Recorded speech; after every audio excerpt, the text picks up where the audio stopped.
as long as they didn't fully reveal their hand in terms of strategies too early so that their opponents could read out how to beat them. So for me, for Strays, you're not going up against a Na'Vi who will be at full power because it's so early on in the playoffs and they know that they still have to match up against Alexa Virtus Pro and Heretics. So can you push them into actually showing something earlier than they would want to?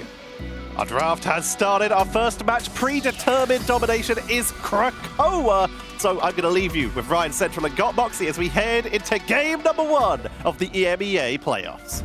Thanks, Tetcher. Getting to see the players as well on player cam is nice as we go into the draft. So, like, domination is going to provide a lot more options. The general things that we're expecting, Moxie, just off the face of it, is less Black Cat in protection, certainly less Dino in protection, and maybe that switch around of taking out the Gambit. Not first, but instead the Mantis. Ooh, it is the Mantis! Okay, so we've already started. We've got Rogue being removed second from Na'Vi since Gambit does make it through and Hearts one is very problematic. Instead of going for the Star-Lord, teams are actually removing the Rocket, so you lose the BRB, you lose the Cosmic Ion Amplifier, you lose the team-up with the Star-Lord as we get a Cyclops ban from Strays into a save on one-sided Luna at the moment. Na'Vi do still have that strategist open and available to them as they've been able to retain the Captain America being removed from the Venom so that you lose out on that symbiotic shenanigans, and also if you're going to be playing that Vanguard Deadpool, weakening some of the power of the Jeff the Landshark, as Na'Vi will not allow Strays one-sided Cyclops. So, right, we do get an answer. Pack has been right on the money. It is the Mantis going away first, and I think a lot of these teams think that Gambit is actually easier to deal with now that he's been nerfed. The ultimate was targeted. You've lost 10% of the speed boost. You've also lost a huge chunk of the damage boost proportions of that Raging Roar Flush, which was so problematic in the past. It made kiting the Gambit ultimate almost impossible to have to deal with. So both of the teams will have Gambit. Loki's still available as well for a potential double cycle of it, but it looks like Na'Vi are prioritizing having that White Fox to be able to play into the counter dive if Strays decide to run binary on something like the Hulk. I thought it'd be the other way around, potentially, of having Jerky on it and then Terra on some more of the hit scan. But triple strategist Daredevil seems to be the way to go for Na'Vi. If all things go their way, they might not even need to play Virtus Pro or Team Heretics to qualify for the mid-season finals. For Fire Strays, it's just hoping that they have a hotter start than they have done after these longer breaks. But it's a tough opponent to go in against. Composition's looking very spicy in the end. Terra, like, we'll see exactly what he's going to be on. It's going to be that 2-2-2 setup for Na'Vi in the end, eventually switch to. And a pause.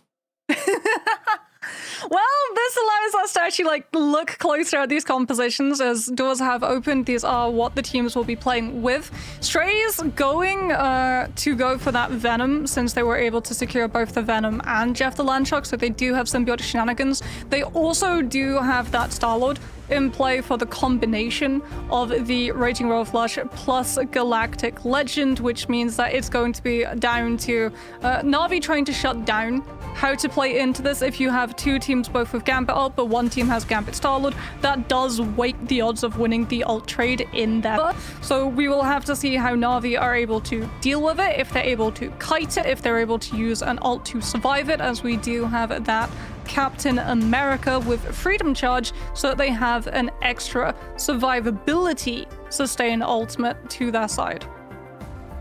So whilst we have like a moment, I think it is on the Na'Vi side, as I saw, trust me, tabbing into Discord and typing furiously. So we'll see exactly what that's going to be. But better to have the tech pause now before we get into the middle of the action than any momentum being like reset. We're just building anticipation and making sure that all of our viewers tuning in get their drops. I wanted to like look a little bit at some of the stats from Pacific and China that finished out their playoffs. We have the qualified teams from that region, and from what I know, the word is on the street is there's been a lot more scrims with EMEA teams from the APAC region, even on like crazy amount of ping. Yeah. Anything to avoid scrimming teams within their region. Teams that you could potentially face. Yeah. Yeah, so it's a crazy one. But one thing I did want to highlight is like for these cases, like both teams banned out Cyclops, right? Yeah. In those instances where a team gets Cyclops and says protect him, or the other team doesn't ban it, when you get it non-mirrored, his win rate is rough. It's like 38%. Like it was almost 40 times that a team's got one-sided Cyclops. and they've won 15 of those times. So it really goes to show that he's not like the difference maker, but it does feel a little bit like you have to bear in mind that Wolverine is there. I was about to say he could be, because I feel like EMEA and NA teams, we do have really good Wolf players. So I think taking out the Cyclops is also trying to weaken the potential of the Wolverine, since the Wolf did not get buffed outside of removing that new team up. He did inadvertently get buffed by the nerf onto Dino. He was really rough having to play into Devil Dinosaur since he wasn't able to displace that Vanguard, and he could just get totally shredded, displaced himself. So taking out that Devil Dino from a lot of these compositions, Devil Dino was a 100% pick rate in EMEA. If he was not banned out, most of our teams actually even used their first save slot to be able to secure the mirrored dinosaur. So I think while Cyclops was not as strong for some of the other regions, taking him out does mean that you don't then have to burn an additional ban on something like the Wolverine. Back into the action now as things are starting to eventually get going. It's that triple strategist for Fire Strays, so Slopper has a lot of work to do. Sestroid being on almost like a duelist with the Lunar Snow, looking for this fight for now, as Navi are just trying to acclimatize to the environment, work out where Sloppo is going to be trying to play from, and Binary going very low immediately becomes the focus of Trust Me before he's able to sort of swing out. Yeah, Trust Me, known for playing that Vanguard Deadpool. Navi at the moment trying to build up these ultimates as quickly as possible, and they are running a double strat backline, so Crook should be faster to hitting that Raging Roll Flush, especially since you've been able to dispatch Nost. So Gambit ult charge slowed to a total halt on the side of Strays. Cap picked up as well for Na'Vi. Strays at the moment is just trying to disengage without losing more of these players, but Cherokee on that Daredevil, while yes, the passive has been nerfed, you still have a lot of information for where Strays will be setting up to make it very problematic for this dive to be able to successfully find these hits. Seems that the fight never realistically ended. Fire Strays have been fighting and trying to build up these ultimates, but none faster than the Banhammer for Trust Me that didn't have to use it in that first fight. Typically, you always see it in that case, but Navi managed to clean up pretty well, and the stagger onto Fire Strays means that this fight's a little bit more uncomfortable. Terra's the only one to go low. In fact, actually, Slotbo does find a pick onto him into the end, but for watching it on various perspectives of Fire Strays, it seems that they can't really make much of an advantage of it. The BR back means that Terra is going to be back in pretty quick time, and whilst there is eliminations coming in on the side of Fire Strays, it seems to be evened out, and time is just ticking up before the Banhammer eventually gets used from Trust Me, and this fight is actually done. Yeah, and it comes out onto Sloppo as well. So Starlord not really able to build up that Galactic Legend that we will have in this next fight available for Na'Vi. Terra likely going to hold it though until level 1 Crook builds up his ult. So it will be the Raging Roll Flush from both of these teams. Blackstow dying in that fight is unfortunate for Strays because it totally resets the Banhammer charge, which could have potentially gone towards trying to take the chip damage onto the Starlord. Crook using the ultimate, Terra getting ready for the Galactic Legend. Strays doing the exact same thing, but Terra got the advantage of playing behind cover. That being said, goes down to damage from Sestroid, brought back by BRB, but Strays still in the driver's seat to potentially be able to take this fight through. Rajara, though, with that freedom charge and extra layer of sustainability. Closer gets a good eat, but is not able to survive the follow-up damage when Navi's attention turns his way. And it looks, Ryan, like this could be a 100-0 dominant performance from Na'Vi right off the rip. It's not really been that sharp for Fire Strays in any sense, really. They managed to get some of the picks, they even found that first blood over with the Royal Flush fight, but nothing really actually came off of it in the end. Na'Vi very good at just keeping a toe on the point, and I really like how Fire Strays went for that engagement as well. They put a foot on the point to try to progress it. They see that Navi's trying to sort of play undercover, knowing what's about to come with the Royal Flush Galactic Legend combo. So you do force Na'Vi out into that fight, but just seemed a little bit like they couldn't find these coordinated efforts. Not a case where there's 0 eliminations on the board, but just 3 total on the side of Fire Strays. Yeah, I mean, it was also just Ruggiero with freedom charge advantage, right? Na'Vi went out of their way to go for the Captain America save. If you don't have the cap ult there to sustain after you lose the Gambit of the gambled Starlord into Gambit mirror match, then you're probably losing players, or if not losing players, having to give up the point itself. So Stray is not able to take advantage of the opening, as Binary now looks like he's going to be swapping off of that Venom, which means that we get a move away from the Jeff. Closer will be going for the White Fox, since Na'Vi had been much more aggressive trying to hit Stray's backline, and the Jeff was not really able to get them out of those situations. Now you're going to be relying on the CC, 3 sets of it with the team up, and Binary on the Angela can be much more proactive in trying to pin down Terra's position, body blocking the Star-Lord, and being very problematic for him to have to deal with in the air. You're welcome. Binary, one of those standout Angela players, going to be enjoying the buffs that she received, so with a bit more aerial threat, it's going to be harder for Terra to get work, and the charms are going to be very much looking to go into Jerky that seems to be harassing this backline, or even the front line when Rajara's diving in. Yarn Amplify is going to be used to try to go and put this fight to bed, but Fate of Both Worlds is used as the response for Fire Strays, quite close to building up some of these ultimates for the Vanguards, but it's going to be Trust Me that gets there first with the Van Hammer. Not sure what the target is on, but Closar's going to go down as the dive comes in, and immediately all of Fire Strays start to fall apart. The strategists first, one at a time, before the rest of the team goes back to spawn, and Na'Vi make this 2 first fight wins in a row. Yeah, Na'Vi doing a very good job of just putting enough pressure to force the Luna ultimate, and then backing away so that Strays don't really get to take advantage of the counter-dive properties of the heroes that they've picked. Instead, they make the fights messy, they take multiple targets, multiple angles, and Strays lose a lot of the steam. They've got really good resources to deal with the dive at the start of the fight, but the longer it goes, the more control Na'Vi appear to have, especially in this next one. Level 1 Crook has that Gambit ultimate ready to go, Terra already with the Galactic Legend to pair alongside it, as well as Trust Me intercepts the rotation, slows Strays down, and allows Crook to set up a position to get Terra in. There comes the Royal Flush Galactic Legend combination. Easy to piece and put together, and Na'Vi have just made it look easy. Binary tries to close the distance, block it off with the shield in the sky, but it's too little too late. Fire Strays at least have built up these ultimates, but Na'Vi keeping control and having ultimates in the back pocket to cycle out for the next engagement. I mean, that was just the loss of the Luna ult, right? The Strays feel having it force the first fight, you don't have it there to be able to live the Gambit ult when Na'Vi decide to get aggressive fast within the next one. Jerky's just going to keep the pressure coming as well. Out comes Let the Devil Out, and Strays losing their Star-Lord means that Snos, even though he gets the Gambit ult up in this fight, does not get the opportunity to use it. The bludgeoning comes through for Jerky, who has made the new form of, like, Daredevil. Not new form, it's just Black Cat's basically been taken out of the roster.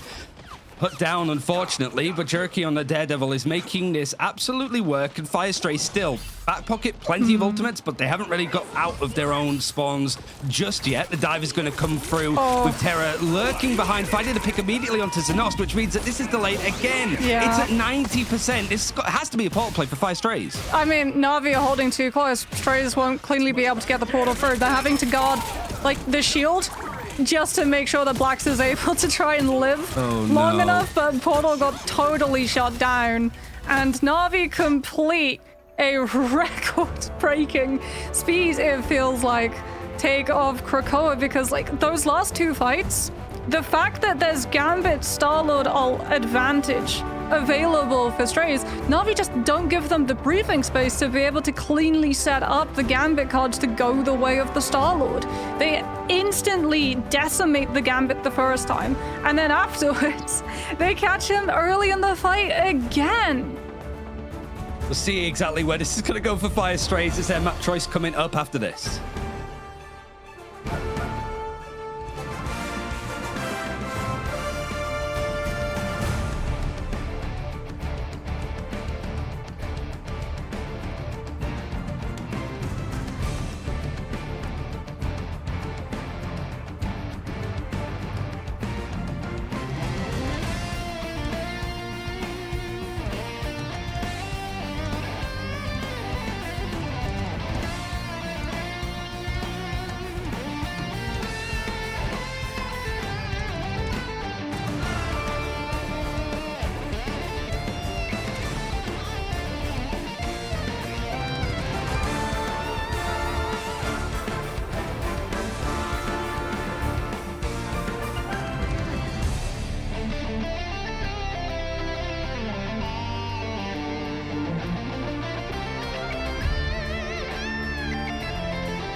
정오의 시간.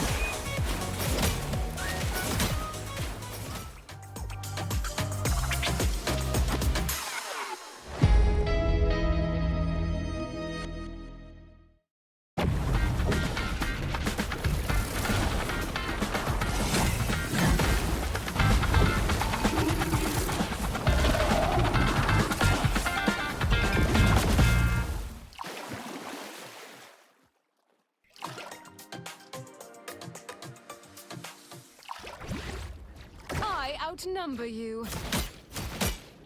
Your powers are mine!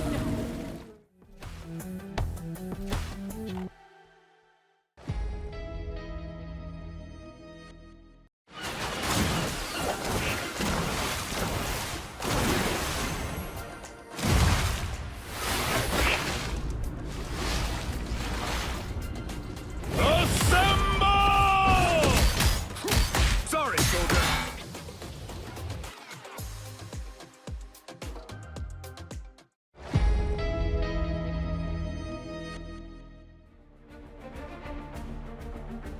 The beach is open. The tides will rise and fall, but the unwavering force that refuses to wash away can be yours to command. Coast undefeated as Captain America's Seaside Sentinel, Loki with their incredible Seaside Siren, and White Fox with the Coastal Kumiho costumes. They are all available from today. And perfect timing as Hellfire Bay is open. While we don't get to the visit to the Red Keep, Blackstone, or the White Palace, we do get the lovely white shores of Krakoa that has gone in favor of Na'Vi, Ryan.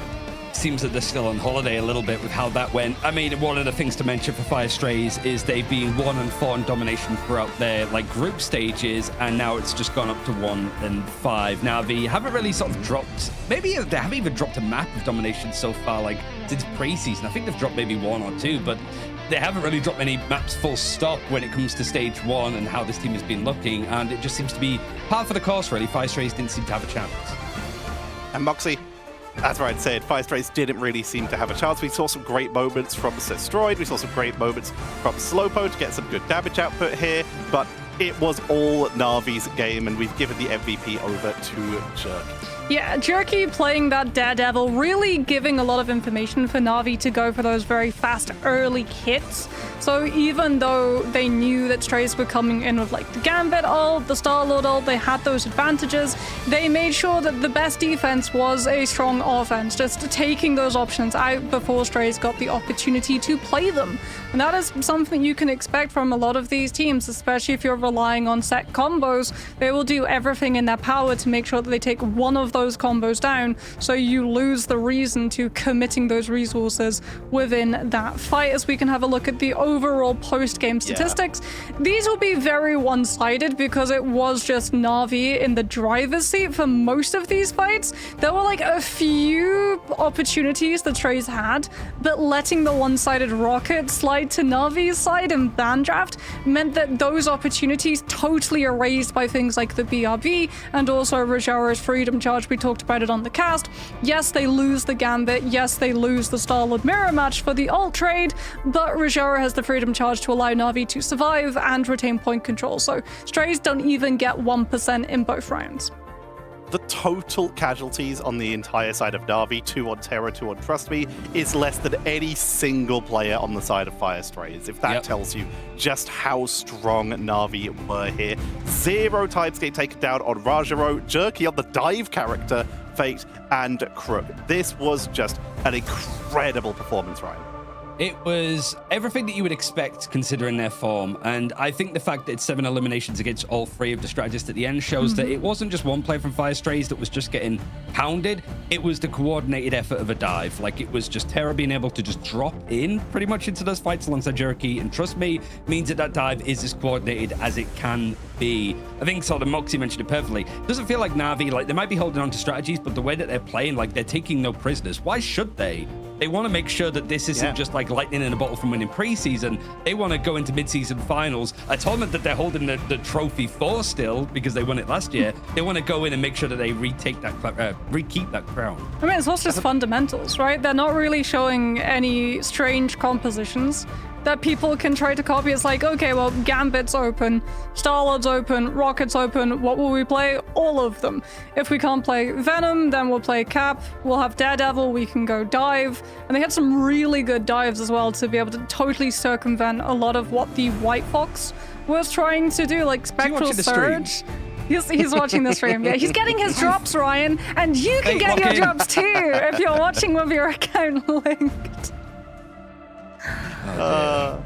Superb. But I really do want to emphasize the point that what both of you said here, Na'Vi don't have to show much yet. In terms of strategies, they've not shown anything they haven't already shown last stage. It also hasn't already been shown in Pacific and China already. So any team that's been doing their research, their due diligence, they're not learning anything from this, and they're just playing like Na'Vi. There's not a huge amount of evolution here as of yet. So Na'Vi 100% just have all their cards close to their chest and all of their cards in their hand. And unless they're playing Uno, that's a very good sign. Map number 2, Fire Strays are going to be taking us to Lower Manhattan. We're not going to Museum of Contemplation for once, Ryan. Or Deshalia.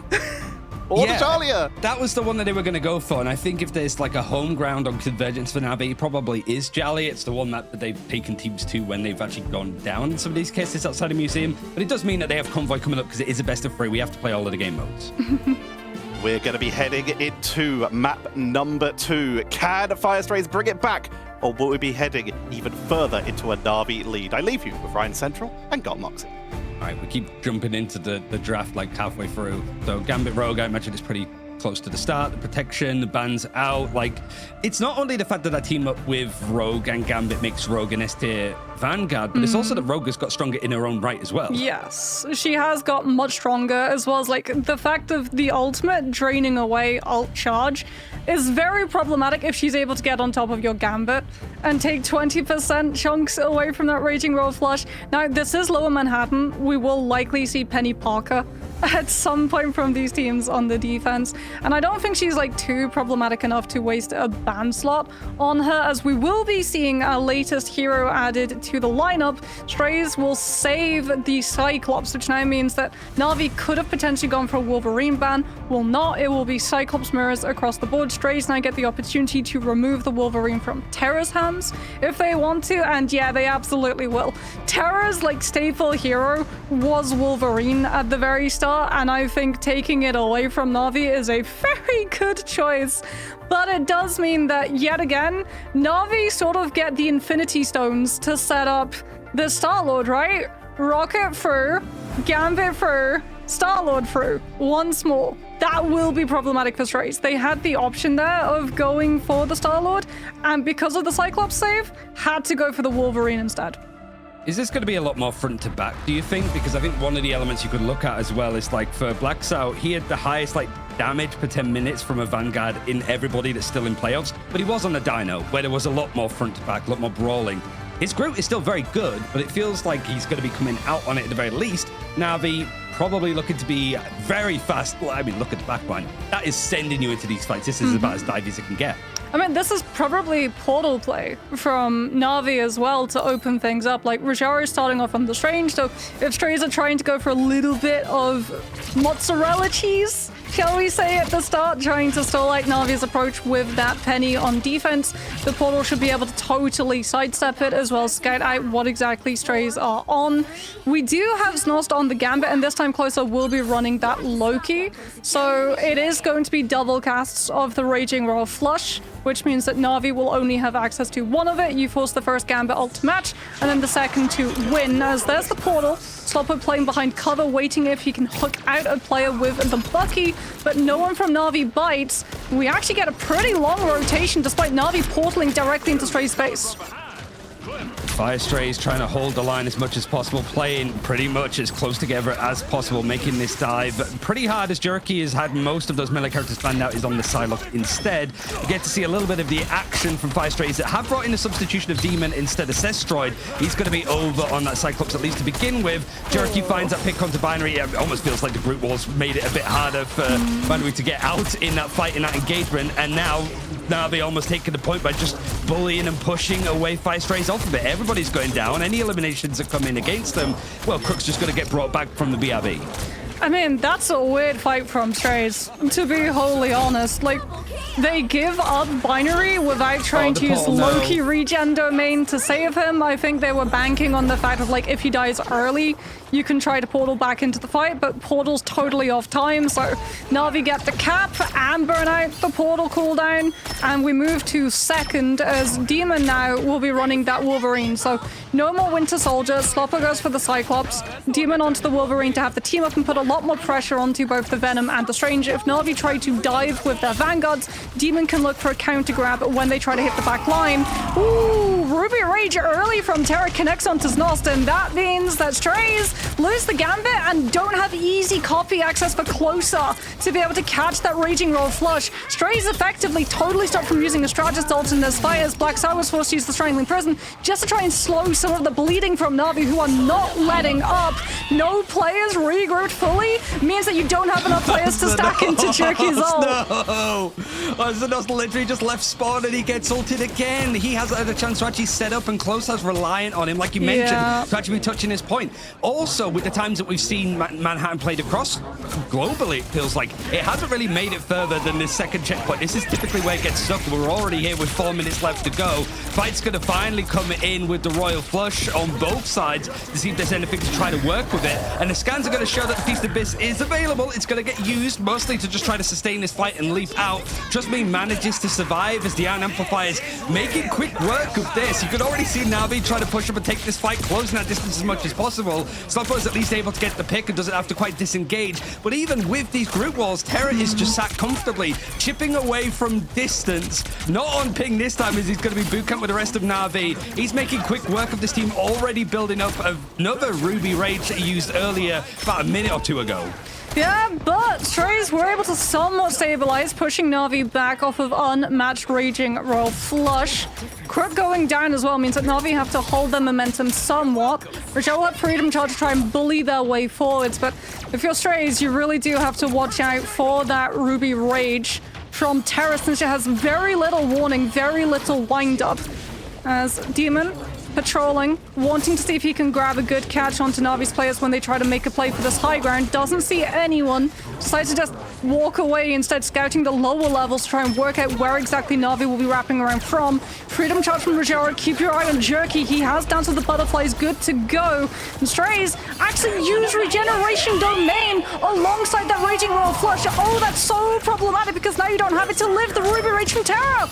It's just easy cleanup in the end, though, for Terra. He's going to go down, but almost goes down. He's somehow still alive. He's still going. He's on 30 HP, and he wins the fight against Demon. I mean, if it's for the hand of Jean Grey, Terra's certainly got it, and, like, he's the only Canadian I'd love to be seeing playing Squirrel Girl, honestly, at this rate. But for Na'Vi, the fight is going to continue on as the Royal Flush seems to be the sort of nail in the coffin for hitting this second checkpoint, seeing things move over to Kingpin being the payload. Finally, in EMEA, as we've been stuck here as Fire Strays, we've managed to burn down 2 minutes, Moxie, but this still feels like that's the point where this map tends to end. Yeah, I mean, Strays do have a potential good combo, like Strangling Prison, Ruby Rage. Everyone's been hit by it. On ladder, it's devastating to play into, and Na'Vi do not have the Raging Royal Flush from Crook to cast for that instant Purify, so we should see Crook having to hold 2 of those cards to make sure that he can free his team from that. Closeout's going to allow Strays to make the first move. Raging Royal Flush copy and catches Jerky as well, so Na'Vi now down. That pressure on the back line will have to give up all of the space and purely kite away from the unmatched Gambit ult. But this is what we were talking about in terms of the nerfs, right? The lack of speed boost that you had previously, everyone from Na'Vi is able to kite away. And just the scan shows exactly where these players are. And the dive a little bit more uncoordinated there from Na'Vi. I mean, Ruby Rage is going to be used to try to break the Iron Amplifier pretty much straight away as Fate has set it up. And whilst we are seeing this, like, a break in the action for once, as Fire Strays managed to actually, like, hold the line a bit more, we're seeing him play the Gambit Loki.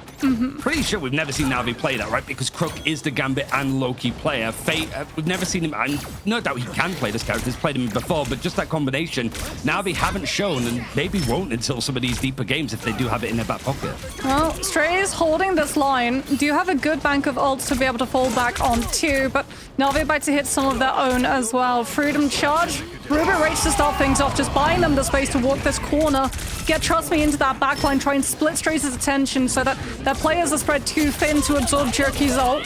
Dance off the butterflies, but this time Regeneration Domain is on hand from closer, so Strays will be able to absorb the full effect of that Psylocke ult and push Na'Vi back.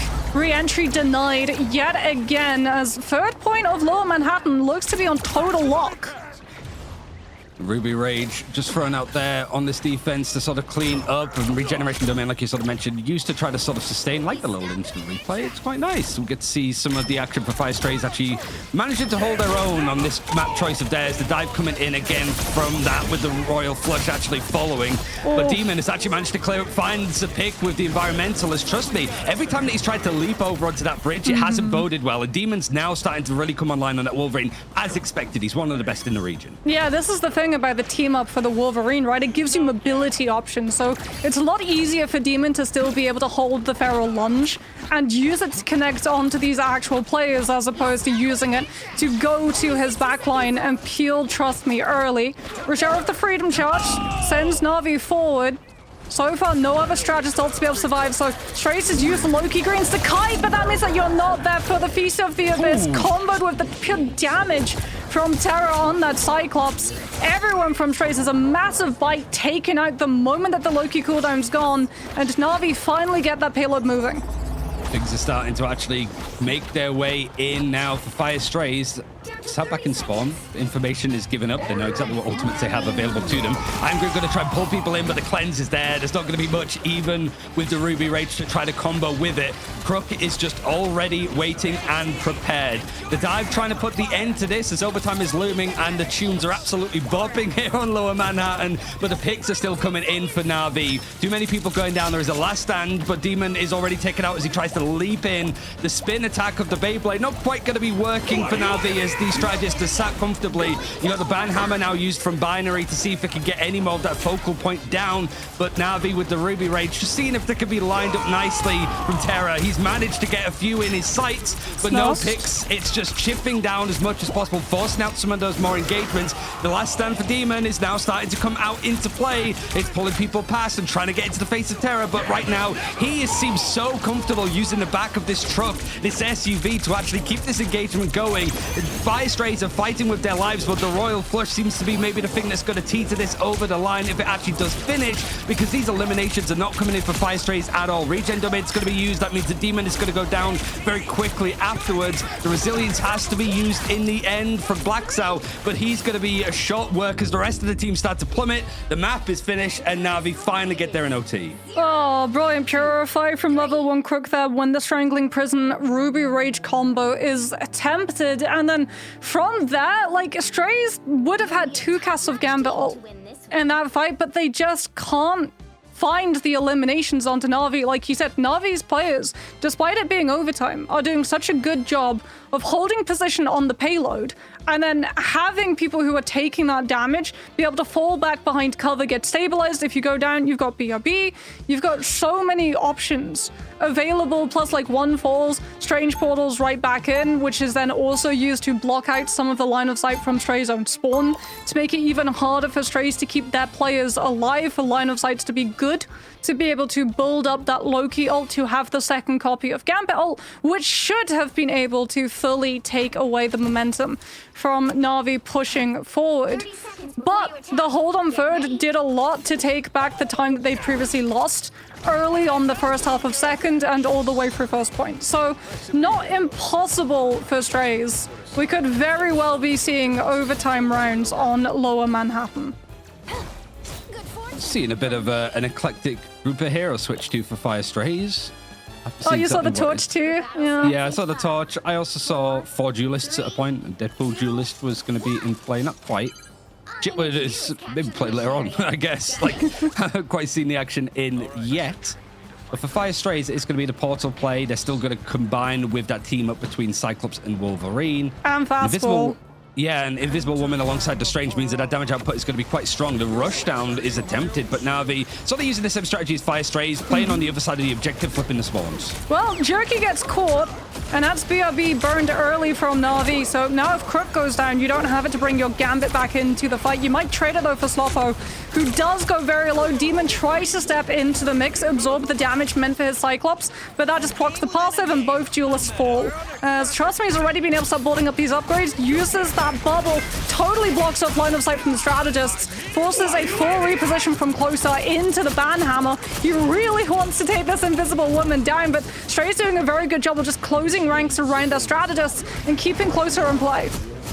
Actually, sort of back out a little bit now, V, considering they had that first elimination go against them, doing well to hold off. The third has been grabbed, but it has to be a heck of a lot more for Fire Strays if they want to keep this going.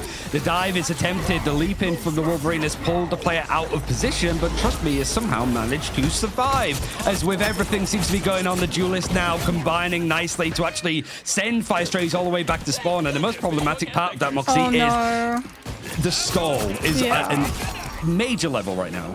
Yeah, really taking your time with the elimination on Binary, since there's no easy place for Bruce Banner to throw himself off map.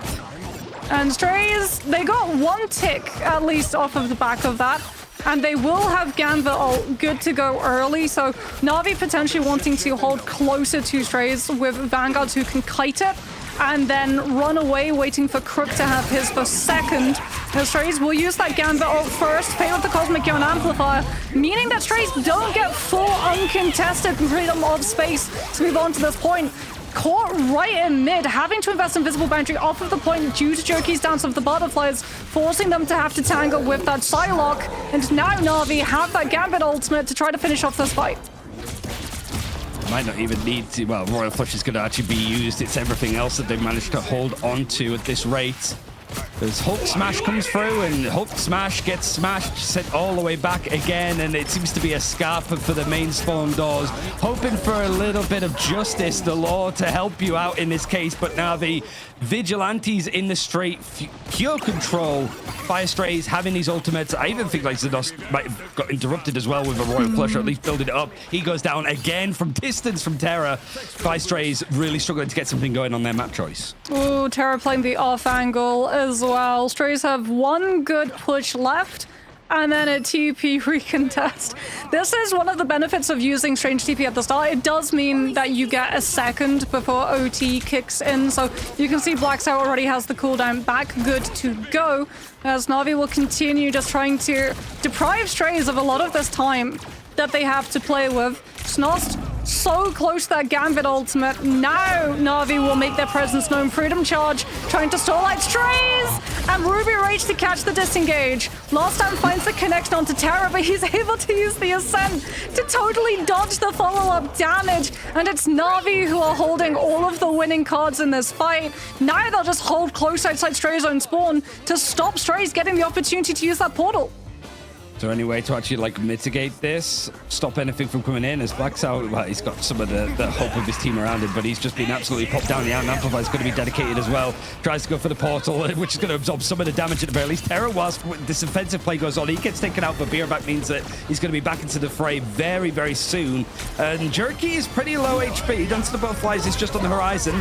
Great pushback, knocked back from Na'Vi. So the Eye of Agamotto from Blacksout wasn't going to quite get anything at that major level.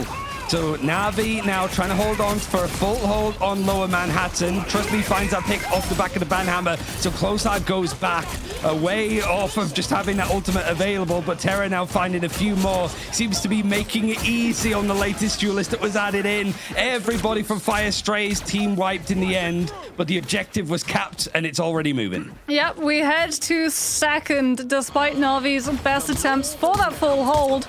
Blacksout now actually on the Emma Frost of how forward, how aggressive Na'Vi have been playing, trying to target down Snost and closer so we don't have multiple casts of that Raging Royal Flush. Demon as well off of the Wolverine on the Star-Lord as Jerky invests down to the Butterflies early, so Closer does still have the greens to be able to absorb some of that damage, but he dies before he can actually build the copy in time, get a good look for Snost, and Na'Vi take all of that momentum that Strays was starting with and totally stink it to the bottom of Lower Manhattan second. I mean, Fire Strays have managed to sort of keep this pace up in the end. Hiding, trying to use the cover as the scan is going to come through. things have started to go down to a bit of a quieter period now, as the God of Mischief is enhanced from closer. I think he's just sort of waiting to see when that leap comes in from Na'Vi. Trust me, going down. He's now going to see if he can capitalize off of it as the 2 picks come in. But Na'Vi, it's just a case of like resetting, backing off as Fire Strays can sort of build up some of the speed. You forced out one of the Royal Flushes, but the other one is about to come back online. Yeah, and it will be paired alongside Demon's Galactic Legend as well. So Na'Vi going to have to kite this one pretty well. No Loki, no regeneration domain to try to absorb some of that target lock, and no ban hammer as well to be able to have that chip damage onto Demon. Terra uses the Ruby Rage, connecting through main, stalling out Strays' push, allowing Na'Vi a little bit more time to get these kills. One actually goes down onto Black Sab, but Demon does have that combo. Wants to find the BRB, breaks it before someone from Na'Vi can revive into the face of all of that incoming damage, because this is the fight the Strays have to win. If you're running double Gambit ult, you have to win the Gambit Starlord combo. But now, Ryan, they have to win at least 2 more fights in OT to be able to get a time refresh and send them to third. Yeah, you forced out the ultimates that you need and some good stuff. And trust me, he's like, oh, my team has just gone down. I'm just going to jump on the objective, use my shield to just mitigate this for longer, stall as much time as possible. But now you've got Blacksaw switching over to the EMEA that has that Sadic Seduction, is going to use it pretty much post-haste, as the Freedom Charge was also sent in from Rajara to add a little bit more sustain, to buy a bit more time for that 10% to build up for Crook now, as Overtime Wick is online and burning now. But the Duelists have been sent back from Fire Strays. Terra's got into position and he's closing that distance down as much as he possibly can. Everybody bullied off of the objective. It's just going to be binary touching, but he is made quick work of. Na'Vi make it 2 in this best of 5, and we have to go to a Fire Strays convoy. Yeah, one of the sort of tragedies of an overtime fight is that you have to have one person present on that objective at all times. So Na'Vi just fully capitalize on one side of Gambit ult and go to the sidelines of the fight instead of directly targeting the objective, removing away a lot of the resources. And then once the strategists, once the duelists have been taken care of, only then do you really turn your attention to those vanguards who, without any of those other players, have no chance of surviving. But we will see if Strays continue surviving in this series. We'll be back with potentially the last map after this break.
We are back and a solid start from Na'Vi as they are 2-0. We got our maybe third lower Manhattan game throughout the entirety of EMEA so far, but even the sub-in of Demon with the aerial support of Helicopter Wolverine was not enough to turn the tide of Na'Vi. Meaning that we know for sure that our next map is going to be a convoy map. Ryan, we have been talking about, and we saw earlier, the few times where these teams have played against each other before, and as Moxie mentioned during the break when we were all chatting about it earlier, there has been one map where Fire have taken a series and one map where they took it all the way to overtime, and unfortunately it's Museum of Contemplation again. Yeah, that's the only map that they were able to take off of Na'Vi the last time that they were in playoffs together, and it did seem that Na'Vi took that personally and worked on Museum of Contemplation.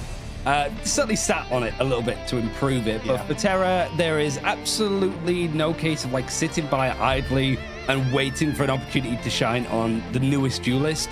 He looked good, and it wasn't even a case of like going with the team up with Wolverine because the Wolverine was banned out from Fire Strays. He just made it work on its own. He could have gone Star-Lord for that team up with the Rocket, but just felt like he wanted to shine on this character, as to no surprise. The damage output is insane. Moxie, as someone who I know is a big Cyclops fan in the actual like cartoons and the comics, I'm sure this is going to be satisfying for you to see. Not only going 51-3, but also getting a knockback onto the Doctor Strange Prophetic Ultimate. Terra is insane on this character. Yeah, the devs did Cyclops justice. It is like X-Men 97 version of Cyclops. I'm so happy when I saw his first kit. I was so happy because I was like, they gave him the mobility, they gave him the dashes, they gave him the knockback by being able to use like the impact from the beams against terrain or people to give him higher mobility, and there's such a high skill ceiling. Like, as Ryan said, he could have gone for the Star-Lord if he wanted to, but the poke pressure that Cyclops brings is so extreme that it really forced Strays to have to be very wary, very lengthy rotations forced out from them, which bit into the amount of time that they had, also bit into the amount of uptime that they had in terms of taking that damage and being able to convert it into Gambit ults, right? Both from Gambit himself, but also from the Loki copies of it. So if you're running into a team who's running Loki Gambit, you want to be trying to keep a cap, not letting them get as many casts of Raging Roll Flush as they want. As we can see, all smiles in the Na'Vi camp at the moment. Everyone feeling very happy to be on this latest patch, which does vastly benefit them. Yeah, they seem to be having a delightful time with it, Ryan. It's just worked out so well for them. Yeah, I'm trying to see what map they're going to. Just off of the background. It looks a little bit museum-y like, I guess. I don't know. What I really like here is that you got everybody just chilling. Like, Fate is just like, hey, how's it going? I have a koala. Look how cute it is. Wait, that's the new team up. You know, like Rocket and Jeff riding on Groot's shoulders? This is the Na'Vi team up. And hey, look, it's Museum of Contemplation. Are we surprised? No. No. No, not even in the slightest. With all of that, you've got Trust Me doing like sort of like aim shooting, you know, like sort of just going for like tracking and making sure that his aim's on point. He has been playing a lot of like Deadpool Vanguard, which just require a little bit of the mechanics, but I think that's kind of one of the things. Yeah. Mm-hmm. Well, one of the things could be Na'Vi moving through with a 3-0, or could Fire Strays make their way back in? Brian, Moxie, take it away with map number 3. It's weird sort of seeing Na'Vi look this comfortable, I would say, because there's always been, like, even events that they've done really well in, there's been some, like, blips here or there.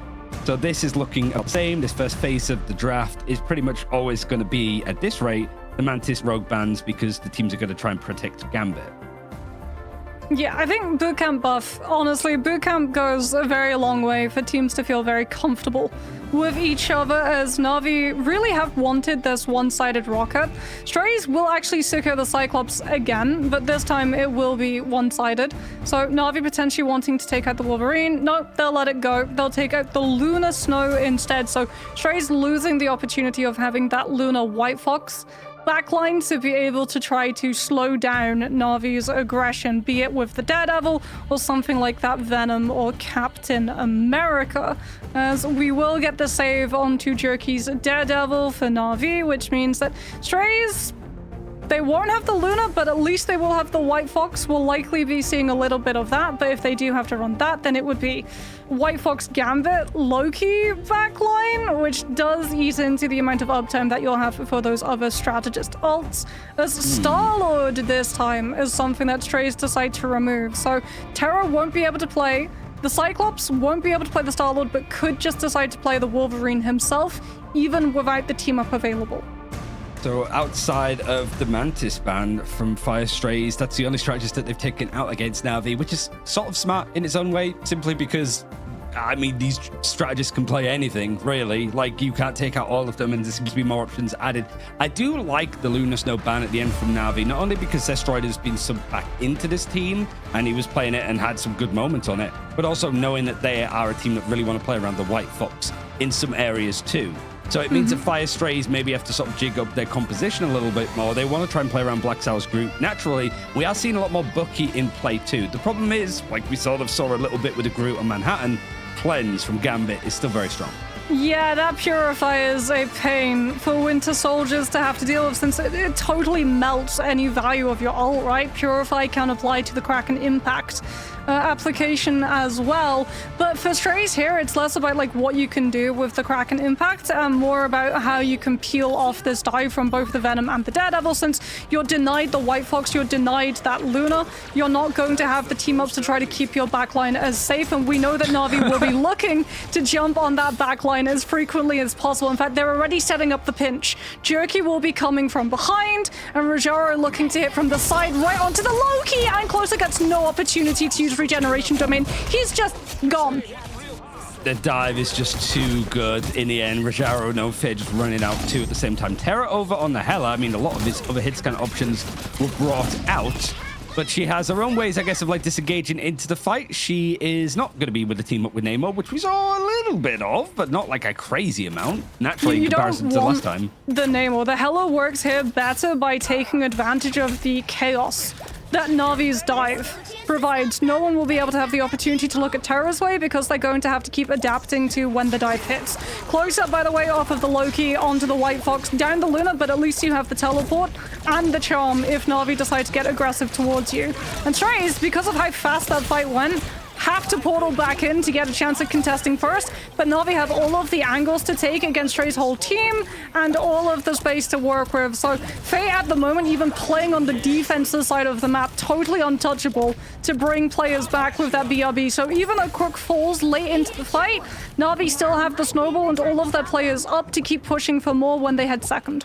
Can we just see the scoreboard real quick whilst we have a moment? Because I want to see like how many eliminations have gone Na'Vi's way, and like even going to go for a portal play to just see if they can maybe pick somebody off, just block off somebody's main chokes, because this is the area of the map that can get a little bit more prickly.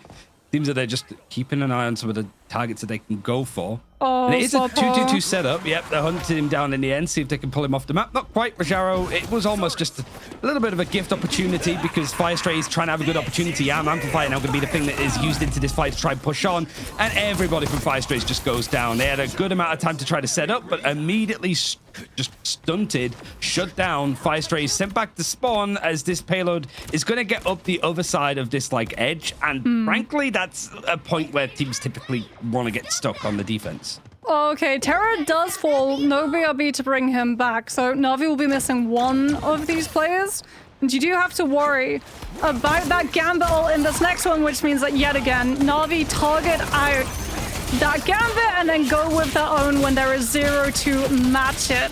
Walking with all of the eliminations, stopping Strays from getting a fresh regroup, stalling out a late pick onto Black Sour as well, so there's even less players available to try to contest this last fight on second point. And Na'Vi will just close hold, forcing Strays to totally teleport to third and allowing Na'Vi to walk onto one of the more problematic areas of the map to full push with 5 minutes in the time bank. Strays have literally given up the Star-Lord. Despite the fact that they were about to come in with that Raging Roll Flush and Galactic Legend combo, Slopper will go on to the Ultron instead for more sustainability, but that does mean that he's going to be easier for Terra to target.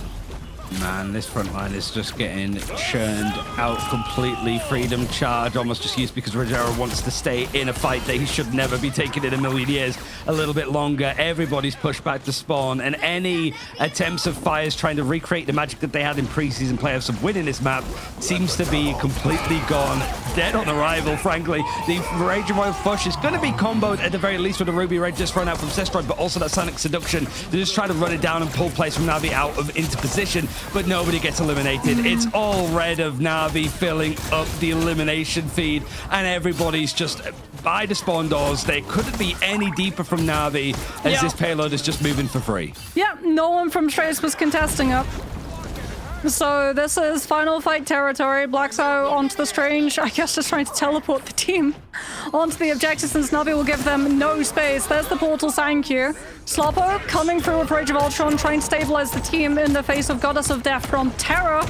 As Blacksow on the Strange, but not able to detach from the fight and fly into the Hellas ultimate to totally block it. One-sided Gambit ult means that Closer's ult will last barely a second once Na'Vi turn their attention to looking at that White Fox, as they'll totally wait it out before coming through with Cosmic Yawn Amplifier to boost up the damage from Trust Me with the Feast of the Abyss. Strays treading water, but they're about to run totally out of there. No more ultimates available to slow Na'Vi's push. It is inevitable. They will be able to gain full map push on Museum of Contemplation. There's no portal left. All they have to do is flood Stray spawn, and no one else will be able to get past. With 3 minutes too, so Na'Vi making incredibly quick work of this map. Again, I want to see just like how many eliminations Fire Strays were able to put together there when we get a minute, because it really did feel about as one-sided as it can get. And you could sit here and be like, well, how on earth did Fire Strays qualify out of like playoffs? For one, they were the 4th seed out of their group. The only teams that they did beat were the ones that didn't make it. And two, Na'Vi would do this to quite literally everybody, including some of the teams that are at the international caliber qualifying level. I mean, at least Crook's not on Daredevil, okay? Crook's on the Gambit, guys.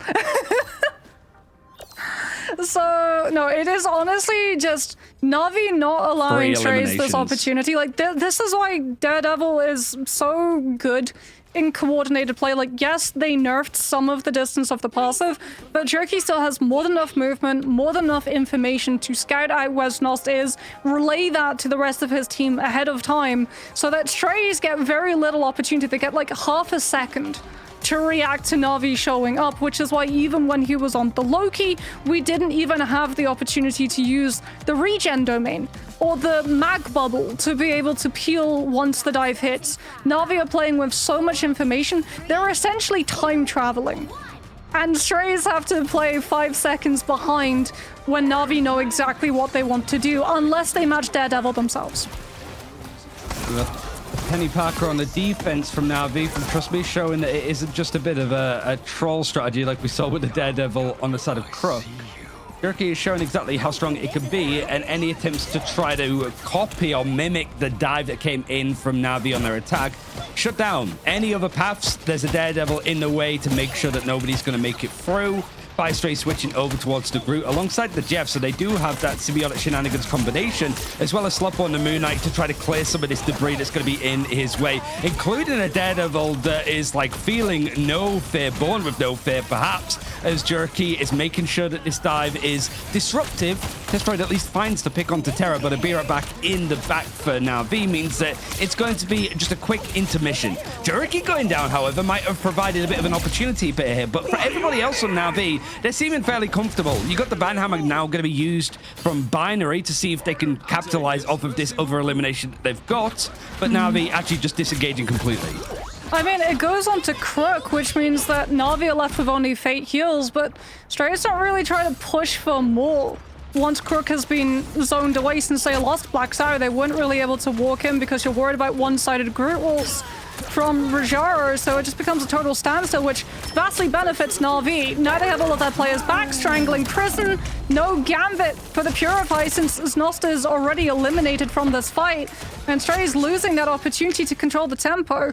Have to revisit their spawn room. They do have the combo available in this next one, strangling Prison alongside Hand of Khonshu, but Crook's about to hit Raging Roll Flush. All you have to do if you're Na'Vi is not have your Gambit ult too close to Strays to get caught up in the group, and then have the Purify to be able to react. Snos will use his first. Crook not mirroring. Strays really wanting to try to bait out that Gambit, but only get the Cosmic Yawn Amplifier instead, which actually has more damage boost capabilities to burn through Stray's opportunity. But that's a good read, though. Just the Yawn Amplifier that was used, Strangling Prison also on your side, keeping the Royal Flush, like you mentioned, for that combination. It's still enhanced. Fire Strays hoping that just a Ruby Rage combination with the Royal Flush might be able to force out some bigger ultimates from Navi's side, and because they had literally everything at this point, they still have a hold of it.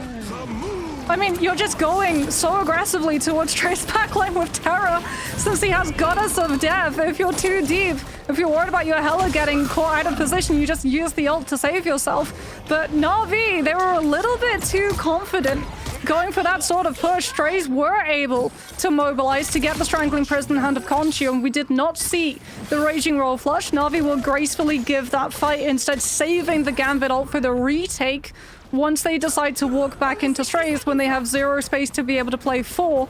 Potential late pickoff here onto Rajaro, who's actually taking a lot of attention from Sloppo, so he's not able to set up poke onto Navi's regrouping players. Has to turn and look at the cap instead, which allows Crook the opportunity to give everyone on the team that Gambit ultimate and push them forward right into Stray's face before Strays have the opportunity to get an elimination to force the BRB use. It really did seem, in this case, like Fire Strays having an advantage, got stuck on a 90-degree angle, and Navi were just able to group up, combine 2 more ultimates, go in for this fight, and really, like, hope for the best. Like, Fire Strays still struggling to get past this. The objective now in control of the defensive side. No ultimates now, at least for Navi, but they have a cycle up, including the Yawn Amplifier, which is starting up again, 95% for Fate. This is still, by the way, Stray spawn side of the map.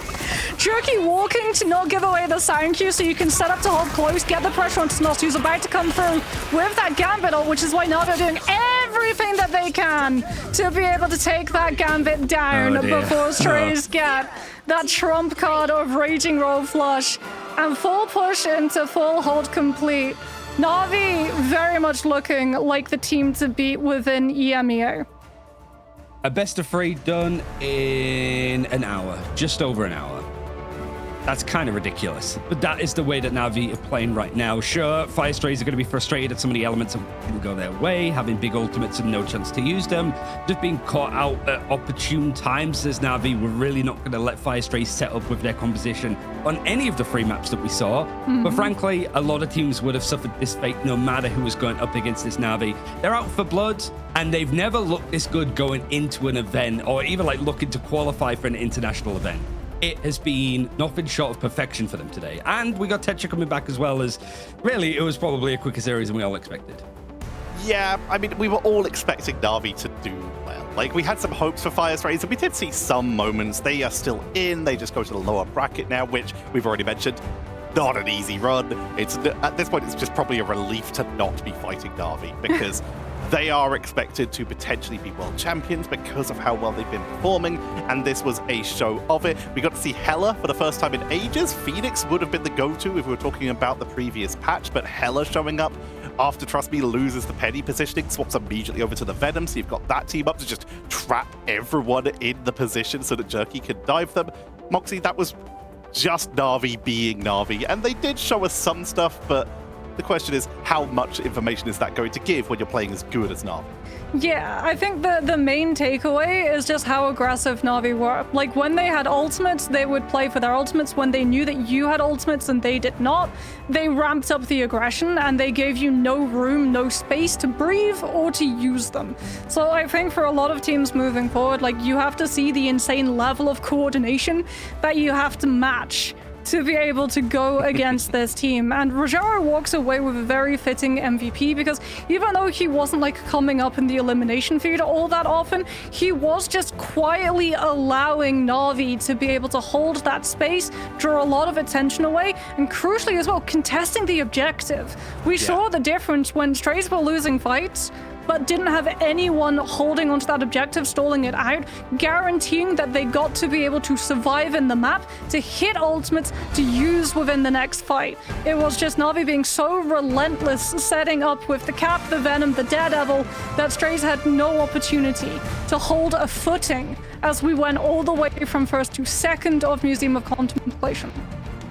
Yeah, Rajamo 100% with a dominant performance here, as usual. If we're talking about players who are consistently one of the best in the game, almost all of them are on Na'Vi. Fate, Crook, Trust, Rajamo. All of them are consistently the best player in the game in their respective roles, so literally just fighting with each other. And this Na'Vi roster with two of the best duelists in the world, this is the dominant composition. We're going to have Fate for an interview once he has jumped on in after celebrating it with their team, but Fire Strays, a tough lower bracket ahead of them, Ryan, but Na'Vi, they have a pretty solid side of the bracket here to potentially continue their journey. Yeah, playing the winner of the next Best of 5 series that's coming up. Actually, meanwhile, Fire Strays will be playing the loser of Rad versus Shikigami here. Also, we're like looking at Rajaro, like Fate has gone down 0 times in that map, level 1 Crook. Yeah. I would be interested to see how many eliminations went against each of the individual Na'Vi players across the whole Best of 5, because there might be some that is like single-digit eliminations against them in a Best of 5. That is crazy. That is ridiculous. And you sort of look at the damage each and every time we've seen this scoreboard. You can't even say that like it's a complete difference maker. Zestroid and Sloppo on various maps have actually been able to keep up with the damage that Terra's putting out, for example, in like matchups on the Cyclops. It's just there's no final hits. It's not even like the case of like more healing is coming in from Fate or level 1 Crook. It's just Na'Vi putting the damage where it counts. They're a lot more clinical with actually getting eliminations off the back of it, whereas Fire Strays couldn't get that level of coordination together that Na'Vi seem to be having, especially with the dive that they've been playing. We have our interview with Fate ready, so we can head on in and talk to our world champion from mid-season finals and potentially looking to repeat it this year, because already Fate, for starters, congratulations on your win. An incredible start, as we have come to expect from you all this year. Is this the year for a repeat performance? Honestly, I don't want to repeat performance this year. I think this year we need to win both lands. I think. Oh, we love to hear that.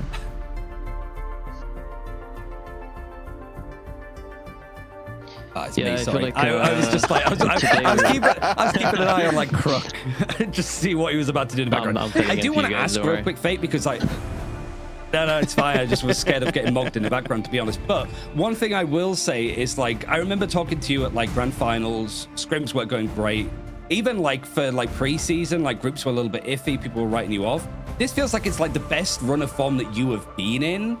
Coming into an event, coming into an international event, like, does it feel different that way? Have you, like, it must feel good of just being like, wow, we're actually kind of dumpstering everybody instead of having some like iffy performances here or there.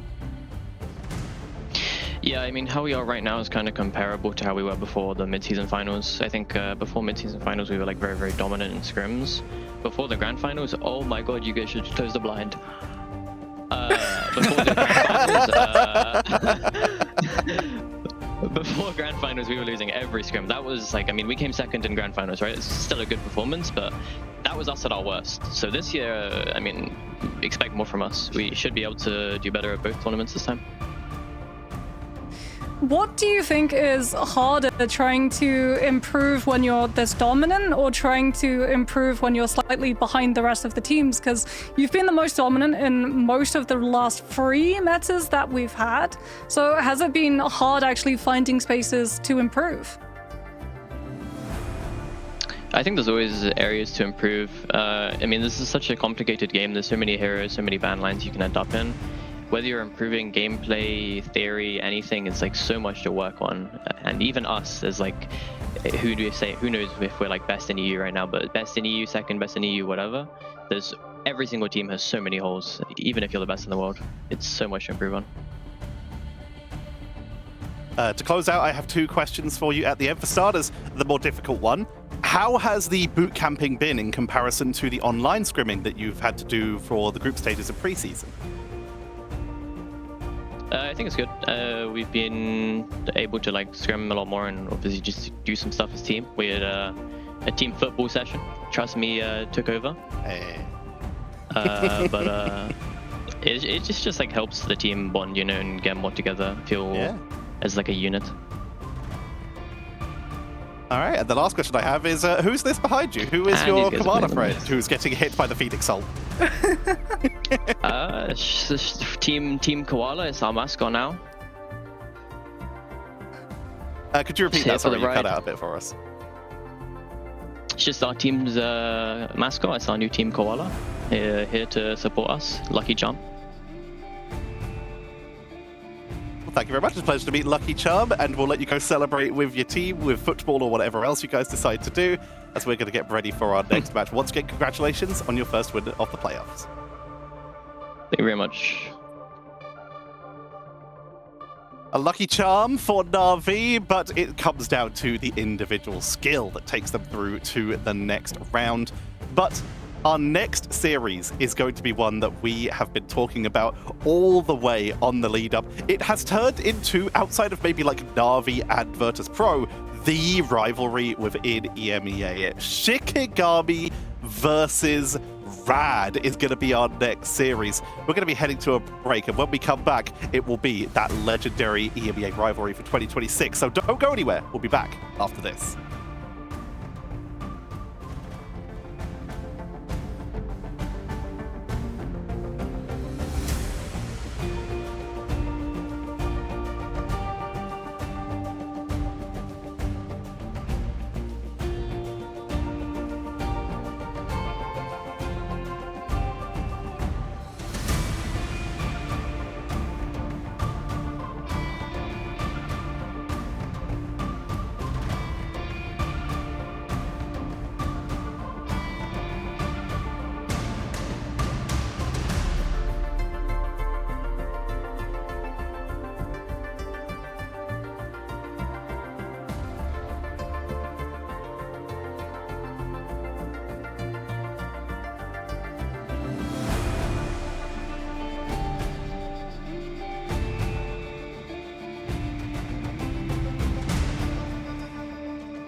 A solid first series from Na'Vi. They move on in the upper bracket, sending Shikigami down to the lower bracket.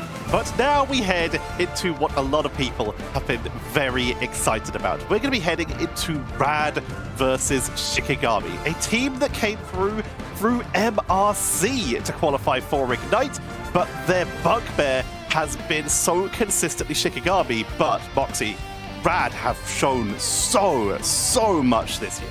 Yeah, I coin flipped back and forth about who I thought would take this series. I went Shiki mostly because, like, Rad looked really impressive in groups, but they also were much more heavily reliant on Black Cat for Crazy Kitty. Now, Crazy Kitty has seen Black Cat nerfed. Do they still want to play it? We shall have to see, because, like I said, they were heavily reliant on getting to play that style. As we have a look at some of the highlights, like, this for me was the best map that we had from Rad. That ban draft into Pulsar, just exposing the weakness of Crysis's hero pool, and then being able to play the Angela, the Star-Lord, and the Black Cat triple dive format was so strong. And I think this is still going to be a 5-map series, because even though Black Cat has been nerfed, Angela has been buffed, and Lugia has been one of the best Angela players that we've seen this side of the Whereas, Ryan, on the other side, Shikigami, all three of us, if you look on social media, you saw a little bit of a prediction for all the EMEA casters, did vote for Shikigami, whereas all of our colleagues who will be on later today, Volleyball, Leg Day, and Lemon Kiwi, they all voted Rad, which is interesting to see. But considering we are currently on the, like Moxie said, very close but Shikigami side here, what can you tell me about Shikigami, a team that has just gone from strength to strength this year? Yeah, I mean, it's like amalgamation of what the chopped roster was when it went to Rad. This is a little bit more of like that final dance team. And there's some like crossover, right? Laylis and Crazy Kitty were on Blood Udo very early on last year. But this is a squad that changes have come in. Like Kaf has been in for like a intermittent like substitute in for Name, who I think is away at the moment, and also bringing in the coach of Ash that used to be on Rad, so a bit of a grudge match there. This is a series that is constantly giving us full like best of fives here with the way that they've been playing, but Shikigami looking the better in terms of standings. They were 4-1 in their groups. They lost on the first day against Heretic 0-2, tried some different stuff with their drafts and kind of got destroyed for it, but they have dropped maps against Reason and Crownfall in the process. So whilst Riders had a tougher time, I'd say that they've had a tougher group, really, because they had Na'Vi and Virtus Pro to try to fight and deal with. But for the Shikigami team, it feels that the meta opening up for them. I remember Kai saying in an interview in like week 1 of preseason, that was the main thing they wanted to build around, that flexibility. And with there now being like the Mantis banned out and Gambit protected, you actually get to show off a little bit more of that rogue as well, which has been good for them. But Moxie, the tale of the tape tells a story. Despite these teams going at each other so consistently, it has been a little bit rougher for Rad's side. Yep, it has always been cheeky in the past when these teams have matched up. And I mean, 0 free score lines, it doesn't really tell the tale of how close fought it has been between these two teams, especially because like they're so similar in playstyles. If you're going like hero for hero, both have really strong Angela players, both have really strong Torch players, both have really strong Wolverine players, both have really strong back lines. I think for me, one of the things that sort of tips it for Shiki is just Isidore. He's been looking so vastly improved. I think for a lot of us on the desk, he has been the most improved player that we've seen in the Vanguard role in comparison from his performance in 2025. And being able to play things like Central Park with that Torch composition, where previously they were able to full hold the likes of Na'Vi, will be a really strong outlook for Shiki to be able to lean on. Shikigami at the end of last stage of the group stage, said that they are working on improving their hero versatility. Let's see if they've done so as we head into game number 1 with Ryan Central and Moxie bringing you all the action. Thanks, Tetcher. One of the things that's definitely going to change for Rad is they were one of the few teams, whilst everybody was protected Devil Dinosaur, like 10 out of 12 times for Shikigami as an example, one of the few teams that was actually picking Black Cat mostly as a first pick. For Crazy Kitty. To play it. Now I think it's a little bit more straightforward. I wouldn't be surprised if this first part of the draft is exactly the same as what we've just seen as well. Yeah. Is this going to be a rogue ban from Rad in response to the Gambit save? Yes, it is. So, yeah, it sort of feels like this side of the ban draft has settled into a default that we can expect from all of our teams. There should be a Gambit save from Rad to Mirror, which means that Shiki will then follow up with a rogue ban before we head into the second part of the draft, and we'll start to see if more of these teams want to take chunks from like the Star-Lord, the Rocket, or potentially something else. We saw Ducky there, seen multiple interviews with him in particular. Didn't really see him in action all that much at the end of last year. Has really started to like find his footing. His group looks good. The flexibility of that Vanguard line is solid. So yeah, the first part of this ban is fairly straightforward. This is where we've seen Rocket and Cyclops being banned out a little bit more. Is a sort of double ban at the same time for both these teams as we get into phase 2 to begin with. And this is where you would like to see Rad's like familiarity with the teams working, and both teams have been crazy melee players. No surprise that Daredevil is the second ban for both. Yeah, Daredevil one-sided is such a huge risk to let through, as we saw from Na'Vi, because even though you can get something strong in, say, like the ult department, you might not get the chance to use those ults because Daredevil just allows you to win neutral and win it so quickly that you don't get the opportunity to respond. As Rad go for the save on Cyclops, Shiki do get the opportunity to follow up with a ban onto Wolverine, so that Rad would be denied that team up, but they'll take the Star-Lord away instead, potentially going for a save onto the Star-Lord, but no, Cyclops as well. So now Rad, they're the ones that get the choice.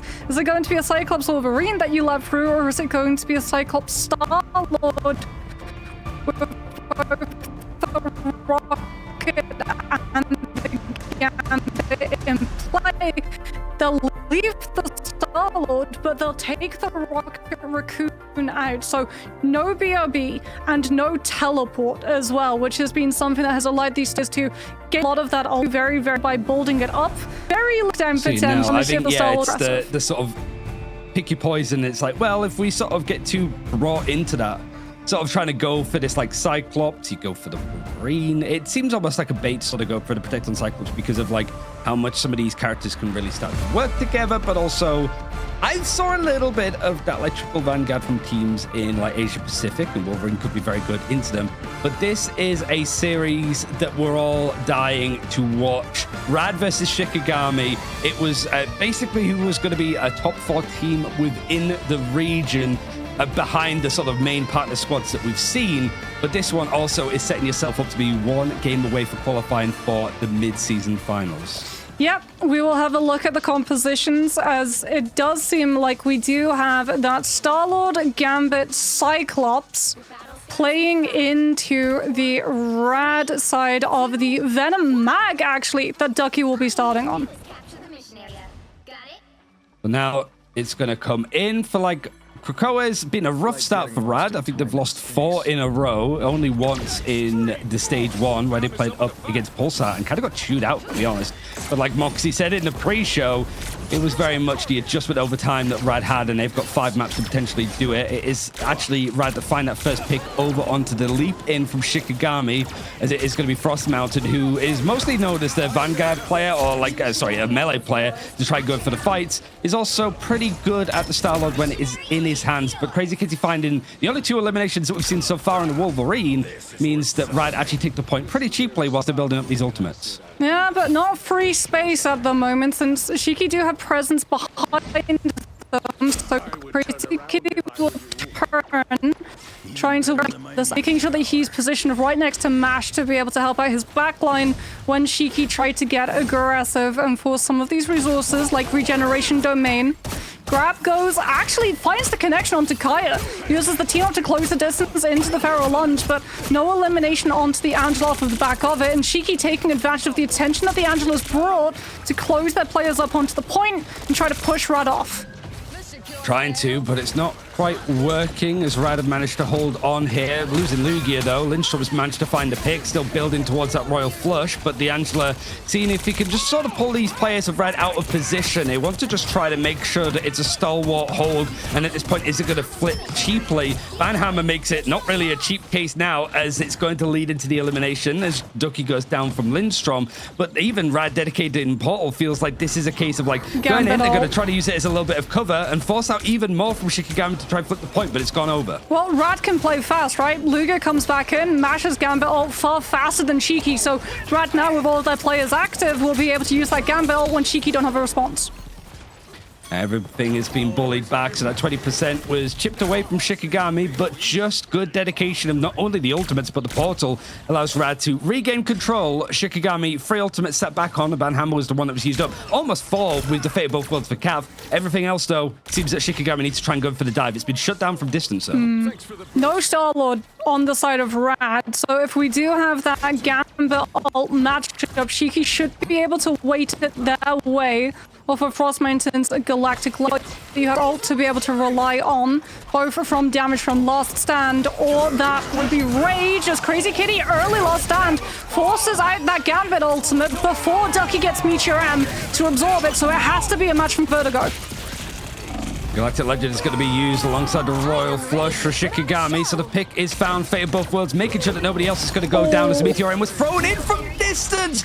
Ducky takes Cav out back and sends her straight back to spawn in the most brutal of fashions. Ibagamoto actually shoved away from Lugia, not quite connected because of the terrain. Means that this fight is a little bit more doable now for Shikigami, despite losing the numbers. Never mind. Everybody's going to start to dip and drop as Kaya has the Heaven's Retribution. Going to have to save it for the second round.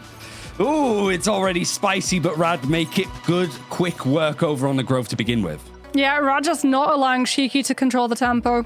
Like, the turn is the strange TP fight. They understand very quickly that they have unmatched Gambit ult opportunity since they've been able to pick apart Shiki's backline before Lindstrom can have match. So, yes, you put one of your players onto Strange, which is not the Vanguard that you want to be rolling out on, but it allows you to take the fight. And even though you don't get eliminations off of the back of it, it still buys space for Rad to be able to pick up the flip very quickly. So Shiki don't gain the point percentage to hold Rad into a hostage situation of overtime and force them to have to fight directly into that Luna and unmatched Gambit all on the second turn. As we head now to Cradle, difference in composition from Rad. Lugia will be on Fing as Crazy Kitty remains on that Wolverine. Looks like it's just early fastball to allow Crazy Kitty to set up early to try and yet again keep an eye on where exactly Shiki will be starting out this fight. But I mean, for Shiki, your biggest problem right now is you don't have Kaf's ultimate into the face of mashes. Rad, they can play this slow and they can use Gambit ult to force Shiki fully away. Kaya seeing if he could try to go in for the dive. Ahead, Heaven's Retribution in hand and a lot of tight chokes that can grab multiple people. You imagine it's going to be cleansed straight away though, as Mash is going to use the Royal Flush to begin with, but he's taken out instantly, clipped from the skies. Leolis finds it as Kaya on the Angela flies back down to go in for the fight. Doesn't even need to get the elimination because all of that momentum that was maybe building up for Shikigami hasn't quite worked out in the end. Rad are going to be keeping a foot on this objective, but not really by much in the end. Shikigami now seemingly holding on to try to flip it. Banhammer's even going to be dedicated, and even if Rad are looking to try to lose out on this fight and this engagement, it feels a little bit like it's just buying out time. Rad backing off. They've only lost 2 players. They don't want to have to fully walk back into Shiki's space. They know that Frost Mountain and Lindstrom will be closing up to ultimates. They don't want to have to navigate a poke phase, which allows Shiki to hit those ultimates and take the fight first before Vertigo gets the opportunity to build up his and match. So poking from both of these teams, trying to find an opportunity, trying to get someone low enough that the follow through from dive will be enough to do them in. Shiki more than happy with how long the windup for this fight is though, since you will be sitting on that Star-Lord and that Gambit all, and it is buying you a lot of point percent too. You just have to absorb the pressure of the dive. Lugia able to get and lose to the Venom to buy the rest of that team safe passage to walk point. Now Shiki holding on, making much longer duration of progression on the point this time at the very least. So copy's going to come through. You'd have to imagine that that's going to be the Royal Flush. Not too much else to be copying as the leaping is going to come through. Galactic Legend is going to be used on the combination on the other side. That is an audacious frame from Ducky. If he hit that, we might have had the clip of the week already, but the Royal Flush is officially going to be used from Rad as they make it back to back with the copies, and that might be enough for the Ruby Rage. It cuts through this line of Fate both worlds from Cap. Is going to be used, and last time instantly deleted and sent back. Shikigami might have used everything that they had available to them, 5 ultimates in total, but the fight flips over to Rad. 72% on the board though. It's just going to be a bit of a task to get those ultimates back online. I mean, the value of Meteor is not the eliminations they can find. That's like cherry on top. The value there in that fight is they absorbed Shiki's Galactic Legend from Frost was actually hold his own into that Gambit ult matchup, and Rad are able to survive, force out Fate of both worlds from Kaf, and then find eliminations through just the sheer amount of damage off of the back of all of that stacked up from their players focusing fully onto that Luna. So Shiki now not having Fate of both worlds to try and survive the combo of the Heaven's Retribution into Fate of both worlds, having to open up with the Banhammer to force the regeneration domain. Crazy Kitty with the last stand trying to take away the momentum from Shiki having forced that really viable and valuable resource, fully forces Shiki back as they lose the Luna early in the fight, and you simply cannot commit. Gambit alone will not be enough to sustain this team. You have to hold those cards, 2 of them to be able to purify Lugia's ult. So actually from Rad, very cheap fight win, which buys him a lot of point percent as we get both Angelas scoping each other out. Kaya trying to hold Lugia's attention for as long as possible, since it means he's not setting up the Angela ult on his team. Yeah, this is a bit of an iffy one for Cav. I don't think we've seen her manage to play any Lunasto in stage 1 because she was mostly on the Rocket, which was banned out before. Heaven's Retribution has managed to catch some players, but Crazy Kitty's like, you're locked in here with me. The copy comes in again for Rad, stringing up these Royal Flush combinations. Means that this is a very quick fight end for them, and 85% on having another one. Feels that Rad are set in position. Meteor M even sat back waiting for Frost Mountain to get another Galactic Legend online. He's going to have have the copy to work with, it's a bit of a scrappy affair for Shikigami to even touch. Well, Shiki will have that Gambit ult, but if the fight goes long, Rad will hit their second, so Shiki will have to focus taking Mash down. He's doing it without actually the Galactic Legend. They know that they need to go now, hoping that the Ruby Rage is going to be enough. But Frost Mountain gets taken out. At least it's not your backline. They're managing to sort of sustain this a little bit more. But the Ruby Rage means that Calf is going to get eliminated again. The focus from Rad has been superb. And Shikigami are losing out on numbers and might be losing this first map of domination. They're seemingly holding on with just a couple more players fighting it out. It's going to be the Deadpool Vanguard left for a Seedor to be that last stand as the portal play interrupted, perhaps. It didn't seem like it was maybe a plan for Shikigami. Not going to quite get there in the end as Rad turn things around on domination and win out against Shikigami 2-0. Yeah, some smart plays from Rad. The portal play recontesting Grove and then turning with Angela ult to catch Kaya instead of holding it to catch the rest of the team, since you see the Angela totally away from the Gambit, not close enough for the Purify. You've got the follow-up with Crazy Kitty on that Wolverine as well, so if you lock the Angela down, her health just gets absolutely shredded by the Duelist. Good stuff for Rad so far. Shikigami, what is your response? We'll see after this.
정오의 시간.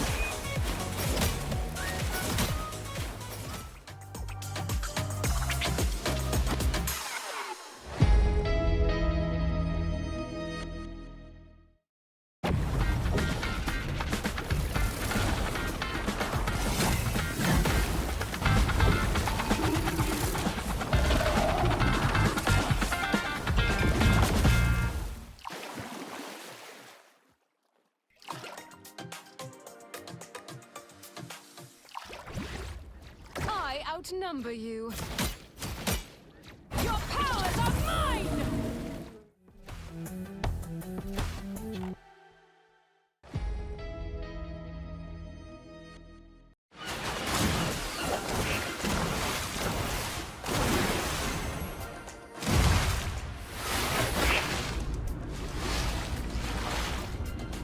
Assemble! Sorry, soldier.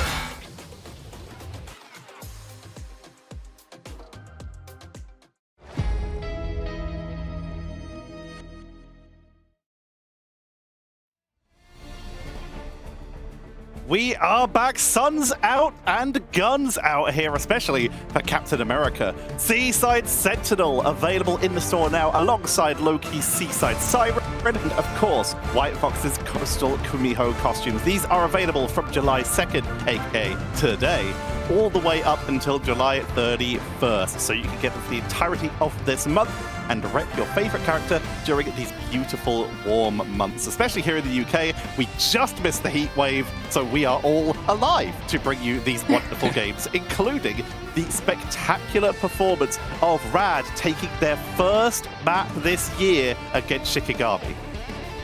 It was a good map to take as well, because we'd sort of said that Rad, a couple of the instances that we saw on Krakoa haven't looked that good against 0-2 by VP in pre-season groups, 0-2 by Pulsar in stage 1 groups, even losing against like Reason and only beating Crownfall on that map so far here. So Shikigami having at least a choice to change it up. It did feel a little bit like it was the focus of the Rocket ban, just making sure that Kath was off of like her comfort pick of like Rocket that she's been consistently playing for Shikigami. Otherwise she'd go Invis, but you've got Luna and Gambit available. You kind of have to go for that option. The problem is, Moxie, is just the healing output isn't quite there, and it's easy pickings for Rad. True. I mean, larger problem, lag pick from being able to absorb pressure from Legend, even though you're coming through with Gambit versus Gambit, you don't have to worry as much about the Star-Lord being able to brute force the issue, as it will be Vertigo who walks away with our MVP. 20.4k healing done on Loki, but the most impressive thing is only going down once. We know how targeted these strategists are in this meta. If you're running Loki or Gambit, it's like the highest priority elimination, even if it's just least pressure to try to force out regeneration domain very early on and then go for the throw. So Vertigo doing a very You bring up an excellent point there, Moxie, of having not just that Magneto to absorb some of that raging Royal Flush there from the Gambits, but then Vertigo coming in, barely going down, meaning that they had a second. So in these Gambit versus Gambit situations, it almost always was Rad coming out on top, because they were just able to, one, survive thanks to the Magneto, and then turn it around with Vertigo there. And you can see this is a very low casualty game for Rad. Lugia went down the most because they were the person basically in the fray the most, having to dive quite often. Dual Kaya in the sky. Crazy Kitty on that Wolverine. We know just how good they are on that. With that team up, Smashnez was just sitting pretty in the back, just unleashing damage. Didn't go down a single time, Ryan. Yeah, I think the crazy thing is for Crazy Kitty, actually, like the damage output to final hits, like he has the third highest like final hits per 10 minutes behind two players you might know of, Tanuki and Terra. But it's the fact that like Rad, one of the biggest issues is just like the damage that they do as a team per like 10 minutes. If you compare it to all of the other teams in playoffs, they're at the bottom by a chunk, like by 4,000 like damage. But it shows that like Rad have an ability that, even though like in this case Crazy Kid is not putting out a good amount of damage, in fact most people almost have double what he's done for the actual damage he can find those picks, similar to what we were talking about with Terra earlier. He knows how to make sure that those chunks of damage get turned into eliminations. It means that Rad can be a little bit more frugal with how they play, so long as they pick off the key targets, and that's exactly what they did. They're putting on as best of a performance as they can. As we already mentioned, we have finally broken the curse. Rad have done a huge amount of work versus the other teams in these seasons, in the entirety of preseason and the group stage. But Shikigami have been their white whale. In the beaches of Krakoa, they've just not been able to take them down, and they've got so close. They've broken that curse. The question is, can they keep that going? Or is this going to be a situation where they're going to get shut down completely? We're heading to our second map. This is the choice of Shikigami, and it's going to be Symbiotic Surface. We were discussing whether it was going to be potentially Central Park or Symbiotic Surface here, right? Yeah, I mean, for the side of Shikigami, this is a brave pick because the 2 times that they have chosen it, they've lost it. It was up against Team Heretics and then Fire Strays earlier on in the preseason playoffs, but here it's 2 wins as well on the side of Rad, so it's a good look for them. We're going to be heading in to map number 2, leaving you in the capable hands of Ryan Central and Got Moxie to see if Shikigami can even up the score. And the start of this draft is the same as all of the drafts so far, which I don't know if that's like a positive or a negative, that like it's a little bit more like teams like mirror matchups, certainly versus pro. They want to make sure that they go in on like even matchups if they can. It's teams like Na'Vi that have really started to use this to their advantage. So everything so far is looking exactly the same. We'll see now if there's going to be some adjustments here away from the Daredevil double ban, but I would assume not with these 2 teams. I wonder if Shiki tried to move away from the Star-Lord as well now that Rad have been prioritizing the Mag, because obviously you don't have enough space in Ban Draft to remove that Vanguard, but what you can do is go for something that's not quite as easy for it to be able to shut down. So not going for a priority on the Rocket or the Star-Lord, I think, could benefit Shikigami's composition in this long run, as we do see Rad target out the Rocket, so yet again keeping Kath off of her comfort hero, trying to force things like that Luna, which we were seeing Rad so capable of shutting down, both with the one-shot capabilities of the Meteor M, but also just with the sheer amount of target focus, all having enough damage to break through the heal uptime, as they'll be able to secure themselves a one-sided Rocket Raccoon as Shiki ban out Crazy Kitty's Daredevil, which would be the turn now that Black Cat has been nerfed.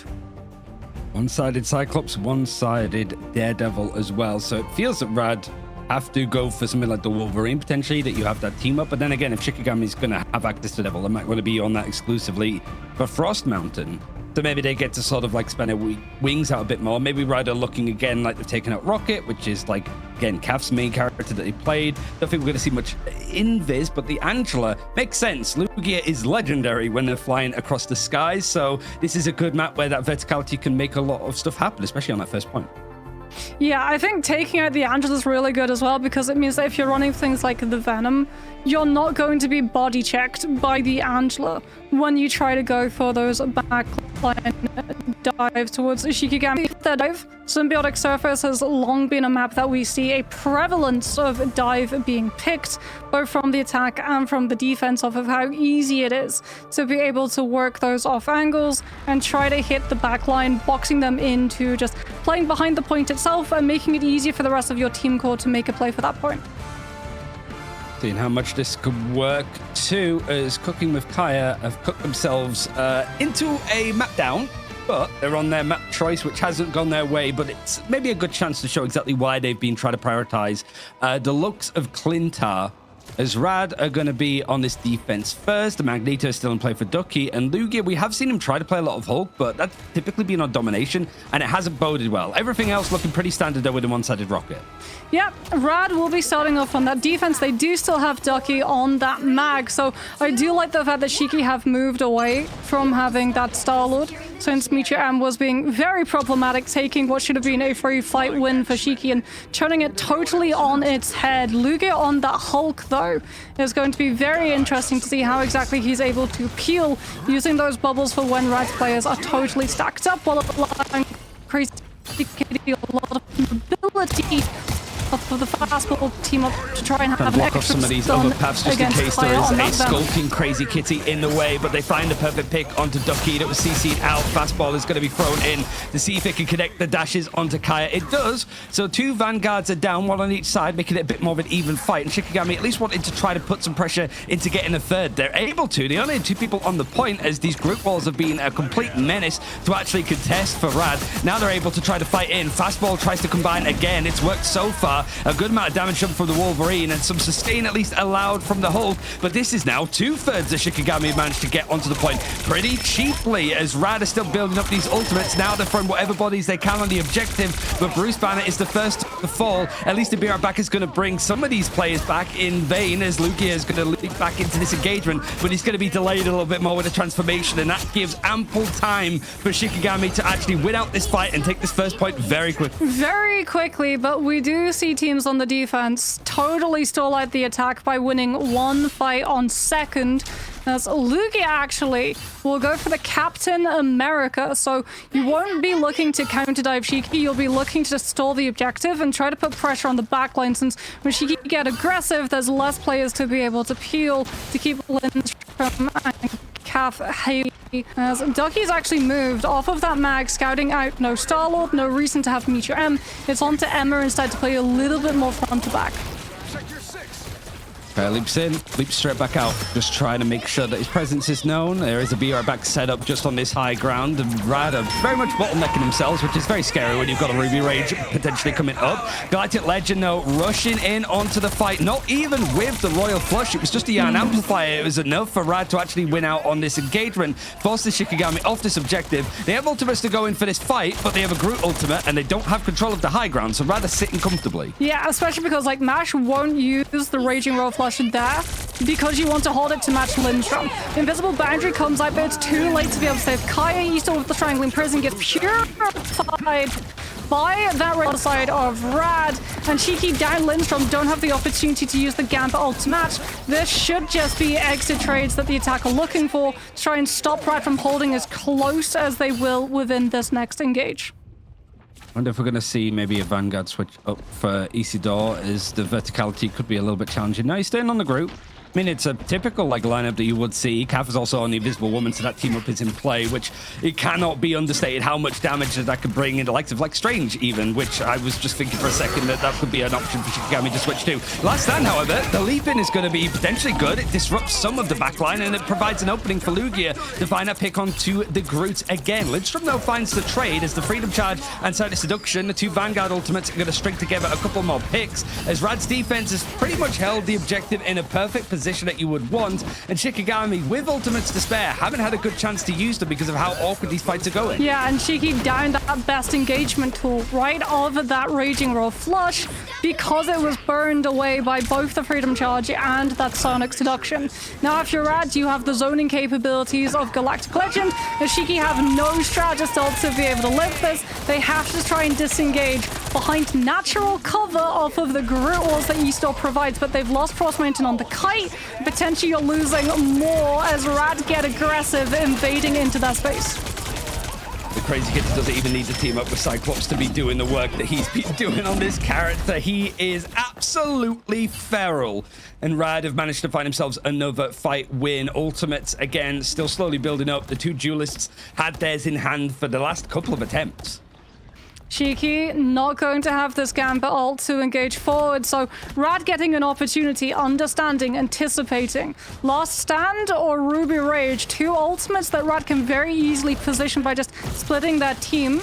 As Shiki take a different approach this time, they'll try to push for high ground to force Rad to have to give up a lot of positions if they want to get away from this Wolf and Cyclops. Good grab from front, both shuts down both Ducky and Mash, and Shiki finally get the opening they were looking for. It's a perfect pull in, just setting them up to knock them down, and finally there's some momentum building from Shikigami. The picks are starting to fly through as Rad's combination, well, it's the duelists that went down first, so the Vanguards aren't quite going to be quick enough to get out of this fight. Shikigami setting themselves up nicely, and with that Strangling Prison in hand, there's a lot of tight chokes, so Rad need to be very careful in how they're fighting this, but they've also almost built up that Royal Flush. Yeah, Royal Flush, but ideally you're wanting to use Cosmic Yarn Amplifier, since you know that Lindstrom is very close to a Gambit ult of his own.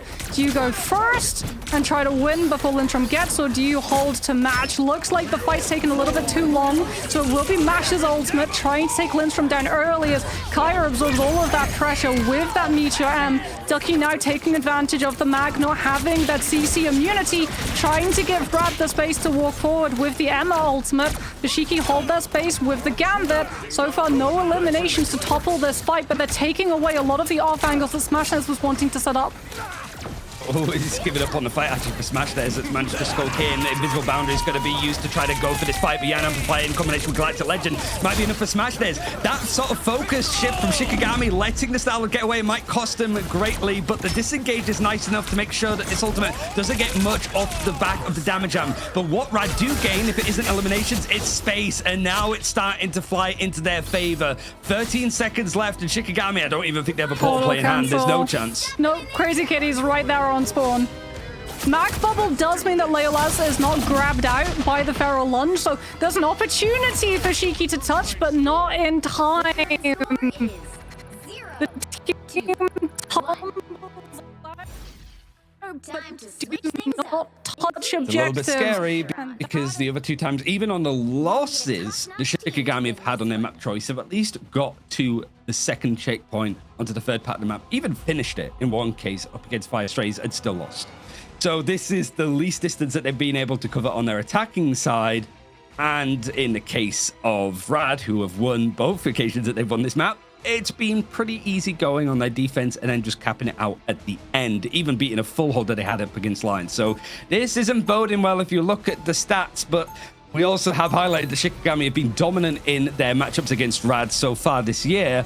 That start has pretty much been kaput. This is one-sided towards Rad by a huge margin. Yeah, Rad very much looking like the more improved of these teams. It's not even like the compositions that they're playing that's anything weird. It's just the coordination and understanding of how Shiki want to play theirs, and Rad understanding perfectly how to counterplay it. Let's get out of here. But we're It's also a little bit like, yeah, you've got Starlord, you've got Gambit. You're not just going for that combination each time. You've got the damage boost, you've got the one-sided rocket, so you can go for the Iron Amplifier, and then just kind of use the Royal Flush to just set up Crazy Kitty, who has been, I think, MVP of today so far. The Wolverine is working. He doesn't even need, like, the team up alongside Cyclops to actually be making this sing in the end. But it is just like that one-sided Cyclops and a one-sided Daredevil on the side of Shikigami that they haven't actually really wanted to use. Frost Mountain's been very keen on making that Wolverine work, naturally, because of the team-up. Very early portal from Rad just to sidestep a lot of opportunities that Shiki have to apply pressure early. Allows Rad to actually take this high ground very, very quickly. Vertigo on that low-key does mean that Rad have very good tools to defend against if damage comes their way, with those greens being placed onto point, and Rad are getting Crazy Kitty into a position to put so much pressure onto Eastor, gets such a good grab onto the Groot, and Shiki have no way of keeping him up.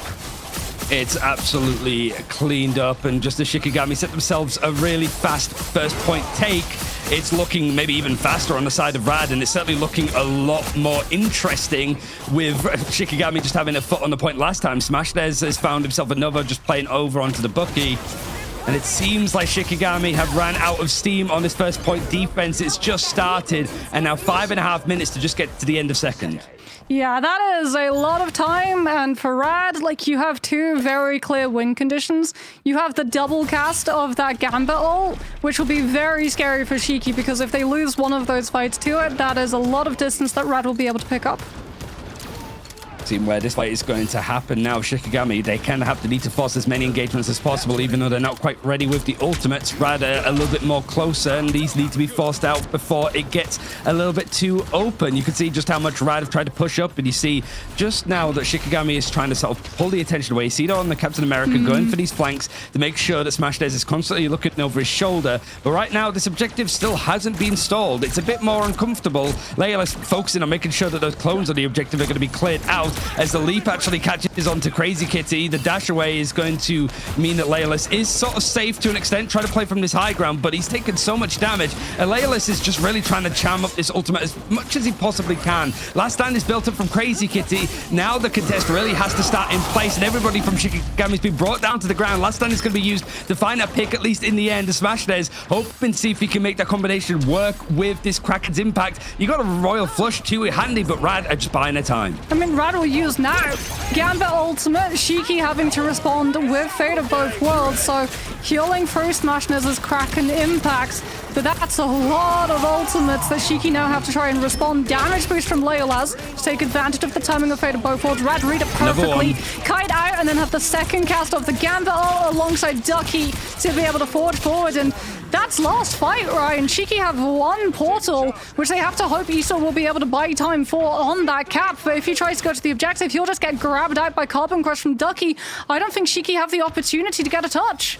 No, who's actually going to be able to touch at this rate? They're just going back by feet. I mean, the Royal Flush is going to be used to try to touch at the very least. You've got the Venom that's managed to close in that distance. Let the Devil out trying to combine, but Freedom Charge means that there's some more sustain on this side as Rad don't have those Strategist ultimates to work with. They use them back-to-back. Freedom Charge, though, it's going to be used from Shikigami to see if they can counter this a bit more. Kaya goes down. He had to be the first one to try to touch, to hold on to this objective as much as he possibly can. But now there's nothing for Shikigami to work with ult-wise, and there's leaning towards a big Kraken's impact on the horizon for Smash Des, as well as a final stand that could be final notes over on Clintar. The Leapin is trying to pull this group out of position. Sorry, Isidore is the one that goes down to Captain America, pulled into the Kraken's impact as these two duelists are combining perfectly for Rad. As the resets of the final stand are going to find absolutely everybody. There's still just under 3 minutes on the clock, and it could all be put in the back pocket for Rad. They didn't need it. They win out 2-0. One more map to potentially go. Oh boy, we thought this could be a 5-map series. It's looking like it might be a 3-0 here, Ryan, as Rad just looks so in control of understanding how to shut down the Gambit ults and how to use theirs to brutally force a lot of these fights on the objective itself. Spider Islands, maybe. That was a choice for Shikigami before, but we'll see exactly where we're going to go after this very quick break.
The curse has been broken.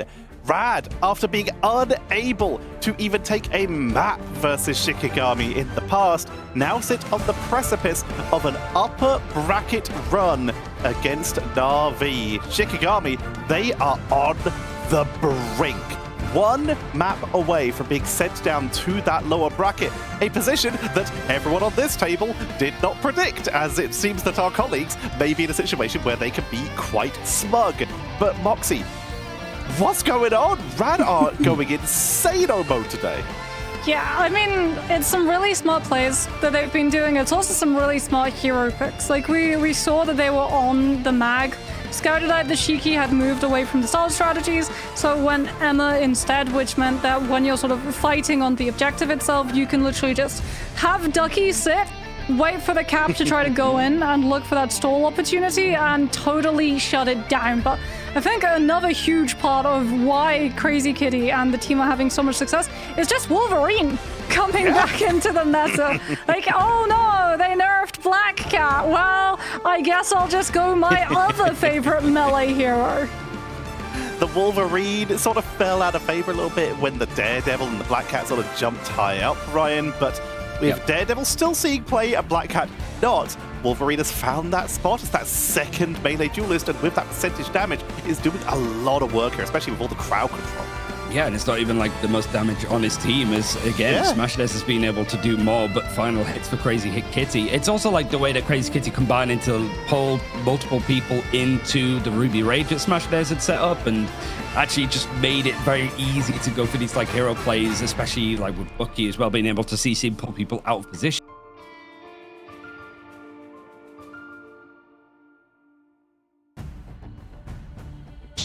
For Shikigami, and then if it's a case of like, okay, yeah, Daredevil's one-sided, well, Frost Mountain's not going to have a good chance to use it because they don't really care about them having a Cyclops either, so you're likely going to go for the Wolverine Cyclops combination as opposed to throwing in the Daredevil, which might be a bit more better suited to just try to control the lanes and make sure that Crazy Kitty cannot get set up in the same way. So Shikigami have been sort of like pushed to the wayside a bit more, and now it has to be a pure convoy map to choose from. I wouldn't be surprised to see some like Araco, some Yggdrasil, something that's a little bit less popular, because Spider Islands has been played and won for both teams. So that feels like it's not quite the ace up the sleeve that you'd hope it to be if you're Shikigami. Has made quite a bit of an impact here. But Moxie, speaking of impact, we're still seeing one-sided Loki, even though it's not banned out on the other side. Is this as important as it was when Gambit first came out, where we'd see that almost forced every time into a Loki or a Gambit ban? Or is this just a situation of it's solid, but the play is making the difference?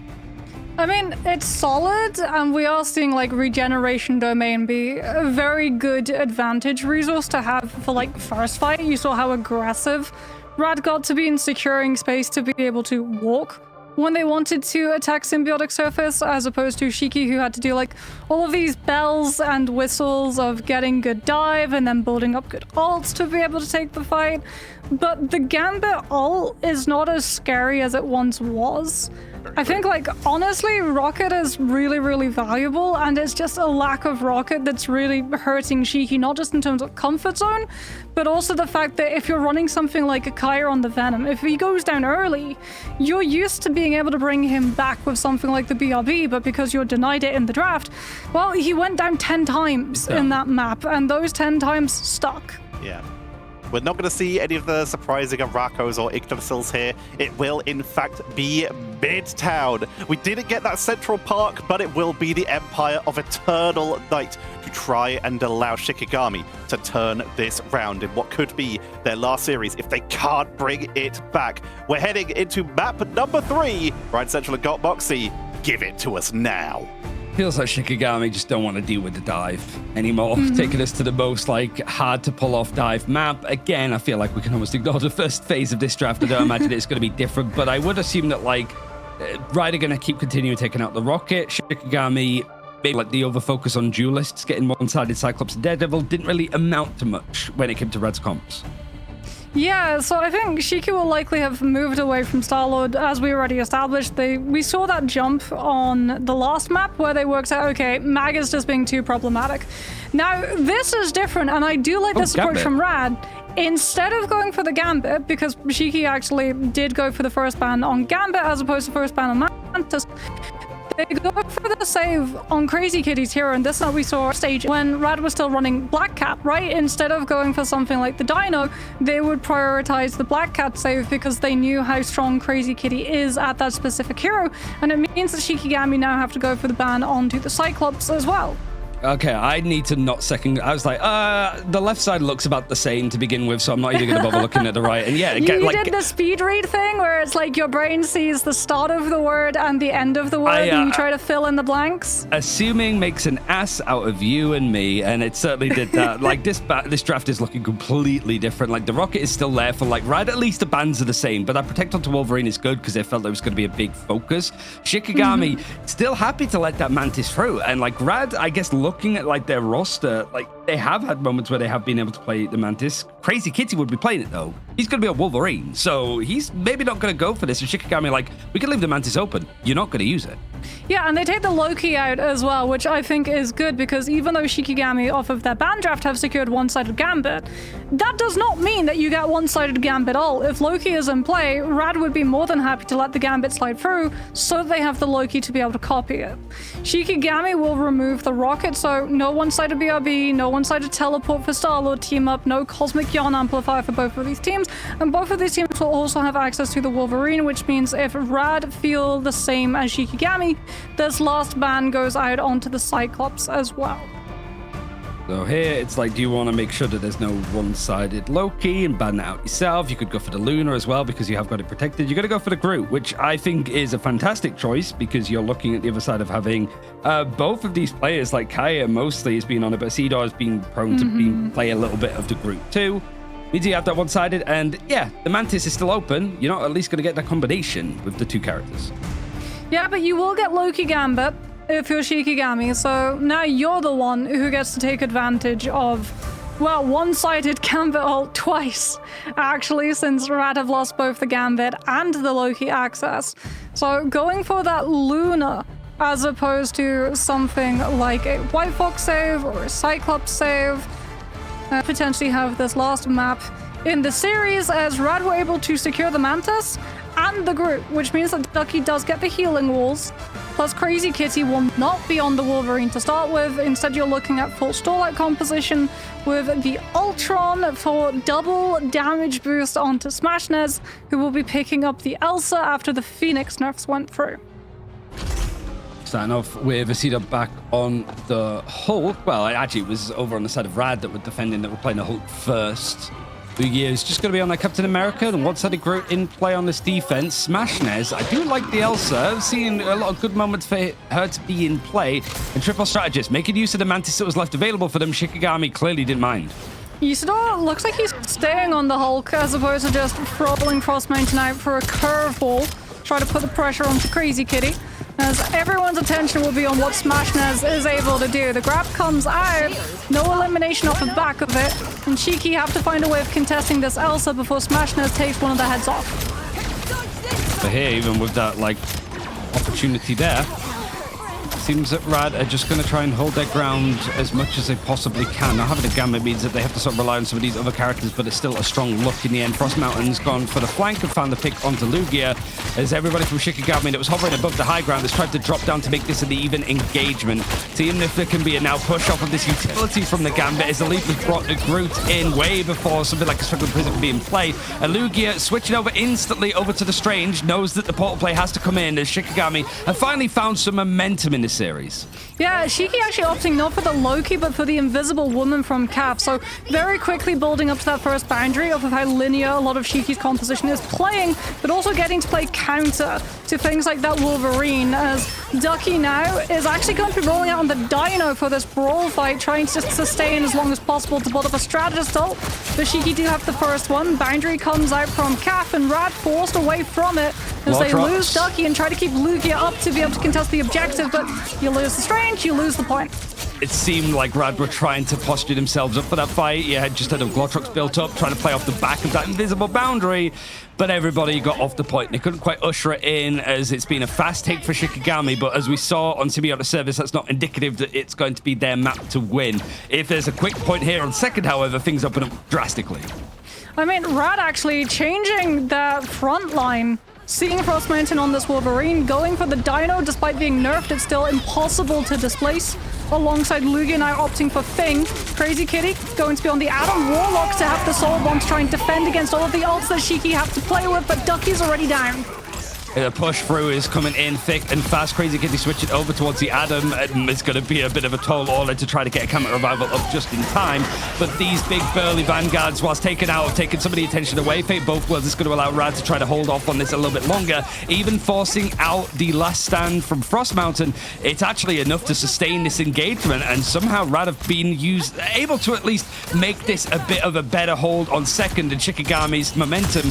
They're trying to continue it on. They're trying to throw in Frost Mountain, see if he can go in for another dash, but like we sort of mentioned, you got the Devil Dinosaur that's trying to put his way in the way, and you got the Rampage now in hand to stomp his way through if they want. Clobbering Time is going to be used from Lugia. It's not going to be much of a help though, as the World Breaker Hulk is going to make his way in. The mutant form of Isidore is going to force out that Comet Revival finally to at least bring Ducky back into the fray. Having that Rampage though, it's not even going to be needed at this rate. It's just going to be that one person that was resurrected. Now the Stomp coming through just as Cap is brought in the invisible boundary. It's not going to be enough though. That Rampage is going to be a quick extension, and somehow, someway, Shikigami have turned this long, laborious fight into their favor and forced everything out from Rad on the defense. Well, not quite everything. Smash Dance does have the Apex Predator, but loses the opportunity to use it as, yeah, Shiki, one elimination onto Ducky, forced out the Karmic Revival, then everyone from Shiki pulled back.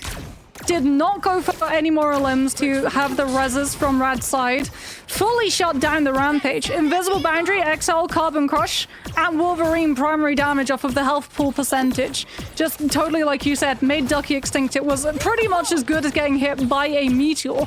As Ducky now off of that dinosaur onto the EMEA, trying to shut down a lot of the momentum that Shiki are picking up. Smashness does still have that Apex Predator, something that Shiki have to be very wary about, but Lindstrom can purify the team to be able to get them out of the jaws of Glatrox with the Raging Roll flush if Shiki decides to lead with it. Yeah, it's holding on to it for a rainy day. There's the Glatrox trying to see if he can line it up with the Ruby Rage. It doesn't quite find the connections. The Glatrox has pulled everybody in, at least able to get the pick onto Lindstrom at an ample time because the Royal Flush was also used at the same time from Shikigami. Finally, Rad taking control. A full team wipe on the side of Shikigami, sent back to spawn, and Rad holding on.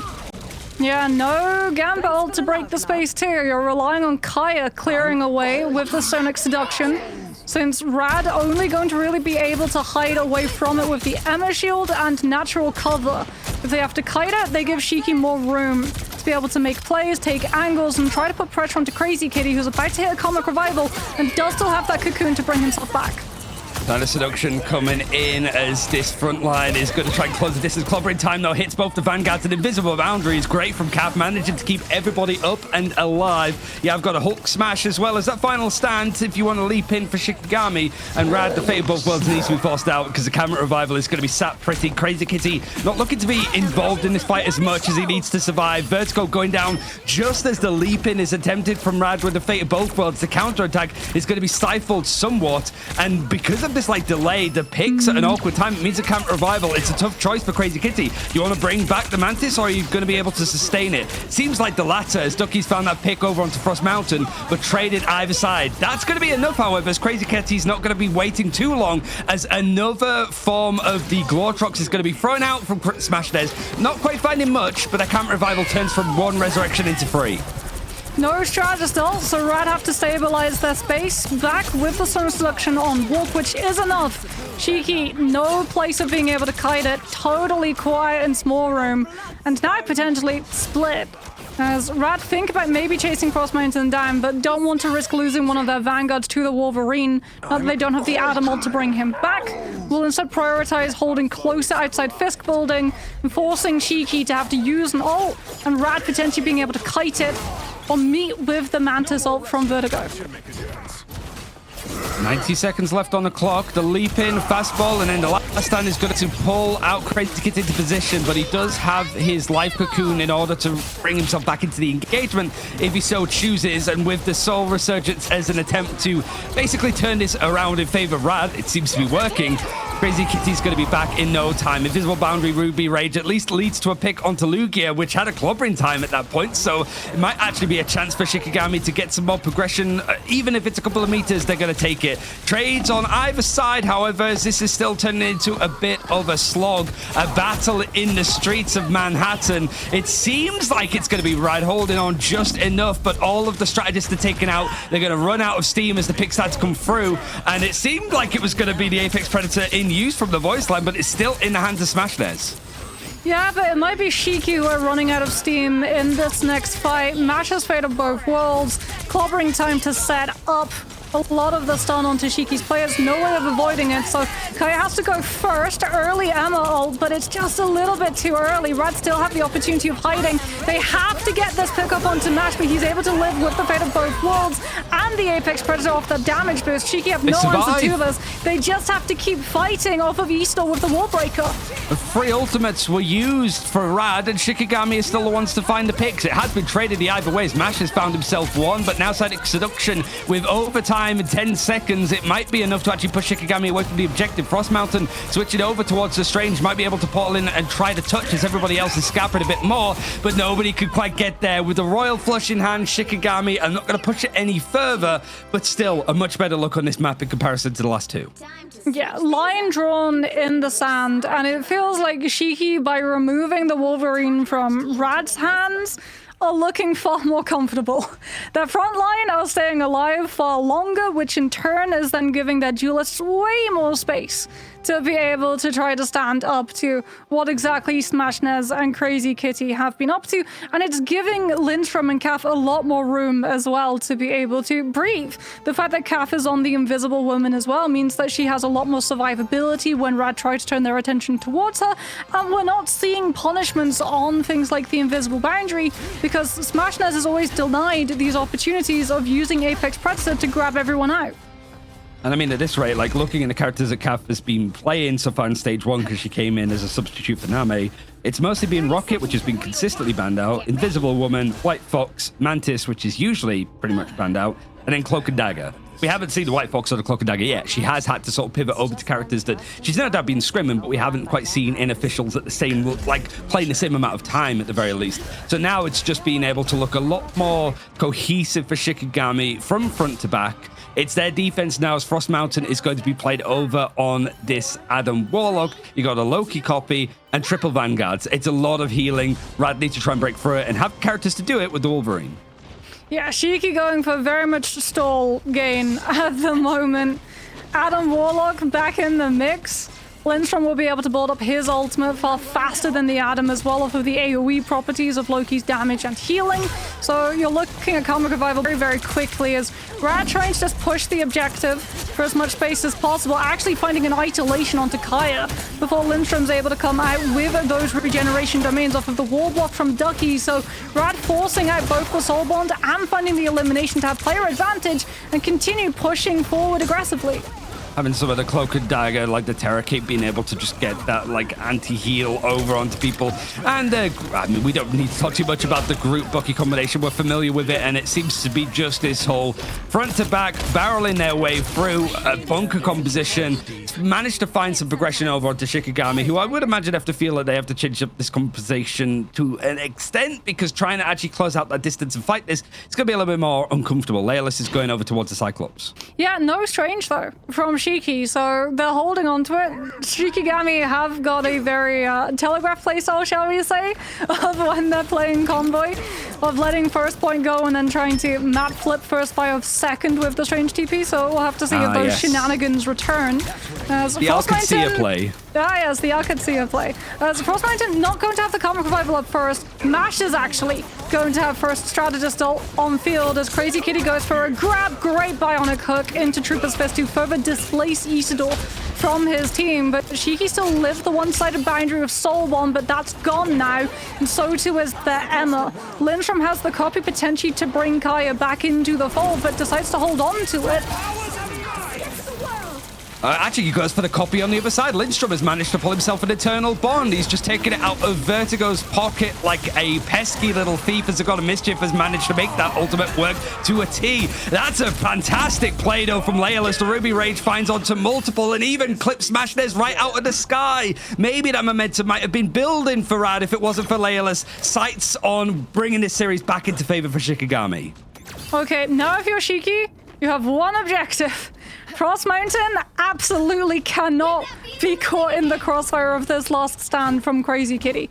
He has the Karmic Revival. If you lose the Adam before you have the chance of bringing these players back, this fight is sunk for Shiki. They've invested the Strange TP. They don't have it for this next one. Might have Life Cocoon, though, but I don't imagine that Crazy Kitty's going to let him have any space in order to do that. You'd be surprised, but Freedom Charge also for Shikigami means they have at least another Strategist ultimate to sit back on, as it's going to be triple Strategists on their side. Rad still wanting to go for the 2-2-2 on attack to see if the leap in is required, but Shikigami are doing well to just make this a bit of a neutral fight, taking chunks out of each other, but no eliminations coming in and no ultimates being expended either. The pull-in onto Cyclops has been shot back out with the dash away, and Invisible Boundary is going to be first play for Rad. Camp Revival now going to be used, almost expecting people to go down ahead of time, and he's right, at least we're getting it onto Kaya. The last stand is going to be used. It's not going to bring back anybody else, though, because that main target was over onto the Adam. There's not going to be quite a copy in place as everybody's been brought back in the fray, and another Ruby Rage built up from Leolus means that Shikigami almost just baiting up the plays from Rad, telepathing their way into how this fight was going to go, have managed to build and survive a little bit more. If Rad have anything else to throw into this engagement, well, the God of Mischief is now in hands of Lindstrom as 20 seconds are left. Yeah, Lindstrom holding onto that low-key ult and Rad losing players. Crazy Kitty actually went down early in that fight first, so he's in charge of swapping to Strange, as it will be a TP fight. Lugia at least does have certain seduction, so Rad, they've got an opening here. They've got pick potential as well off of Smashnez if he's able to build up this Kraken impact to pair alongside Strangling Prison. There's the Emerald to be able to walk, and now Shikigami relying on Lindstrom, keeping the team up with the God of Mischief. Invisible Boundary, though, is pretty easy to be able to find picks through. Rad just have to wait for it to drop before using the Strangling Prison combo. Yeah, I mean, it's just surviving it, and then the Strangling Prison, the leap in. It couldn't be any more textbook from Rad as they find the picks needed. There's going to be very little chance to actually stall this out, and even using the clones to go for these resets means that it's just a case of time against Shikigami. They were hoping that it would be clawed out, but that Invisible Boundary forced out early with a copy. You got Frost Mountain running in on Spider-Man. The Smashnez is just sending everybody back one at a time. The map continues on. I mean, the good thing for Shiki, though, is that was so much time burnt off the bank for Rad to be able to play with in 2 seconds. Like, that's what you're looking for on Midtown, not the full hold. There it is. You called it. Oh, here comes the map flip. I mean, Vertigo's already in cloak form. Rad fooling this. The moment someone from Shiki steps through, it's into this blind from that Terra Cape. And Rad are more than happy with brawling this out. They've got the Bucky for the shields on ability hits, and then if really required, you've got Mash with Invisible Boundary totally one-sided to slow this fight down. Yeah, but they're big ultimates that are used very early on in this point, and because of the way that Rad were playing, it was a lot more conservative. Ruby Rage now going to come through, forces out the Invisible Boundary in place. Eternal Bond might be used to try to catapult this fight into the faces of Shikigami. They found a pick already, even off the back of that Invisible Boundary, but the Maelstrom has found that pick onto Mash at the same time, just at the end of the ultimate used from Rad. Clobbering time, though, just hovered online for Lugia, as the stun is going to come in, actually, from the Ibag Moto. Kai has been able to sort of swing in and build up that ultimate very quickly. Seems that Rad, though, are picking off these players one at a time, whilst the Shikigami have control of this objective. They're splintered. Oh, Vertigo got forced into using Eternal Bond, though. That could cost Rad in the long run, especially because, like, Shiki, they didn't outright win this fight, but they took, what, 1 minute off Rad's overall time bank, and they're still not letting this objective move for free. So 2 more fights at least, and some of those will be in OT. Clobbering time from Lugia finds a connection, finds an isolation onto Frost Mountain, even through the Royal Flush. The heal is not enough to keep Logan sustained, and it's a last stand from Crazy Kitty, called in for the clutch.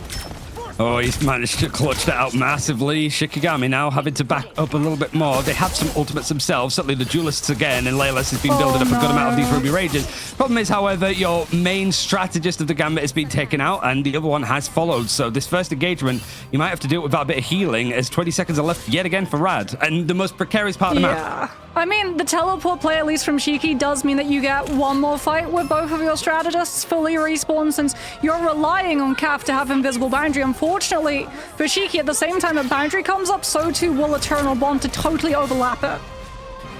It comes into business time now for Shikigami. They're fighting in overtime at the end of a checkpoint again, and the first thing that's going to be used is that Sonic Seduction from Ducky. Managed to usher people away as Shikigami are really unable to actually uncontest this one. You can see in the background there's a bit of a scupper happening as Cecido was trying to pull the attention and gets taken out for his troubles. Now Frost Mountain, he's leaning over towards having that last stand to try to pull people in, but it's the Ruby Rage that comes out first with the Invisible Boundary though. Your front line has gone down. There's finally the ultimate from the Wolverine off the back of the Apex Legend being used from Smashness, but nobody from Shikigami is able to do anything. This payload has moved almost for free despite Shikigami throwing everything they had into that final fight. Yeah, and Vertigo got to hold Eternal Bond too.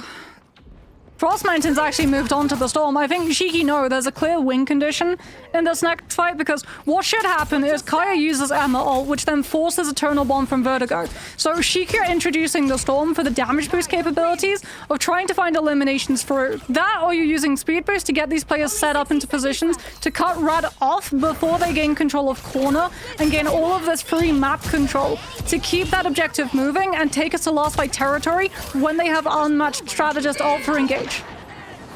Sonic Seduction comes into play first. Is it going to be enough to force that Eternal Bond? No. Rad have actually managed to back out of this completely and hold on to it. Maybe they go for the counterattack now, or if they're going to try to use it, maybe sniff it. There's going to be a Royal Flush in play. There's a last stand that's going to be built on the other side for Crazy Kitty. A lot of stuff actually about to come online for Rad a lot sooner than Shikigami, as both of the strategists are stunned out from the last stand, but they're able to survive off the back of Acedo's Freedom Charge that he just got online. OT looming again, but that hasn't really threatened Rad all too much. Losing Lugia, though, however, could be a lot more costly as they've managed to catch Acedo out of the sky. He's gone back to safety. A lot of damage has been done from the left click of Ducky, and now you've not really got too much else to rely on. If you're Rad, you have to try to touch as overtime is coming in, and that's when the Royal Flush is going to bait out the Eternal Bond. It has to be now for Rad if you want to make this a 3-0, or Shikigami are pulling us into a map 4. Shikigami having plenty to work with, though, as Vertigo off the back of the Eternal Bond actually gets the pick onto the Emma Frost. That Ruby Rage hasn't found anything from Shikigami,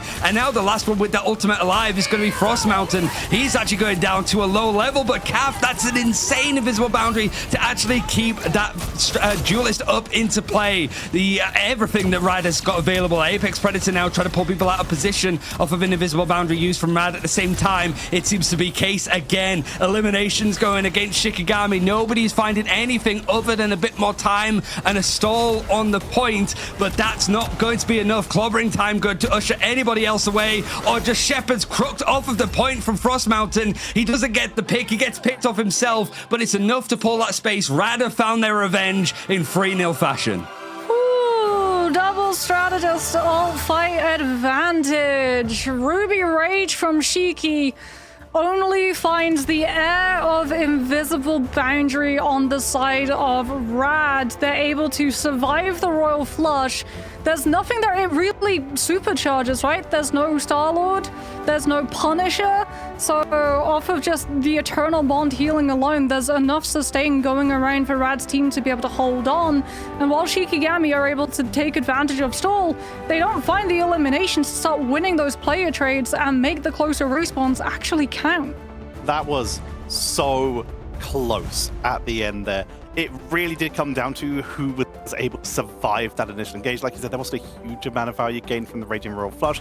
The Invisible Boundary to counteract that Ruby Rage, just to make sure that Rad could hold that fight just a little bit longer. And in particular, round 1, the fact that Rad were able to hold just before that final point that could have maybe made the difference in that delay, because we could just watch them in real time figure out, oh, we've just been hit by an unexpected draft into an unexpected comp. We're losing. Okay, quickly change this, just one little change at a time until they finally found what worked. It was great to see Rad in real time figure out what the issue was and how to deal with it, right? Yeah, I mean, that's something that we know good at from that last series against Pulsar that we saw in groups, just the adjustments over time. And even though I like the Shikigami tried to go off of that like beaten track that we've seen happen with those like drafts to begin with, it did feel a little bit like that flexibility of Rad was working out a lot stronger. Looking at the MVP, you could sort of give it to multiple players, I think, on the side of Rad in the end. But I think it's also just MASH having good performances on stuff like the Loki before, the Gambit, but even on the Invisible Woman. Even when that Mantis is left available, they can go triple strategist and still look threatening in the right ways. Yeah, Moxie, we saw the Mantis come in right at the start, almost as if Shikigami were baiting them into it, but it did get abandoned as time went on, and MASH, they were just able to sit on Invisible Woman, on these big healing strategists, and just put in the work. I mean, it's just like the speed that you build up those ults, and as well as the fact that you're playing not just Invis, but also Cloak and Dagger, which means that there's a lot of healing going out onto your team if they're playing stacked up. When you're playing Thing, Emma, you are playing stacked up all the way front to back, just wanting to brawl through. The time they had like boundary eternal bond, it was within the same fight. You could use one to force Shiki to have to burn one of theirs to match, and then have second strategist ult advantage. Fully one-sided to have all of the sustain and just take space away from the defense. Very interesting to see the different strategies between these two, between the first two series we've had today. Very heavy onto the Vanguard Deadpool in our previous series. In this one, not really seen at all, but we did get to see a bit more Bucky. We did get to see a lot of Wolverine, with Smashnez in particular, and Crazy Kitty comboing together beautifully, and even Frost Mountain bringing it out for Shikigami. But Rad, they finally found the key. They've finally been able to take down Shikigami after months of trying, and in what could have been their maybe most important match to do so, Ryan. It really feels like, yeah, you're not only just setting this up of like, yeah, you go up against Na'Vi, who looked terrific in a qualifying game for mid-season finals, but I guess most importantly, if you do lose that, you end up flipping onto the other side of the bracket where Virtus Pro and Team Heretics are. Granted, you might beat them a little bit later on in the losers bracket, depending on how those matchups go, but you basically make your life a little bit more straightforward than the likes of Shikigami. They're going to go up and play up against Fire Strays, and then the winner of that has to play with, I'm guessing, either Virtus Pro or Team Heretics. That's a rough game to go up against in the losers bracket for sure. So at least Rad made their lives a little bit easier going up against a team that knocked them down to the losers bracket last time and also eliminated them in preseason. We'll be finding out more about that particular side of the bracket later on, where our colleagues will take over and bring you some of those very exciting matches right after this. But first, Moxie, looking at these statistics, again, I want to bring it up, the evolution of Rad's front line in particular, moving over to the Thing, and start off with the Devil Dinosaur. Didn't work, evolved to the Emma, something with a little bit more damage, but still having that CC immunity. It was fantastic to see them just problem solve in real time. Yeah, and that's the thing about Rad. They're a very smart team. Like, they start off these matches with very small compositions where they have a game plan, and then if something goes wrong, like if the team that they're against has cooked something up to be able to counter it, they can adapt in real time, and they have the flexibility to be able to adapt in real time. Like, Lugia is probably living his best life in terms of Vanguards that are viable. He gets to play Thing, he gets to play Antler, he gets to play a whole bunch of things that usually in the past would be personality picks for him. But we're not going to have them this time. In this case, we're going to have Ducky, who did get put on the Emma this time, but is going to be in a situation where they have finally, after multiple attempts, been able to beat Shikigami, and as I said earlier, in what could be the most important time to do it. I'm going to open up with the obvious question. Ducky, what has changed between those previous games in the group stage and in preseason, all these times you've played Shikigami before, and now? I'd say as a team, we identified our issues before, and we were able to solve those issues progressively through the long break, which was really nice. And we've also just grown a lot smarter, I think, with draft and counter picking, like you saw with the tanks. But yeah, I think that's why. Speaking of the counter picking, like that third map where things were looking basically the same for drafts, right? The Mantis ban into Rogue ban, Gambit Protect. Was that a bit of a curveball thrown at you? Did you guys feel a little bit like, well, I wasn't expecting that? Or do you feel like that's something that's naturally going to show more in playoffs, right? Everybody was going for the same drafts, but in those bigger games and those bigger moments, some more kooky ideas are going to come out. Were you prepared for that, or did you feel like that was something that you just adapted to very quickly? I mean, we went into the last map with the curveball of banning Wolf. Like, we was ready to do that, so honestly we didn't even really take any notice of it because we wasn't going to save Mantis or Gambit anyway.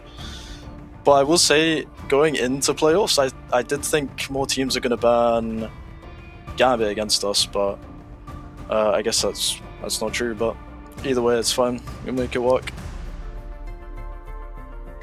Can we explore that a little bit deeper? Because, like, obviously we got to see some of the ban draft from the Pacific playoffs where it was Mantis instant ban into Gambit save. Why do you think that we've moved away from Gambit being the instant ban and Mantis making it all the way through? I mean, I think, I don't know. I mean, I don't do draft in my team, but I do just think that that Gambit is the stronger character.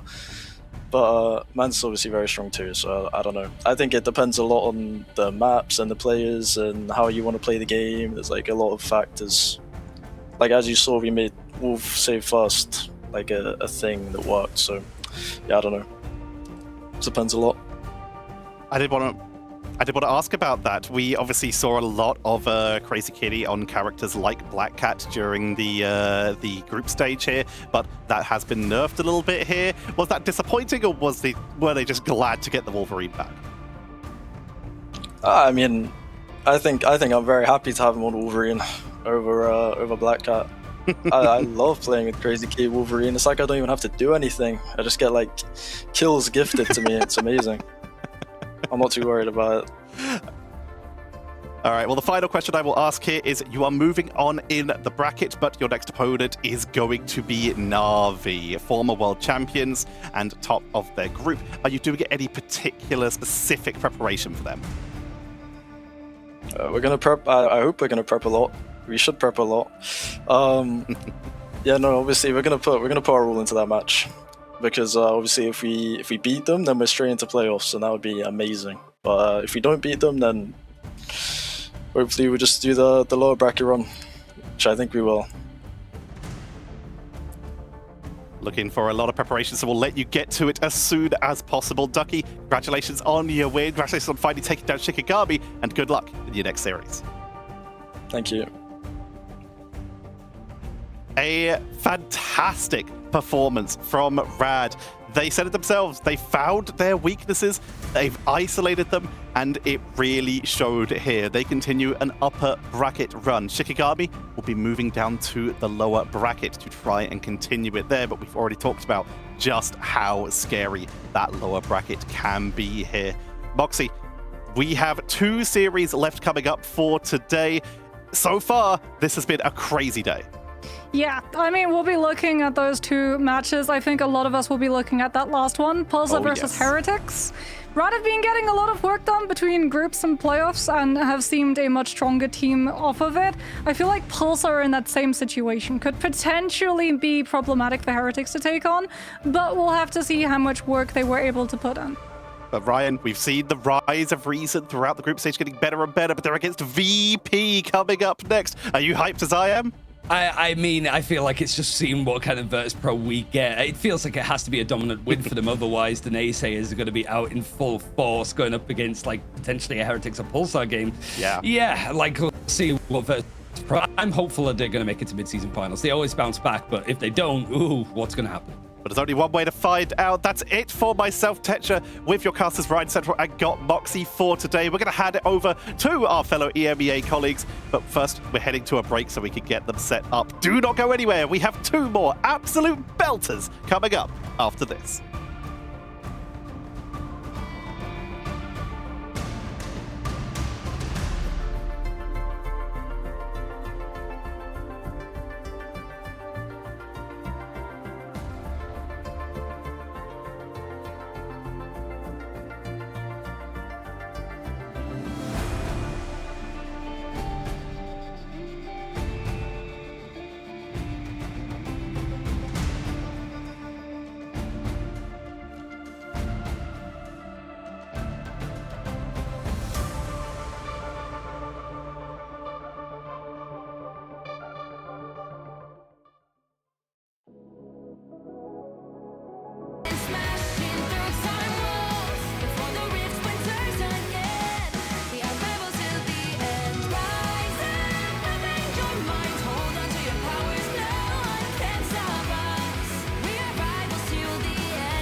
across all time, I see you turning the tides.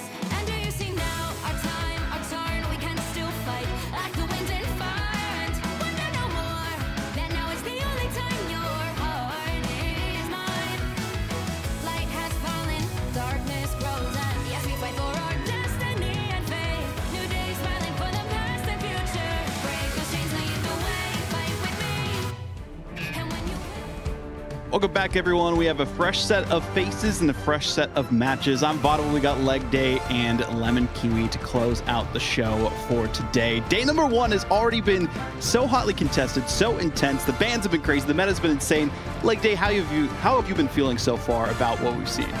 Well, I made a lot of my predictions in the game itself based on, I think, like the resurgence of fastball. I think the Hulk Wolverine is definitely going to be pretty pivotal to a lot of these matchups. So I'm very excited to see that, at least in the case of Rad versus Shikigami, the stocks are rising as I expected. Makes a lot of sense how they're doing pretty good. I mean, first time that they were able to get a single map, let alone a series against Shikigami this season. But Lemon, I mean, we've seen the top dogs look pretty solid so far, and Virtus Pro that we have coming up here, they're going to be looking pretty good too. But, you know, we'll get to you in a second, Lemon. I know Leg Day has some things to talk about with Virtus Pro here. Yeah, I'm afraid I'm going to have to double dip here because I've got to talk about my goats here at Virtus Pro. Like, last year, these guys were 100% on top of EMEA for everything except mid-season. When it came to qualifying for that, they lost out to Burba Patapim, who now are spread out among the Cosmos. They're looking to make sure that that doesn't happen again here. This is definitely a very statement playoffs for them because, like, they don't want to see history repeat. This is a team that's currently carrying a world championship. There's a lot of expectation on this squad to make sure that they are not only the best, but also some of the best representation for EMEA as well. Yeah, I mean, Virtus Pro, again, you know, didn't have the best performance in preseason, had a little bit of a better look through the group stages, and I feel like this meta is going to benefit them very well, especially Cyclops. If Sparker gets control of that, I mean, we saw how deadly Terra was, specifically with it too, so it was another issue. I think it was, what, 34 finals we saw on one of those maps? I would not be surprised to see the same for VP, but tell me a little bit about Reason Gaming. What can we expect from kind of this underdog roster here, Levin? I mean, yeah, the competition has certainly caught up to Virtus Pro, but Reason Gaming, this team has come such a long way since the last time they did face VP in that preseason. They've rebuilt their team. They have a new strategist line, a more consistent secondary Vanguard. On top of that, Simba has exploded this group stage. He has emerged as one of the region's top statistical performers, and this patch is putting a huge spotlight on the Vanguard players who quickly need to adapt to buffed heroes like Rogue, Angela, falling back to old favorites like Venom and Cap, and we know Passiwo can thrive on virtually any dive hero. My question is how Rosa is going to fit into these compositions. That's the big question mark. And then there's people like Nocta, who's another wild card. He's dubbed as the flex god for his team. He spent most of the time as the third strategist throughout stage 1. It'll be exciting to see how deep his hero pool has gotten with the new duelists that we get to play. It's going to be pretty great to see how these duelists actually face off against each other. Sparker on the Star-Lord we've seen do some great work, and then Simba as well on the Phoenix. I mean, we haven't seen Phoenix a single time. This might be the first time, Levin.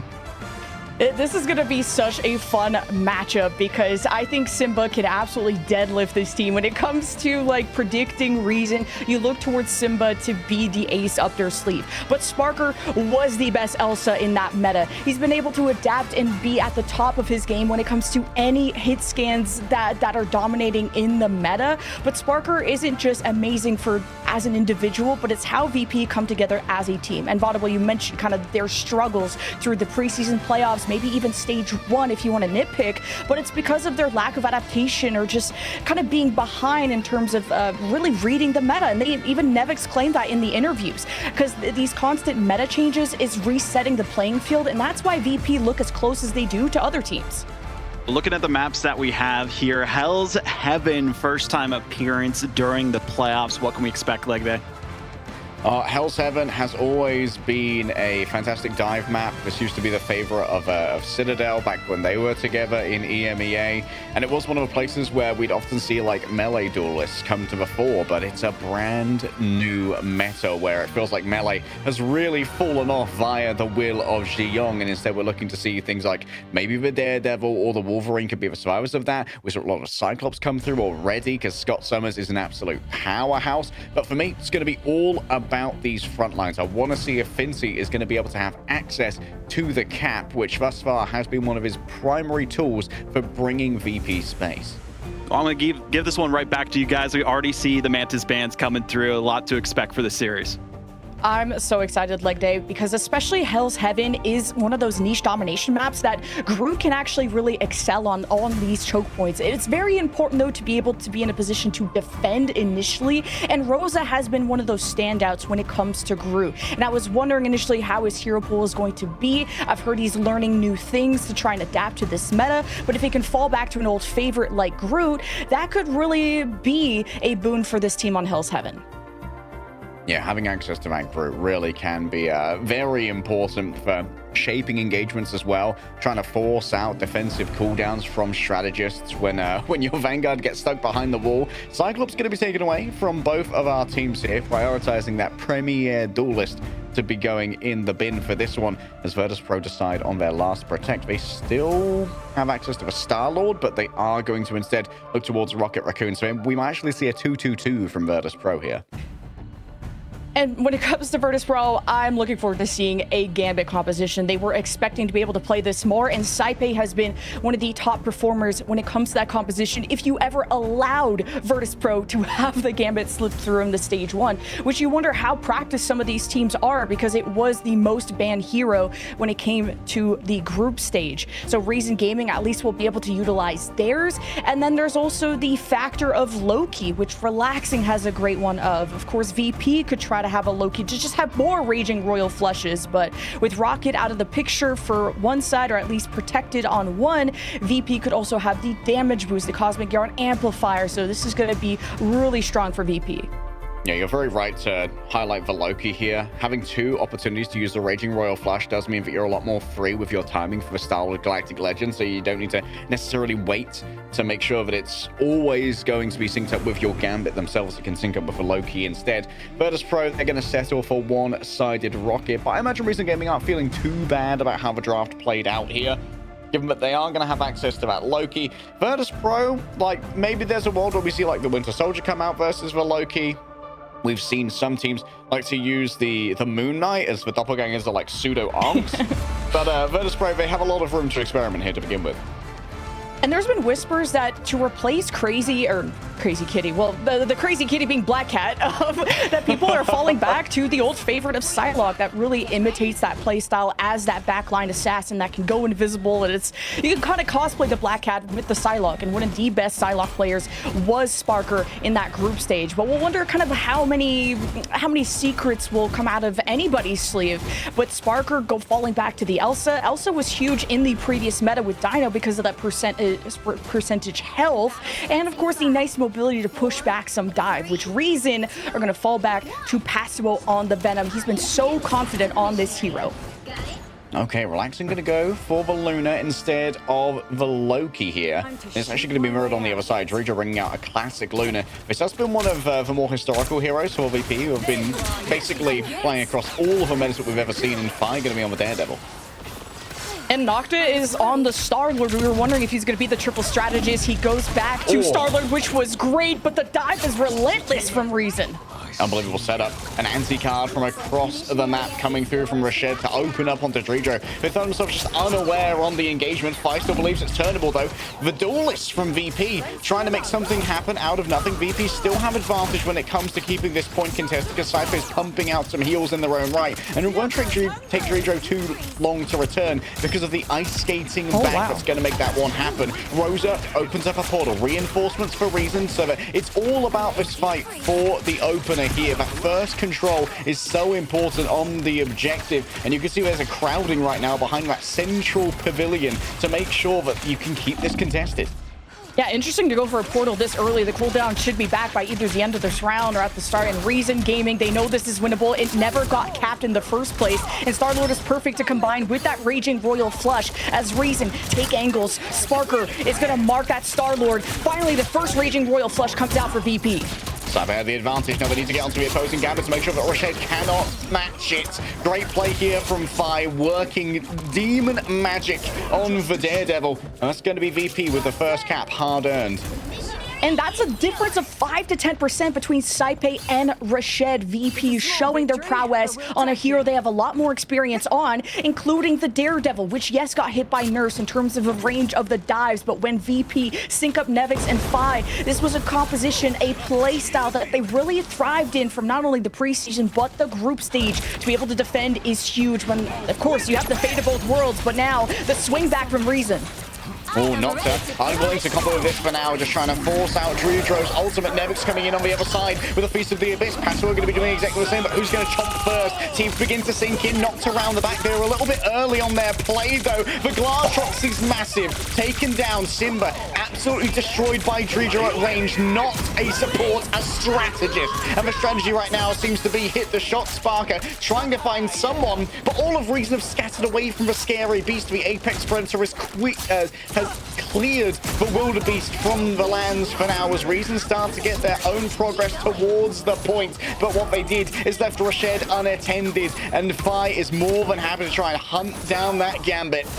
And through the tidal wave of ultimates from Reason, they never claimed the objective, and VP are going to extend their lead nearly to 99% at this point. Reason Gaming haven't scratched the surface. They had their Apex Predator shut down. They did it perpendicular to the point, so you can send them off the map, but it's such a long trajectory that Nocta and all the hit scans are able to disable both Apex Predators. So a lack of value from the Reason Gaming side, and the last fight coming up where Saipe has the Raging Royal Flush and he goes for it. Oh, the first strike here is absolutely brutal. Farewell to Relaxing Rashid, surely going to be up next with Dive Calls chasing the Gambit. The anti-muted propaganda has reached the ears of VP, and their execution is brutal and cunning. Nocta frozen up, unlikely to escape this one. Drudro's there with the final battle. Pasuo tries their best to come on back, but I think for Reason don't even have the TP off cooldown off that first fight engagement. One last engage from Fi just for a touch of additional long charge, and VP looking hot on our first sub-map. And Reason Gaming are suffering the consequences of their own decisions. Like you said, the portal's still on cooldown. It might have not been if this was a more contested map, you know, not 100 to 0, which VP know how to cycle those ults. They had the first Raging Royal Flush. They had the last one. Saipe on the top of his game with the most amount of healing at 10,000 in just one round. It's incredible. Even though Reason Gaming had the first blood, they have Pasuo engaging. Finzi is having the same impact in Reason Gaming's backline. So a lot of pressure is on the strategists this meta to try and mitigate that pressure, whether it's the Luna freezes or just the mobility that the Gambit provides. But Reason Gaming, they're going into this with the most amount of confidence. They felt that they were competitive in the preseason against VP, but this is going to be an uphill battle to try and topple the world champions. All right, a little bit of je ne sais quoi being added here via the Angela for Nevix as we are on the Super Soldier Factory, which means that the lava below is awaiting some victims, Lemma. Lemma? Lemon? Lemur? Maybe. And no Groot, because I think Groot really suffers when there's just so much momentum. It's so hard to press back. Speaking of press, VP are already pushing Reason Gaming against the wall. Oh, straight away, VP. They found this little nest egg for Finzi to try and work from, but Nocta's getting very aggressive here, just taking away so many angles. Joining Fi, Finzi. Well, Finzi may have actually kind of baited Fi right there. Looked like Fi was expecting a big dive, and Finzi did not want to join that. He had some bad juju to work with. And now Rashid is going to bring the remainder of Reason forward. They have the advantage when it comes to the Gambit ult. Nevix can't survive. Finzi's going to do their best to exchange life energy for additional conquest of the point. Still, Reason haven't got the cap. Finzi back on station right now. Up comes the cap ult, but he can't leave to reinforce the remainder of his team. He needs to stay on the point, and VP won't move forward to join their Captain America for now. It's all about Finzi keeping this one contested. Now he's going to chase in after Nocta, who has been marked here by Fi, and Drudro unleashes the power of Lunar Snow. The fate of both worlds to be determined right here and now. 3 players huddle for warmth, trying to get away from the cold embrace of the devil as Sparker tries to to find themselves an opening. Grabbed in by Heaven's Retribution. The Glassrock's off the side. Did Simba get anybody? Yes, Fincy has been removed. And it's going to be Sparker trying to match that energy here. Aside, they think it's winnable. Comes in with their own ultimate. VP are down 2 and they're going for a 4v6 Raging Royal Flush, and this is confidence blooming. Reason Gaming had just finally let go of the chokehold that VP put them in. Reason Gaming invested 4 ultimates just to win this fight, and VP were still the ones to capture it first off of the Raging Royal Flush. VP knew it was winnable all along, and now to be able to guard these choke points where the Venom is trying to come through, it's gonna be so hard for Passivo to navigate and to find some pathing, including Nocta, who's getting checked at the door by the bodyguard of 5. Yeah, what are you going to do when the bouncer's got wall hacks? Like, what are you going to do about that one? Fine, just continuously testing this one, making sure that Nocta has no free space to develop this angle. Does finally have access to the health pack and this bridge on the other side, knowing that Nevix can't really commit for a fight against them because they're so easy to get out of any of those environmental hazards. A lot of space given over here by BP, knowing that Rashid has buffed up so many players. They want Simba so bad, and it's Streeter with the Ice Arc to try and find the finisher. But with Nevix down, it all comes down to Fincy keeping this one contested. Bouncing for his life and bouncing for the objective, but he can't bounce on it for long as Sparker has the Glassrocks, and it's almost Reason with the cap there on the back. The Glassrocks, the Apex Predator grabs 2. Follow-ups there onto Nocta, not so much onto Rosa. Saves himself here with the Banhammer to make sure that any miss from Sparker is going to be punished. But this is Sparker, buddy. Bro, don't miss. That's also a giant Venom hitbox, so it's kind of hard to miss. It's really hard to miss. I mean, Passo was having such a hard time diving this backline because his Elsa will punish you if you stay a second too long, as Reason want to stay a little bit longer in this map, but it looks like it may just be 200 to 0. It's relaxing, tries to keep them in this. Trisha uses their own ult here to save Nevix, who just about manages to Assassin's Charge inside of the radius. And VP is still in control. They've been so sublime when it comes to their objective display. A backline assassination maybe over onto Saipei, a quick blast of Barrage, but it seems like it's a bit of a choke onto this one. Spincy taken down into the lava. The Apex Predator going to join them. A Patty Cake is solid. VP still have 1 Vanguard to try and work with here. Rosa isn't even allowed to hit the lava, but the focus from Reason still good. Even when the fight starts to break down, the comms are there, but the health bars are not, because Spark is taking them away one by one into a pit, says Nevix, relaxing not to be seen again. Rashid going to be joining them, cut down in their prime. The X's of Icors get through the lumber that was offered over. Sparker says, nah, I'm not even going to let the lava have you, buddy. I know that you're going to be flying out of that one, so instead, I'm going to let my guns do the talking, and they only know one really loud word for VP. It's a roar of victory. What a tackle. Multiple tackles from Nevix. I love the choice of the Angela, especially on that map when you can go for those environmental eliminations. There's also so much more staying power for an Angela. You can cycle the shield. You can go for those environmental eliminations. You could fly around and be a wasp. And, well, 200 to 0, that's just VP doing VP things. And we'll find out what Reason Gaming's map pick will be after this.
An electric first map, 200% to 0 for Virtus Pro on Hell's Heaven.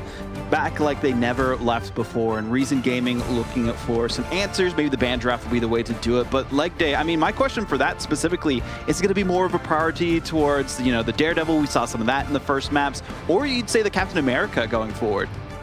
It feels like Captain America might deserve some respect in the ban phase, especially when Luna's on the field. Like, Captain America with Luna Snowflake is an absolute menace when it comes to contesting the point, and we saw Fincy continuously just making sure that even more Reason were winning. As far as the game's concerned, they weren't really winning, and it just gave so much time for someone else on VP to be able to make some magic happen. Well, looking at the MVP, it's no doubt that it's going to be Sparker on this one as well. 13 finals is what you don't see here on the stat line. I mean, he's still back in the saddle and better than ever, Lemon. Absolutely. I mean, what does that say? If you take a shot at the king, you better not miss, something like that. And I guess this Elsa don't miss. I mean, he was the best Elsa during that meta. There's also a difference of what Vanguards they're really shooting at. Sparker got to just sit back and farm passable on the Venom, while as VP's Vanguards are very elusive, whether it's an Angela, a Cap. It's not easy for Simba to try and lock it down.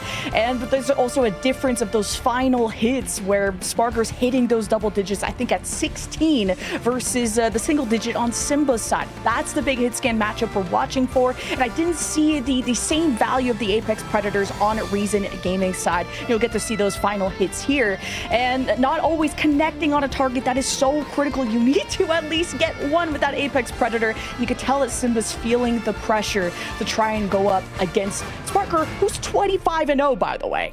I mean, tell us about like the Venom versus the Angela on this one as well, Lemon. I feel like that was a matchup that we kind of expected going into this meta, but now we get to see it actually realized. Yeah, VP had the right plan. They went to the round of Hell's Heaven when there is an environment to tackle somebody into, which Nevix pushed the Doctor Strange. I think that was relaxing there at the end, which immediately threw Reason Gaming off their game. And I was wondering if Nevix was going to go back to the Venom, but I think just with these choke points, it's a lot easier to brute force your way in and have better staying power with an Angel who has the shield, while as Venom is a little bit more cooldown dependent, I would say. It's a lot more flexible to play the Angela. And Finzy, if you don't ban his Cap, he's going to ruin your backline, and he's going to anchor forever. That's the whole reason that was the whole reason Reason Gaming did not win the first fight of the second point. I think leg day, Fincy might be the reason why, you know, a lot of content creators and people out there were thinking Captain America is S tier. Yeah, I think that's probably one of the primary reasons, like the Fincy poly axis, you know, with absolutely Thanos tier Captain Americas certainly worth saying. One thing that I do want to point out here when it comes to our Elsa versus Elsa, since this is the first time we've had a mirror matchup, is that Simba's having to get a lot more adventurous with their Elsa angles compared to Sparker, because when you're playing that Elsa with the Star-Lord can play like that frontline duelist role who's doing a lot of damage to Vanguards, but can't quite go as deep as a Daredevil like Fi can, so you don't create that paranoia in the enemy backline. And that means that they are constantly being able to play like in cover, like with Saipei and with Dredra, and that means that Sparker can sort of like play very close to them and kind of just peel past them away. So how they're running like a secondary duelist here of either the Star-Lord or the Daredevil is really impacting how like lazy the Elsa can be with their positioning, and Sparker being able to stay back for so long and just poke away at Passimo, building up that Glatrox before being able to take advantage of an overextending Simba who needs to get more aggressive has been, I think, a big hallmark in how these two Elsas are performing right now. That was the first time, too, that we saw a one-sided Rocket and one-sided Star-Lord, the first save on Star-Lord. It didn't seem like it worked as well as they would have liked it to. So I'm really curious on what they focus on here. But Midtown seems to be the map that they're going to here, Lemon. Yeah, and the point on that Star-Lord is I didn't like that we didn't combine the Galactic Legend with the Raging Royal Flush. You could tell there's desperation on the Reason Gaming side. We'll see if this map pick will be the right one, though. Yeah, Convoy, Midtown, not going to Convergence like we saw in some of the previous maps and going to this one a little bit early. We'll see how the band draft goes here, leg day. All right, question is, are we going to be seeing triple Vanguard here? We know this map to be one of amazing stalwart defenses. that often feature things like Loki Adam for double resurrections. We see Groots come up quite often here. And we know that both Rosa and Nevix are fantastic and very confident group players. I wouldn't be surprised to see that one come up in the ban draft, but at the moment it feels like there are so many priorities in the ban draft that apart from Mantis and Gambit, I'm pretty sure anything could slip through. Yeah, Midtown is one of those unique maps, just like Central Park, where you can have some shenanigans, whether it's the Moon Knight on offense just to break out a spawn, triple Vanguard, triple Strategist has come out. A lot of innovation has happened on this map in particular. It's also strong for Groot, but I think after Reason Gaming not pulling out on Hell's Heaven, maybe thinking it just won't be able to mitigate VP's aggression. So the Gambits are coming out, which also means the automatic bans of the Rogue. Now, Reason Gaming, we talked about Rosa's role on this team, who has brought out the Van Pool. You saw that this was not really able to slow down Sparker enough because it punishes you if you miss shots, but when you have a big old Venom in front of you, it didn't seem to affect Sparker at all. So the impact of ultimates is what I want to see out of Reason Gaming and kind of how they're adjusting their Vanguard line now that we're on a payload map. Yeah, being able to have that consistent pressure on the objective does mean that it can be a little bit harder to run those like dual diving Vanguards, but we have seen Rosa pick up the Vanguard Deadpool, who can be one of those like objective troll kind of characters who can influence a fight from far away if the objective is only just rolling up. Starlord's going to be taken away this time from Virtus.pro. Respect for Nocta, seeing that Cosmic Yarn amplifier is available. Reason are likely to mirror ban here and keep the Starlord out of both teams' hands, given that, as you mentioned earlier, they do have the combo of the Raging Royal Flush and the Galactic Legend. And I know people in ranked would just not believe me, but Rocket Raccoon has become just the top ban because of that buffed up Cosmic Amplifier. And now the group ban from Reason Gaming side. I don't know if this is a read from Scrims or not, but I do like having that Rocket Raccoon to have that resurrect, because that first point of Midtown can be so snowballable. So it's so important for at least the defense to have it. And you could tell by Reason Gaming how they portaled in that first fight of Hell's Heaven, how much just maintaining their position matters to them. Okay, so now I'm wondering what Virtus.pro, if they run out on some kind of triple Vanguard defense when it's their turn to try and stop Herbie's progress, because the Groot is a quintessential ingredient of the Streets defense during point A. Like the wall generation, the immunity to CC via a hidden Ironwood wall is very important for working against things like an EMEA, things like a Wolverine, or just cutting off something that's a bit more pokey and dangerous like a Magneto in main. So for Reason Gaming, this could be a major order to mess up the plans of VP. Again, this must be something from Scrims that we don't know, because I just don't think I've ever seen VP play the Groot. It's been so much Venom, Cap, Angela, like anything but the Groot, as I don't think this Penny is super serious. At least let's focus on Reason, who have the triple Vanguard, triple strat. This is what I'm talking about, the shenanigans that can happen on this map. This was planned out by Reason, as Nevix is already on the dive, and Finzi is committed to the Penny Parker. This is going to be so fun. Okay, thing to watch here, going to be Simba up on the high ground. When do they decide to disembark from there? Because they need to try and hold this. Fight has been untouched. Where's your Loki at, bro? Where's my God of Mischief? He's just been absolutely decimated. Dreedra at range must have found an angle there as well. We saw the early freeze followed up by the light and dark ice just getting it done. And now you're missing a huge amount of healing because Nocta can't farm headshots off of something like a Devil Dinosaur or an opposing Loki to lower the cooldown on that live stream. And it's a good reaction from VP. Go to the Moon Knight, because on a triple Vanguard, you're going to be more stacked together, especially how you're approaching a Midtown defense. You're clumped into that tiny room. Finzi goes to the EMEA. We didn't stick to the Penny Parker, unfortunately, because Magneto can't be safe behind that shield. You can grab him through it as a portal from Reason Gaming. They want another swing at this, and it's a pretty conservative portal at that, as Nevix will spot this and Reason try to stabilize. All right, Nevix, I think just trying to force out some early cooldowns before disengaging. Sparker falling low. Simba's there on the other side. Excellent Iron Volley. And that means that they're not going to be here to take advantage of Saipe's Gambit movement forward. Nocta falls down, so has the Cocoon Revival if they need it. And it might well be summoned here. Nocta brings himself back, but has so little but so far when it comes to the ult charge. 4% away, basically. Needs a couple of quick heals as Fire is going to return. Nocta falling low. Are you going to be brave enough to invest in the resurrection here?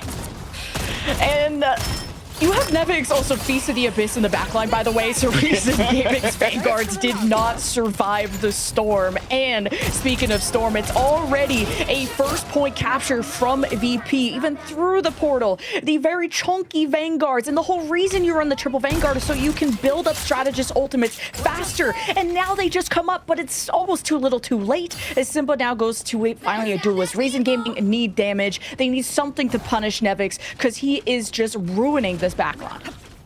One important thing to note here. Oh, Rashid gives up the ultimate. Doesn't want to use the invisible boundary, knowing that Sparker likes to just grab some people out of it, using the Apex Predator instead. Exchange halfway towards the Gambit ultimate. The Raging Royal Flush is going to come up a touch faster. And a quick route here as VP going to look for a Glatrox towards the back, perhaps. In comes the Sonic Seduction. Pasuo gets inside of the regeneration runes laid out by the Loki, and Dredra is going to bring in even more here. Damage boost from a Fate of Both Worlds. Not quite a Raging Royal Flush combo, but you know what? It might still work out. Quick resurrection. I think it might be on top of them at the moment. Oh no, it's under. In the locker room. Great positioning from Nocta.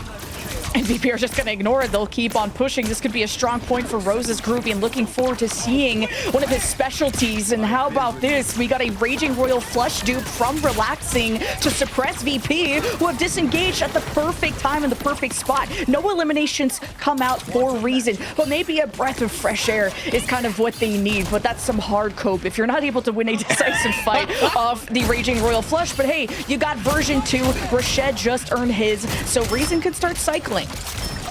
Yeah, and this time it's going to be a little bit harder for VP to disengage. Taipei wraps around the back, gets everyone here with the buff up, and now an exchange of fire. Rosa goes for the solo prison onto Fi, shutting down the adventures of the Star-Lord. Peter Quill put on ice for now, and in the exchange of the Gambit ults here, Rosa's the final note that finishes that one off. It's nice to have the Magneto too from Passimo as that Meteor M, and and Simba just collapsed the backline. We'll continue. The Meteor M is a nice answer to that Galactic Legend. At least, I don't know if you can hit him midair, but you could try to slam dunk somebody else and create a victim on VP's side. So a lot of compositional swaps, but Reason Gaming finally got a decisive fight win that they wanted, but they're out of tools. They're out of ultimates. You look towards Sparker. If Reason stay on the high ground, though, it may be tricky to line up that Apex Predator, but you know that Sparker wants to be on the apex of this high ground, and quickly his aura sets Reason Gaming towards the payload. All right, Simba has to get out of dodge, slowly having their space eroded by the double duelist push up here of VP. Sparker wants to try and find an angle for this Apex Predator, and we are on an adventure.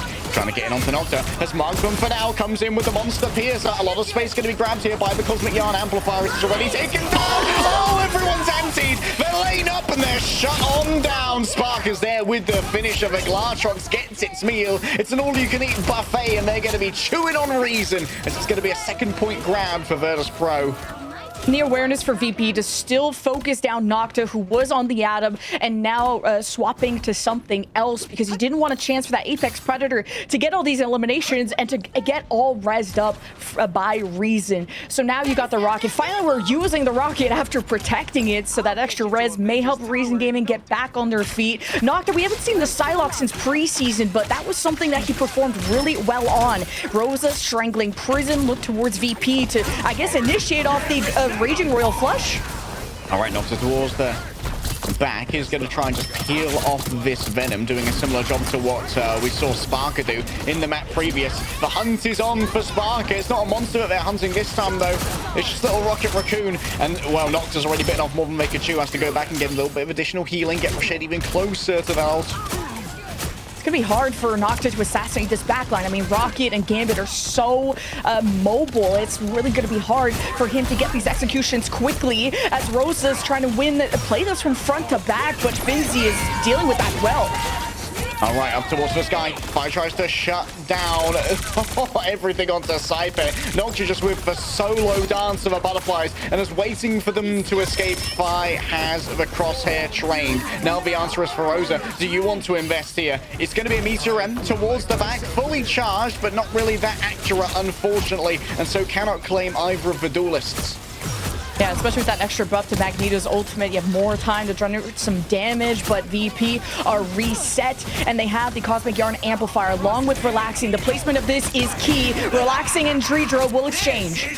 Cosmic Yarn exchange here. Rosa sends him a strangling prison. I think that it's mostly just cleansed out here by Saipe utilizing the cards. Quick on the sticks. And Simba now has to try and make something happen with the Glartrox. The Apex Press, a great timing on the self bubble there from Paso to avoid the burst damage of the Sentience being seized. Simba moves towards the back, tries to find their opening, but Fincy's already noted them after being trapped on the other side. Saipe towards the back himself. It's time to get the motion, but you're going off the side.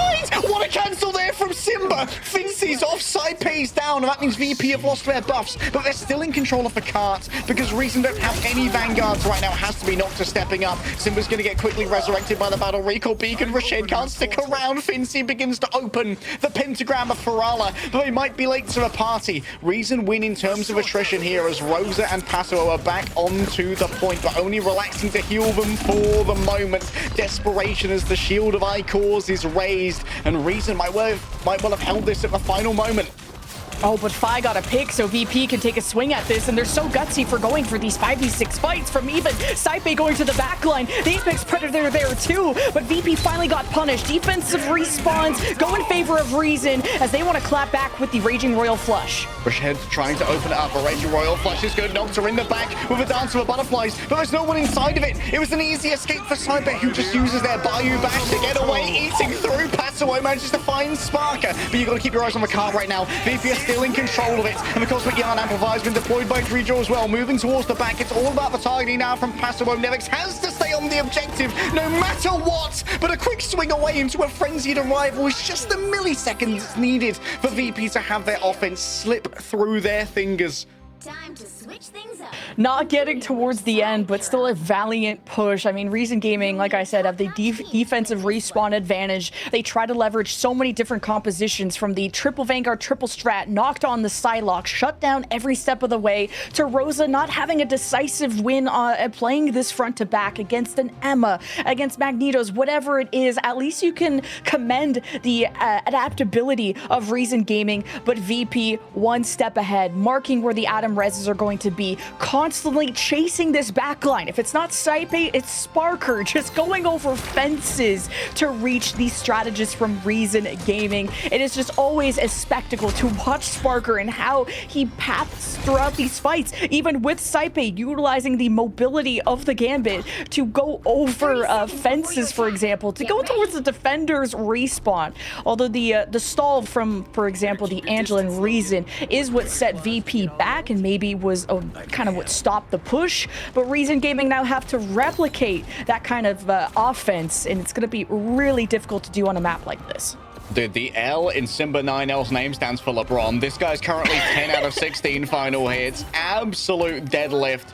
And at the beginning of the match, we highlighted it needed to be Simba coming up against Sparker, really being able to meet that damage, and what an ultimate it was to shut down Saipe's Raging Royal Flush towards the end of that attack.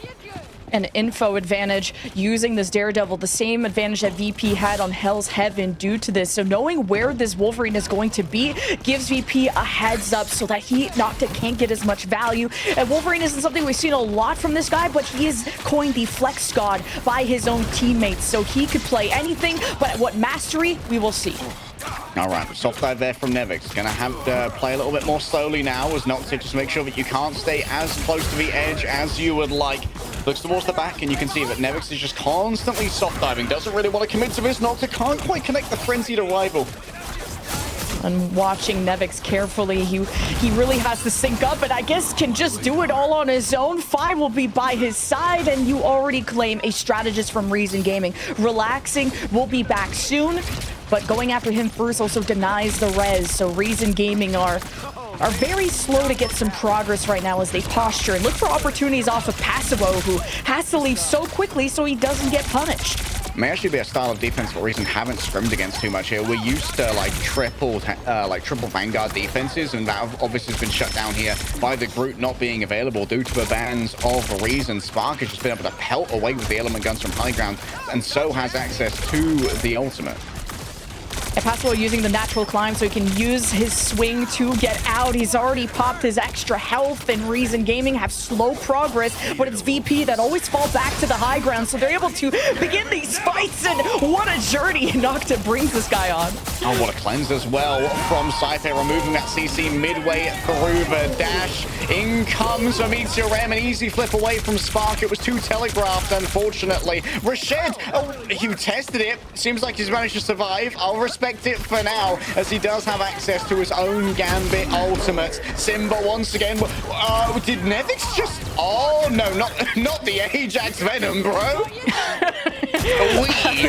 A different game, but same result sometimes. So Reason Gaming, and like, let's say there's going to be another fight coming up. You have the Raging Royal Flush, but VP have always depended on Finzi and his ability to anchor, just like he created those opportunities on Hell's Heaven, and he kicks off yet again. All right, Raging Royal Flush here. Passwell going to be able to do so much damage off the back of a frenzied arrival, but it seems like VP are just too mobile. Mostly scatter away. Another Cosmic Yarn Amplifier is going to be the answer to this one. Additional damage, additional HP, and Fi on the chase. A quick grab coming from Nocta, and that manages to grab both Saipe and Finzi off for last stand. A huge ultimate from the Wolverine, but Relaxi, you can't float down like a daisy leaf, bruv. Spark has got the aim to try and punish that one into the loving arms of Rashid, but the hug isn't quite enough. You need more than a cuddle to get away from the bear. Tries to look big, tries to intimidate them as Passwell demands attention in the back and then swings out. And VP didn't have the Resurrect to bring Saipe immediately back, but again, what we love about VP is their ability to stall, which Reason Gaming still have not claimed a fight, despite the Raging Royal Flush, but the Cosmic Yarn Amplifier could be the end-all be-all if Fi doesn't end it first. Fi says to let the devil out. Moves in towards the back. Rashid's going to be the primary target. Blaster Barrage is basically guaranteed damage. And when you've got your guaranteed nat 20, you bet that you're going to use it at the right time. Simba can't even get inside of the Cosmic Yarn Amplifier. There's still going to be some punishment there. And VP will give up a little bit more space despite having both of their Vanguards. And VP have taken so many risks of how aggressive they could be. Finally, they're punished, as now a portal from Fi brings them back in. You're not going to have that Daredevil, less damage, but this could be Rosa shutting down the Galactic Legend, which he shuts down Dreidro. Chooses to go after Dreidro instead. It's a smart maneuver, gets rid of the Battle Recall Beacon as well. But when will the portal close? Fi found in the back by Nocta. There's not much of a Sorcerer Supreme can do against Adamantine Claws and pure Canadian Rage. This is close today, bro. I wouldn't believe it. Sparking towards the back, bites off more than he can chew. Simba still hot to trot when it comes to the aim, and VP are sent scattered away from first point. And VP will try to collect themselves, but man, what a defense. I mean, you just shave down so many seconds of the Reason time bank, which will make a difference depending on what momentum Reason Gaming can generate off of Simba's Apex Predator. You look at the styles of Elsa as well. You have Sparker a lot more elusive when he's on Elsa, and maybe that gives a chance for Passwell to get more value when he's not getting chunked down by the health percentage damage of Elsa. But it's really hard to lock down Sparker on the Star-Lord with the iframes, and what a claim from Nocta! Simba certainly getting into his anti-Vanguard role and enjoying it, but they're so often softened up by Nocta, moving towards the back. Fi right on top of Rashid. There's extra damage from a Cosmic Yarn Amplifier, and so Passwell, a little bit of a target, a spray transfer, you could say, from Fi works out to move between all of these targets. Still, Rashid is just getting absolutely pummeled by the Daredevil, but the healing's good from relaxing to keep their co-strategist up. Nocta grabbing two off screen. It's not the most respectful felling we've ever seen. What a curveball, too. I mean, VP had set up the Cosmic Yarn Amplifier on the high ground, perfectly timed with Fi's engaged on the back line, but Nocta just never gives up, never surrenders. A double off of his last stand, and VP are sent packing. Even Nevix doesn't have space to operate. All right, Cosmic Yarn Amplifier here from Reason. Spark on the other side just doing their best to avoid some of that incoming damage. The Apex Predator looks good for now as Reason has since scattered away. VP will be overextended to try and make something happen here. It might not be overextension, in fact, because they have the Freedom Charge. Extra movement, extra health, and extra ult charge as well. But 5 himself in a 1 versus 4. Get him, Teleporter! It's Sparker. But unfortunately, the TP is not going to be good enough to try and waylay all of Reason. Nocta, fueled by rage, just carving through the symbiote, and it's going to be a tall order to try and touch this one. And Reason are fueled by confidence. I like that they're not just disengaging, trying to escape from VP, but they counter and they react. When VP are playing cat and mouse, Reason become the apex predators. Speaking of which, Passwo is trying to dwindle this backline. Fi is doing the same. Whose backline will fall first? That will dictate this fight. Fine. Oh, he's found the BRP, but I don't think it's going to matter as Rosa puts an iron volley to the back of his head. He didn't see that one coming, and VP have to decide whether they want to try and commit to this one now. Passwo starts to pressure the backline. Will be able to swing away as Rosa secures the space. It can be a little tricky to operate the Venom here if you're stuck at this archway. VP want to keep this Venom humble as Dredro and Relaxing could exchange the Cosmic Guard Amplifiers. Noct is going in deep, but he's got the mag bubble for that extra cushion. Oh, that's not good. It works out though. They got side bait. That's my cope, and I'm sticking to it. Rashed still feeling fairly safe down here. Only have to deal with the damage of the Vanguards. But Glatrox is a little bit ambitious. I'm not gonna lie. Spark and maybe a little bit of the lights. They're shining too brightly in his face. But flashbangs are everywhere, Lemon. That's the VP style for you. Extremely ambitious. How about the Raging Royal Flush against the Cosmic Guard Amplifier? So much damage. Yeah, Simba has an equally unfounded ultimate there off the back of the Glatrox. Rashed, those is winnable. Even with only 4 players, Reason still try and make it happen. But the Cosmic Yarn Amplifier going to be difficult. What a Devil's Chain from 5. Wants to go up against Nocta. Rage, no match for Blind Justice, who uses the Billy Bullies to smack him down. And Reason have done a good job of checking Fi when he is solo in the backline, but after that big exchange of ultimates, Reason Gaming are set back towards this archway where Fi looms for his chance to strike. Down though by the Smoke Demon Trap. Nocta does not have a passive to try and survive this one. There was no chance to TP back, and so Simba just has to try and make a mad dash for a point. Nocta's been resurrected. The Battle Recall Beacon gets it done, but the clock is finished, and VP hold on third. Finished. Finzi as well. The body block. I mean, they're almost touching the spawn room doors. That's the Virtus Pro special for you. Ambitious, risky, but it pays off. I mean, what an approach. Yes, they didn't fully cap, but man, did they know how to spawn hold and to do so on a Reason Gaming's map pick to counter every step of the way that every choice that Reason game was spat back in their face. It's 2-0 for Virtus Pro. It's match point, series point. We'll find out what Reason Gaming want to do after this.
A much closer contested map that was picked by Reason Gaming. Midtown went down to 51 meters between the two teams, but it just felt like one team had the edge above the other. And Lemon, it really felt like a battle of like the flex duelists here. Yeah, between Fi and Nocta, it was cool to see them be in the spotlight, whether it's the Daredevil from Fi showing us that the nerfs didn't really matter, and kind of how he was utilizing the map to kind of hang off of walls and to strike when the moment was right. And Nocta, I like the Wolverine. We hadn't seen much of that, but he is flexible to basically play any duelist, and how he's receiving those Magneto bubbles. But at the end, it lacked a lot of value. When, yes, you claim that first elimination, you're mostly able to tackle one person, but once the rockets got swapped into, then Nocta's picks were getting resurrected, Nocta was getting punished, and then you kind of lost a lot of steam from Reason Gaming to try to go for that final push. I really liked Leg Day, specifically looking at the Vanguard lineup here between both teams as well. We saw some flexibility from both teams, you know, swapping to whatever they needed in the moment, sticking with, you know, we saw, I think, Sparker playing the Moon Knight at the start, then moving to some other stuff, but I really got to give it to Nevix here specifically. It felt like they were a big difference maker. What you don't see here is 10 finals as well. Yeah, Nevix was managing to get a lot done when it comes to trying to soften up these targets, because Fincy still was on, like, objective control, you know? Like, Fincy's on the continue trolling the car at all times with the Captain America, whether it's pushing or pulling it. And that means that Nevix had to take on a lot of the duties that you usually expect of your Captain America when it comes to diving and making sure that targets are a little bit softer for Fi, and also getting good value as well off ult combos, because you get amplified by both the Cosmic Yarn Amplifier and by the Raging Royal Flush, both of which make Feast of the Abyss an incredibly dangerous ultimate, especially when you're going up against some of these more meaty targets like an opposing Venom, a Wolverine, or a Magneto, because it does percentage damage. And Nevix, the way he chooses when and how to fight, his team was also putting so much damage into the front line of Reason Gaming that when Nevix had the strats occupied, the healing never came, and eventually the house of cards of Reason Gaming came tumbling down in that first objective. And to get 10 finals is really impressive. It's hard to do on a Venom. You need to hit like headshots. You need to go for the techs with the Feast of the Abyss. And for Nevix to get as much impact, he's kind of showing Pasuo how it's done on his signature hero, but Nevix is a top statistical performer when it came to the group stage on Venom, so an amazing job from the initiator.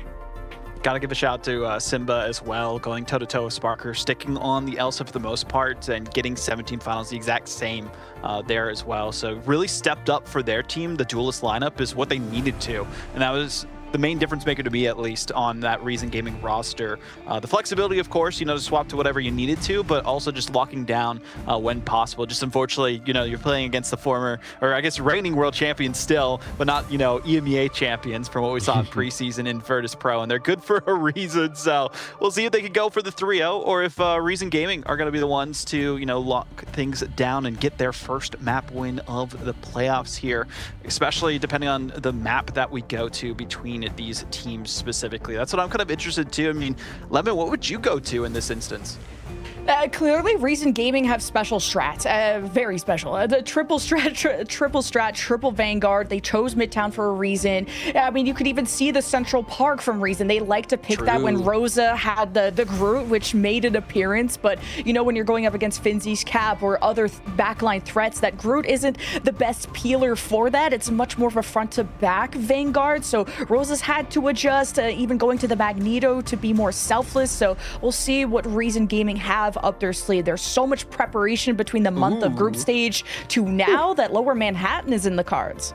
Yeah, we've been seeing so much Lower Manhattan recently. We saw a lot of it in Pacific. I feel like, you know, teams have had time now to learn it, but it's similar to what we saw with Museum of Contemplation. It's the new map, it's the new hot thing that teams might not be as experienced on and seeing compositions of other teams, so it's a safe bet at that. And you also have the gimmick of the alt charge reveal. We'll see how it goes, though, as we get into the ban draft.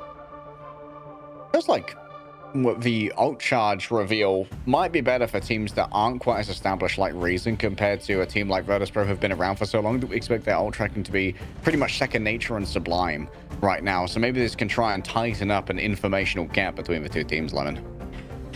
And this, we saw a little bit of Penny Parker from VP, and if there's any map that she could do really well on, it's on defense on this very map. So Reason Gaming will have to mark that in case Finzi is feeling very spicy, and I feel like VP are feeling very spicy. Less about their picks and more about how they fight. Like they're constantly at deficits and still going for initiatives off of Saipe, off of Finzi, Nevix, whatever it is, and that's why we gave Nevix MVP. How fearless this VP team is. They're clearly surging with confidence going into this playoffs, hoping they can claim the crown this time.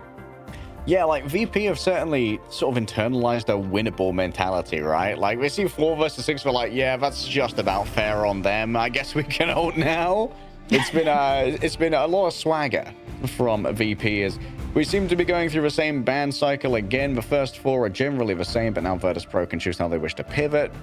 Previously, we've seen Protect onto the Rocket Raccoon. Might well be the same yet again here, and then Star-Lord's probably going to be the last thing that gains attention from both of our teams. Oh, I was hoping they'd do this. After the first map, I was telling Vaudible, you have got to ban Captain America, bro. Like, there's so much that's happening right now from Finzi Cap.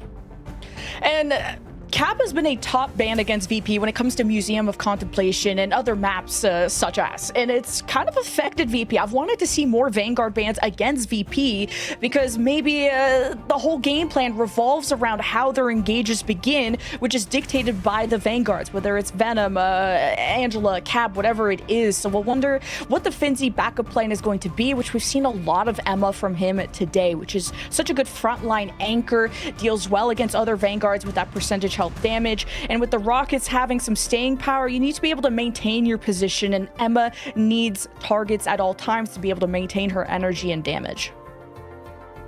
Yeah, I wonder if we're gonna see Finzi pick up something like the EMEA, as you noted, that like maybe there's a world where Penny comes out. Hold up. The Prophet? Of course. Like, you saw it on Midtown. You saw it. Oh, my God.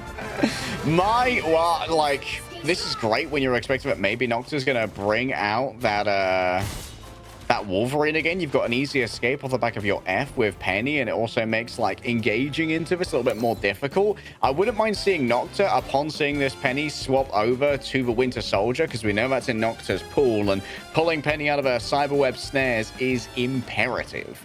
Oh, and I wanted to see the position of this nest. It's pretty conservative and very far back. Of course, you can still use other abilities of Penny to distribute those mines, making it that your first objective in a fight has to be destroying that nest, and with how protected it is, it's going to be very difficult. Also, the constant netting that Finzi can put out. It is so much CC on a low cooldown that Reason are going to have to navigate, making this so difficult for Nocta. He should be getting those passive bubbles from the Magneto, so we'll see how Reason are going to try and access this nest, but VP are also giving them so much space because they're waiting for the Nevix engage.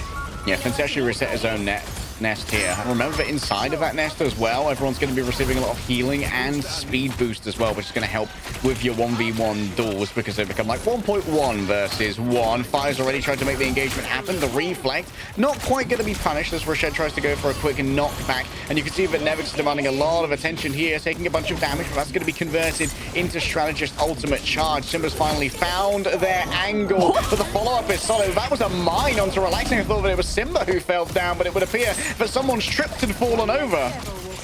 I was worried about VP and how much space they've given, and it's still not completely won. Saipe was resurrected, but 5 will be returning on the torch. Reason Gaming can take the space. There's not a lot of staying power from these Vanguard choices from VP. As a nest has been destroyed, Reason are still working on the first tick, and it is anchored well by VP, but Nevix is down. That was a great wall to come up as well to cut off any of the healing that could have been used to triage Nevix, who may now have to look to try and TP back with the Doctor Strange, if that's going to be the case. But VP, they need to get on to a point right now. They don't have a Vanguard to make it work. Nevix is going to just about open up the portal, yes, but Simba's got a commanding position from which to lay down this fire. Is that a human torch? Oh my goodness, Fire's bringing out the old legends that I thought may well have fallen away. He did get buffed up recently, so maybe there has been some experimentation. Spark around the outside, has himself a glass shot. The open is the glass point for Strategist. Oh, it's an absolute coup right here. But no, they weren't on the point. They weren't on the point, Lemon. Oh my God. How do you, like, actual C9 now? there's no way around it. There's no way around it.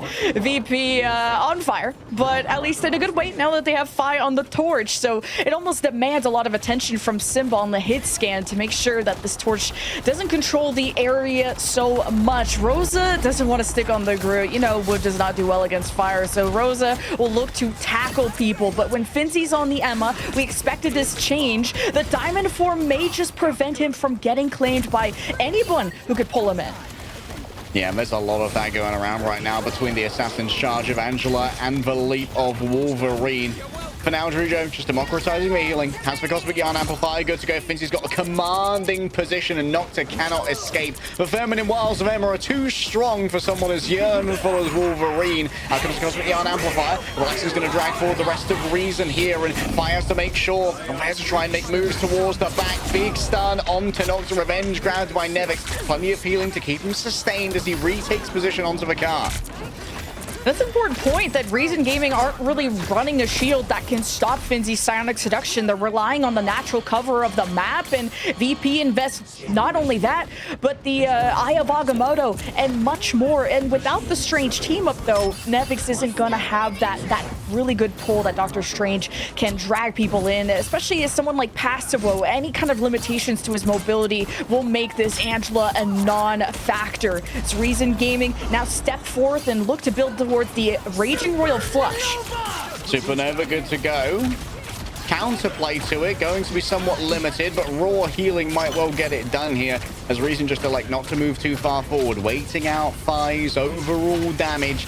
And now they're going to be able to try and match out Saipe's ultimate. In come... Oh! Okay, Fi getting very feisty here. Wants to get on top of this Gambit. Shut down the reverse Raging Royal Flush, but might well have overextended to make it happen. They were too big for their britches, and Simba's there to punish them. Sends Scar down into the Wildebeest Stampede, and this is the opening here for Reason. A big ult comes through from the Wolverine. Nocta gets it done, and more Nevix is going to be resurrected. It's not going to come without a little bit of additional space. And fantastic job for Reason to deal with VP's pressure into their backline. Simba redirects his attention, protects Rashid during the Raging Royal Flush, and Reason can move forward, especially during this. If they have corner control, this Apex Predator could be huge and be the end-all be-all for Reason, if not for any kind of cover you provide for the Cosmic Yarn Amplifier. So VP are not going to have the best of answer, but rather have the respawn advantage, but they need to get Reason out of cover.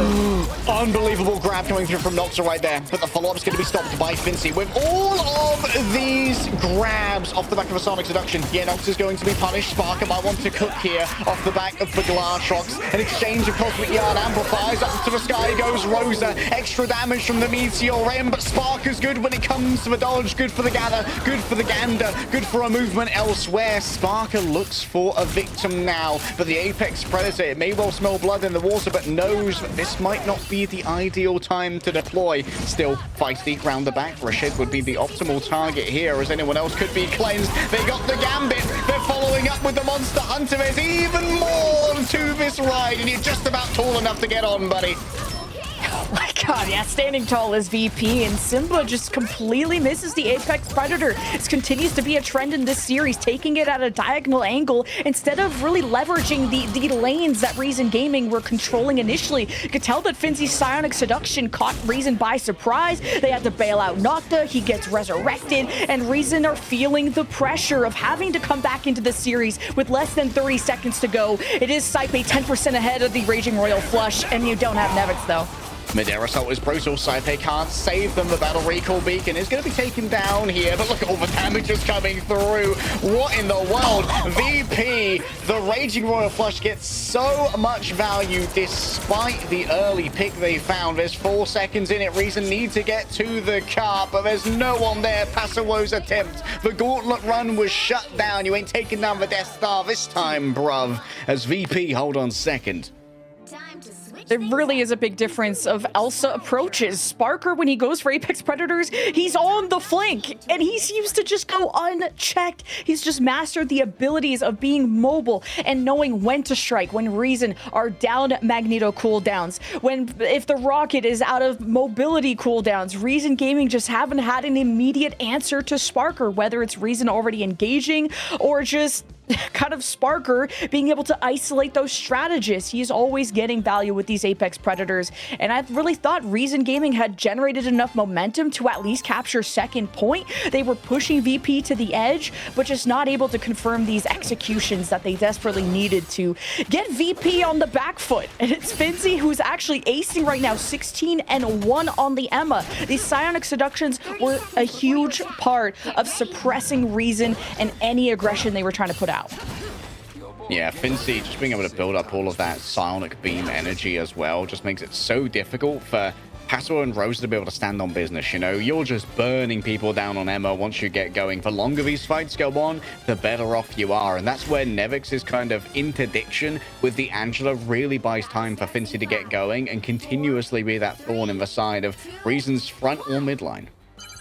Yeah, VP didn't have the best of Vanguard choices on their defense, and Reason Gaming are glad they took advantage of that, and it's still a decent enough push as VP are going to try to replicate that. It's a little bit difficult to operate an Angela on this map, but you can crack the wall on the right side and try to pass behind Reason Gaming, who are giving a lot of respect. So Rosa has to play around his Ironwood wall to be CC immune against this, while Rashid could cleanse, he could be mobile, and we'll see what value Nevix can generate. All right, not to get once again hanging out on the Wolverine, unseen by Sparker. It would appear that they have lost out on the information, but that trap is going to be good for trying to mess with the overall pathing of Nocta and force him to come in from a different way. You can see that he's now surrendered that position, and Reason going to go to high. And taking down the Ironwood wall means that Rosa has to play even more conservative, allowing VP to step forth into the arena. Oh, having to abandon Passo there. Rashid did not want to stay on the angle. Resurrection might be good. It appears that it's not come on through. Maybe Nevix managed to hunt that one down towards the back, and now Sparker can take this more audacious angle. Rose has gone as well. The Vanguards have just fallen apart, and now the Squishies have to bear the brunt of the damage, and they're already playing around the mission area for next point as Passo sets up for a last-second contest courtesy of a pentagram. One last touch, and the EMEA from Finzi is so good at disrespecting any shield Vanguards, and Nevix just tackles Nocta, almost just like the spray that we had earlier. And VP looking like they'll get the final capture tick that they need, as Reason Gaming reach deep into their pockets for any strategy to stop the brawl that has been so strong, as now a Psionic Seduction will light the fire, and Reason Gaming will be set back. The shield could not stand for long, and neither can Simbus. It's going to be the Sphere of Icos that gets that one done, and VP now have 4.5 minutes to get through most of second. Yeah, and Finzi, like I said, can continue to disrespect any shield Vanguards, forcing Passo now to the Angela for Rosa to just get absolutely farmed. And without those walls, I mean, Angela can just have, the EMEA can have unlimited energy. It's going to be the best target you can have for an EMEA matchup. And VP have generated 4 ultimates, and there hasn't been a Reason Gaming stoppage in quite a while. Okay, Veston with the Soldier coming through from Nocta. However, it's going to be Sparker who moves first. Has already taken out their counterpart in the duelist role. Looks towards the back. Has the Apex Predator in the back pocket, but the Glastrox for now still on break, and Rashid is just absolutely caught in this corner. Dubiously suppressed, but Finzi overextends to try and find it, and the punishment is solid from a Vanguard line of Reason. And VP will take that moment to take a break, get to the high ground as Sparker aligns the stars for an Apex Predator. This is the perfect lane to throw it down to try and get a strike and knock all the pins down of Reason, who look for, of course, a moment for the Raging Royal Flush. VP are ready to disengage at any moment. Their spacing is what made them such a good team in the series. Nevix got stunned out of the Heaven's Retribution, and the punishment's there as well from Nocta via the Tainted Voltage. Great timing on the deflect. Doesn't actually get afflicted with the Culling Aura, and so there's going to be no more resets for Nocta, nor is there going to be a secondary Vanguard. They've got to look towards Rosa. Almost has the meter M. Relaxing has to use the Cosmic Yarn Amplifier. It's the last chance to load, and it punishes Sparker for the audacious move they made forward. 5 feels the need to disengage until Nevix has returned, and now both Vanguards are on deck for the side of VP, waiting for something to try and break this one open, or at least force out something from the Reason defense. But for now, it seems that the neutral exchange favors Reason. Yeah, I was gonna say VP just disengage is not in their vocabulary to counter the Raging Royal Flush with their Cosmic Yarn Amplifier and Reason. I mean, we're not able to lock down Fi, who still had to deflect and was managing to escape. But Spark on this high ground is going to be a problem. I like that Passimo was harassing him, marking him, but wait a minute, Passimo engages. Heaven's Retribution coming through from Passimo as well. Don't know if he actually managed to catch anyone there, and Saipei got resurrected by the Battle Recall Beacon. Nocta going to be in a prime position for Sparker to try and bully them. Passimo noticing Sparker's approach towards the back. The Apex players are good to go up close and personal against the Gambit. Rosa tries to shut them down and catches Fi instead, but it might well be enough, as there's still going to be plenty of room to work with here for Nevix. Sparker grabs multiple players who are tied in space by the Heaven's Retribution, and Simba not quite so lucky. A big combination from VP as they move towards the goal. A desperate attempt to try and touch. I don't know if anyone's brave enough. They're not quite there in time. Simba can't make it, and VP sweep the series 3-0. Another day at the office for VP. Such a relentless team to go up against. Sparker's just constantly flanking. And now you got the Heaven's Retribution combo with the Apex Predator. I mean, VP throw everything at you but the kitchen sink, and it just is ironclad. Reason Gaming just couldn't maintain any space at all. And even through all the map picks and all the different strats that Reason Gaming tried to bring out, just the Vanguards got run over. They couldn't maintain they couldn't stop the pressure that VP put out. Even going to the comfort picks of Reason Gaming, like the Groot and other picks, they just also didn't have a shield to stop things like the Psionic Seduction from Finzi. And clearly, VP have strengthened their secondary picks when they get banned out, and that's what's made VP have a clean sweep. So excited, Vaudable, to see how far VP can go in this bracket. Yeah, I'm really interested to see what they can do specifically on this one, right? I think the big question mark here is like what Reason are going to be doing in the lower bracket, though. Seeing their performance here, they seem to have like a decent understanding of the meta, what they wanted to play, and the 1v1s were pretty solid, but you're facing off against the reigning world champions, right? So it's a bit of an issue when you're facing off against Sparker with Simba in this. I feel like if they play off against, you know, any other team other than like Na'Vi, maybe they might have a better shot. So valiant effort from them, but unfortunately it just wasn't enough. Yeah, not quite all the ingredients, but they've got most of the ingredients I think they need to be a successful team, especially in the lower bracket, like when you're not going up against Na'Vi or VP, as you said. This is a team that could definitely make a deep run, and also I think that this loss was close enough that this is a very productive loss in terms of learning what you could potentially turn around before tomorrow. Like, these aren't gaping holes that need to be fixed. Like, tightening this up is very doable, but when you're not going up against Saipei, who's our MVP, it's just get a touch easier. Yeah, I'm not too surprised on this. Yeah, I mean, the fight initiative, Saipei is always building these Raging Royal Flushes like 5 to 10% quicker than the other side, which does dictate how quickly you can begin these fights, and he's always utilizing it immediately. But the fearlessness of this team, that they'll even use this when Reason Gaming are initiating fights. Like, VP do not care what deficits or what the status of these fights are. Like, Saipei just gives them so much confidence, and he'll even flank with Sparker. You saw that on Midtown. Like, Saipei, his style on the game Gambit is so fun to watch. I mean, talking about the meta that we're at currently with the Gambit, it feels like, you know, the teams who we saw do so well with it in the past, specifically in preseason, are just having a great job because they can play the Gambit, but they don't have to worry about the counters with the dive so much. We saw, you know, on Fi's end, with the way that they were playing the Human Torch against Reason, tried to go directly into it, and even that was a bit of a struggle with the buffs that we've seen from Human Torch. So there's some answers that you can have for it. I think Fi, you know, was doing a little bit of a better job on the Daredevil specifically to try and counter that back line, but Sparker also just chasing down on the Elsa, using the Glartrox, and as we talked about the combination there, like Day, with the Heaven's version, it just seemed like too overwhelming of a comp from VP for Reason to counter. Yeah, if you want a combo that's going to proc Tenacity, that's your one. But in the end, Tenacity doesn't matter if they don't survive. And it seemed that it was very well managed. Like, we saw from a positioning here, like, Reason were playing inside of his cafe with very low ceilings to try and somewhat neuter the approach of the Angela, who would have to come in from a very low angle, but manages to pull off a wizardly ultimate to take that one down. It's a good look at our overall stats, and Fincy sitting on so many final hits, like Lemon, you pointed it out during the match. Yeah, and I didn't like, if I had to nitpick VP, I didn't like their initial defense comp of this Venom and the Penny, because the Mayans maybe eliminated one, but they didn't have a Vanguard to be stationary and to have space. So Reason also forced VP to C9 because of this. But then VP eventually went to the better picks like the EMEA and Nevix on the Venom or the Angela, whatever it ended up being. And Phi has a really good combo of either the Daredevil, I guess the Torch really just helped Reason Gaming also generate straddles, so I wasn't too crazy about that. But also Reason Gaming didn't allow the Torch to assassinate them the way that he's kind of built to be. So I think VP got countered at some moments, but they were able to find the better composition in the end. My question here specifically, leg day, kind of looking at the compositions that we see between these teams, is we talked about it before, the priority of the Angela versus the Venom. It feels like Angela, because there's not much of a focus on, the White Fox like we saw before, the counters with the charms, and even Invisible one we've barely been seeing because, usually you're playing something else, especially with the Rocket being prioritized by these teams. It feels like Angela just kind of has free reign compared to what we saw in the group stages.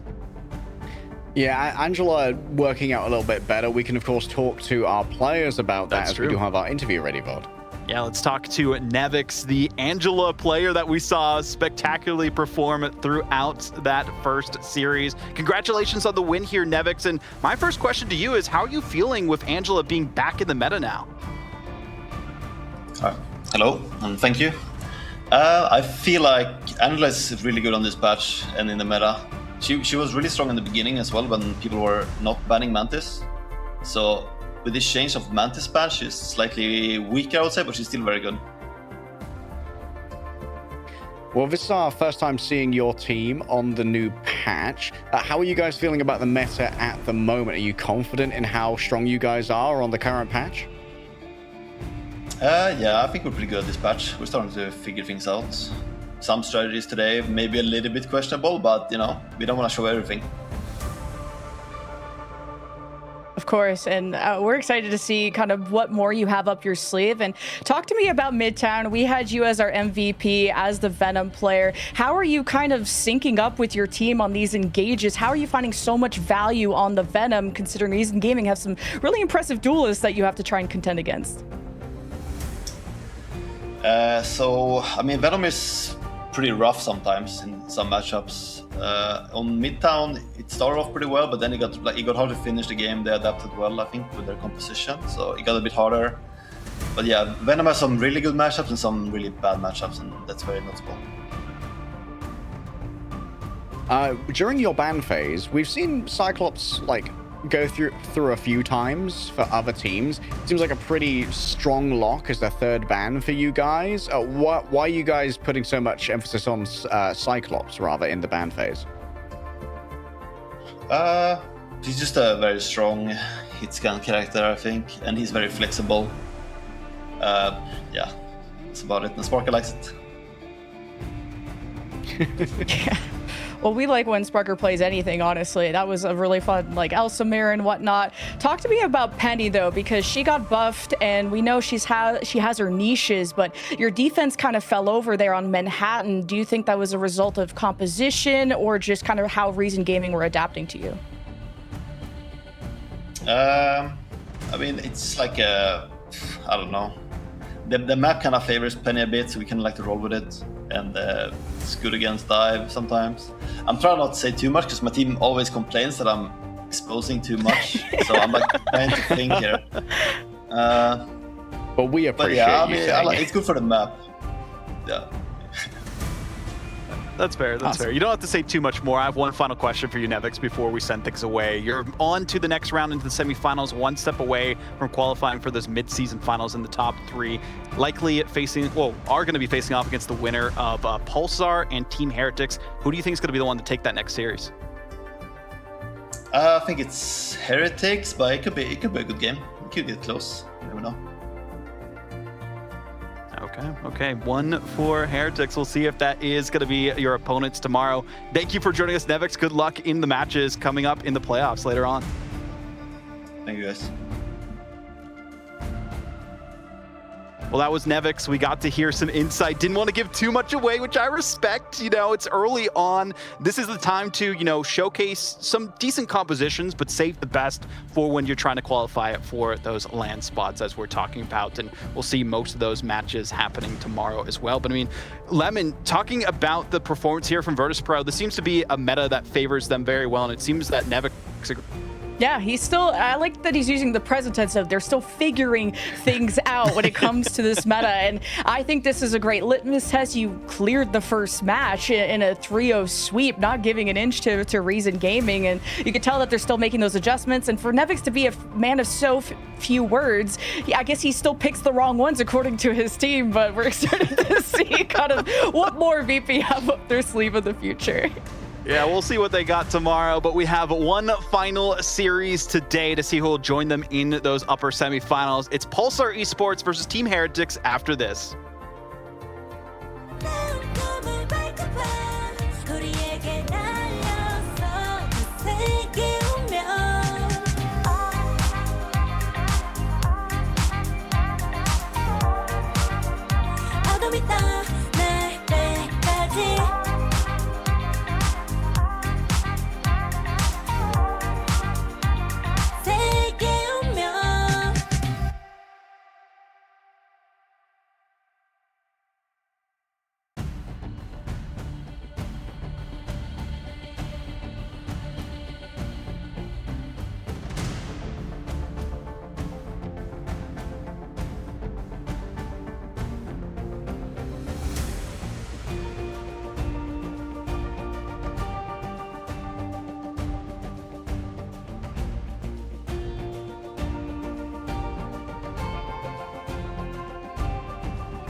It's our final series of the day for the first day of EMEA action of the Stage 1 playoffs. Valuable leg day at Lemon Kiwi. We have a guest joining us in moments notice, but we'll talk about that in just a second.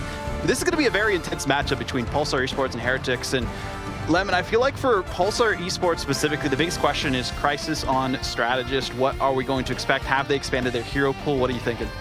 I think if you can have him on the Luna, that is going to give him a point where he could carry the team, or at least be a pseudo-duelist, like a wolf in sheep's clothing, if you will. So Pulsar have been kind of noted as, like, a lot of people think that they've looked really good in scrim, so we'll see what kind of challenge they can provide against Heretics.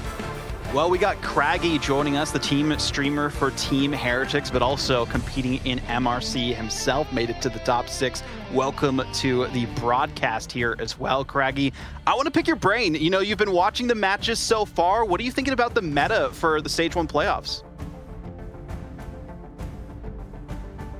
This swapped a lot from the previous metas. I think Dive is super strong right now, especially for tanks. Venom and Cap. Also seeing a lot more Cyclops than I expected. I watched the Genji versus Reject match, and even though Cyclops was open, they didn't really play Cyclops. So seeing a lot more Cyclops on EMEA. You're obviously competing in Marvel Rivals Championship with a couple of your friends and doing particularly well. Congratulations. Obviously over there the bans are a little bit different, but how do you feel at the moment in MRC about like Mantis ban versus Gambit ban? Do you think that there's a big delineation for teams that like this is when we're going to ban Mantis, this is when we're going to ban Gambit? I don't think Mantis is used as much in the MRC matches yet. We usually leave Gambit open because we want to first protect the rogue a lot of the time. So, but because Rogue and Gambit are super strong. That's also what we're seeing now with Gambit being proc first, and then people banning Rogue just so you don't get that team up. So, so yeah.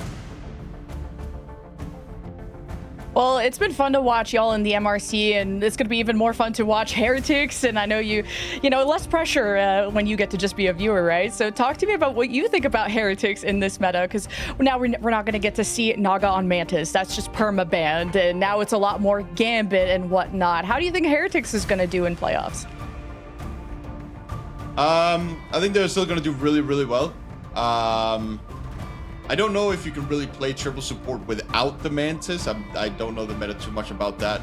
But he's also a very good DPS player, so they'll be fine even on 2-2-2.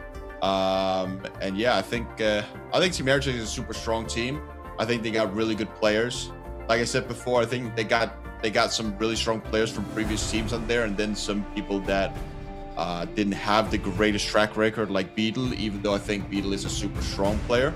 So I think no matter what, they'll be able to do well no matter what meta it is. As someone who's been down in the competitive trenches, do you think there's any underrated hero this meta, like Hulk or Bucky or something? You think there's a secret weapon that you wouldn't be surprised to see come out? I think Penny. I think Penny is super strong. I do have Cringe Alarm on my team. If you're on team with Cringe, you would say that. So yeah, no, he's doing some mean things on the Penny. I think Penny's super strong. But yeah, that's probably the most underrated hero right now. Yeah, in terms of duelist choices, I mean, talk to me as a duelist player. Now that Black Cat is dead, how is Tanuki, or what is the replacement to Black Cat? Because in general, because we've seen even Psylocke be cosplayed as like a pseudo Black Cat, or now Daredevil seems to not be nerfed enough. What are your thoughts on what is the best way to replace Black Cat? I still think Daredevil is probably the best replacement, and Tanuki is a really good Daredevil. But he can play other things as well. So if they want to put him on Star-Lord or other things, I'm pretty sure the guy can play most things. But yeah, obviously he's probably one of the best Black Cat players there was. But I also think he is one of the best Daredevil players. So as long as they get him on Daredevil, they should be fine. But if not, I'm sure he can play many other things. Okay. Well, I have a two-parter for you as we throw things to a close for this interview, Craggy. Why should people root for Team Heretics, and why should people root for you and your team in MRC? Well, Team Heretics is one of the new teams, one of the few partner teams in EMEA, so gotta show some support for the partnered EMEA teams. And the reason for why we should root for the streamer team is because we need the EU version of we lost. We gotta get into MRI, and we gotta show what we're capable of, even though we're showing all of our strategies on stream every time we scrim. But no, we'll try. We'll try our best to make it through with what we got. Awesome. Well, thank you for joining us, Craggy. Good luck in MRC and enjoy the match that's coming up. Thank you very much. You too. It was cool to hear some insight, from the trenches, as you were saying, leg day, on kind of the meta that they can expect. The Penny Glaze, having Cringe Alarm on your team makes lots of sense. I mean, I'm gonna send Craggy his payment now for promo relegation that's coming as well. That's true. Like, teams from MRC going to end up in a position where they can fight some of our bottom teams from MRI for those spots, including the bottom two teams from our playoffs as well, I believe. So there's still a bunch of danger here for all of our playoff teams, including Pulsar, who are on the up. This team went from winless in preseason to making it out of a very dangerous group. They were grouped up with Rad, Virtus Pro, and Na'Vi, and still managed to survive in that 4th seed coming out of Group A. Yeah, I mean, Pulsar specifically, I think this has been like the biggest question mark in terms of teams and what can expect. They look completely different as a roster compared to what we saw in the Really liking this, composition we've seen from them, but they have their shortcomings, of course, that they have to make up for, and they've had a month off, and hopefully that will be enough time for them to recuperate and recalibrate and maybe even take down Team Heretics, which is a favorite to get one of those top 3 spots and make it to the mid-season finals. And you're seeing some of the gameplay action that we saw from them throughout that group stage. I mean, a lot of great action, specifically with DRP on the Devil Dinosaur. We also saw Twitzy on the Moon Knight. So can you maybe expect some unorthodox compositions from this team specifically, but talking about the other side of things here, Lemon, Team Heretics, this is the team that we're questioning what comp we can expect from them after the nerfs to Dive.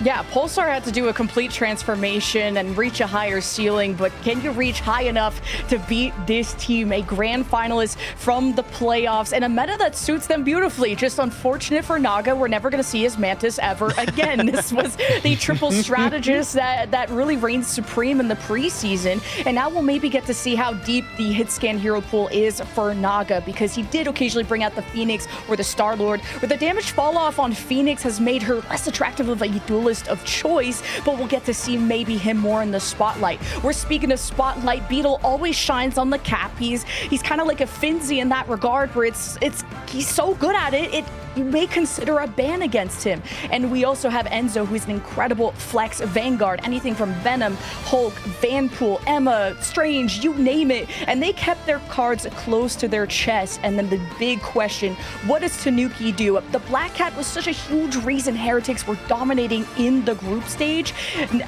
Craggy seems to be convinced the Daredevil will be the substitute, but there's so much in the hero pool of Tanuki that we've yet to see. And this is the first match that we'll get to witness all of this.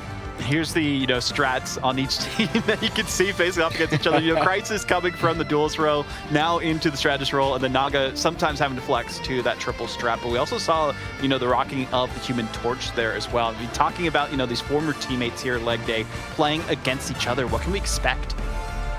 Well, unfortunately, I think that Naga's going to be a little bit more free to flex to a duelist than Crisis is, who is playing that primary strategist role for Pulsar. But the Pulsar rebuild, I think, has a lot of ingredients that can work out super well. They managed to take a map off of Rad as well, I believe, which was very impressive.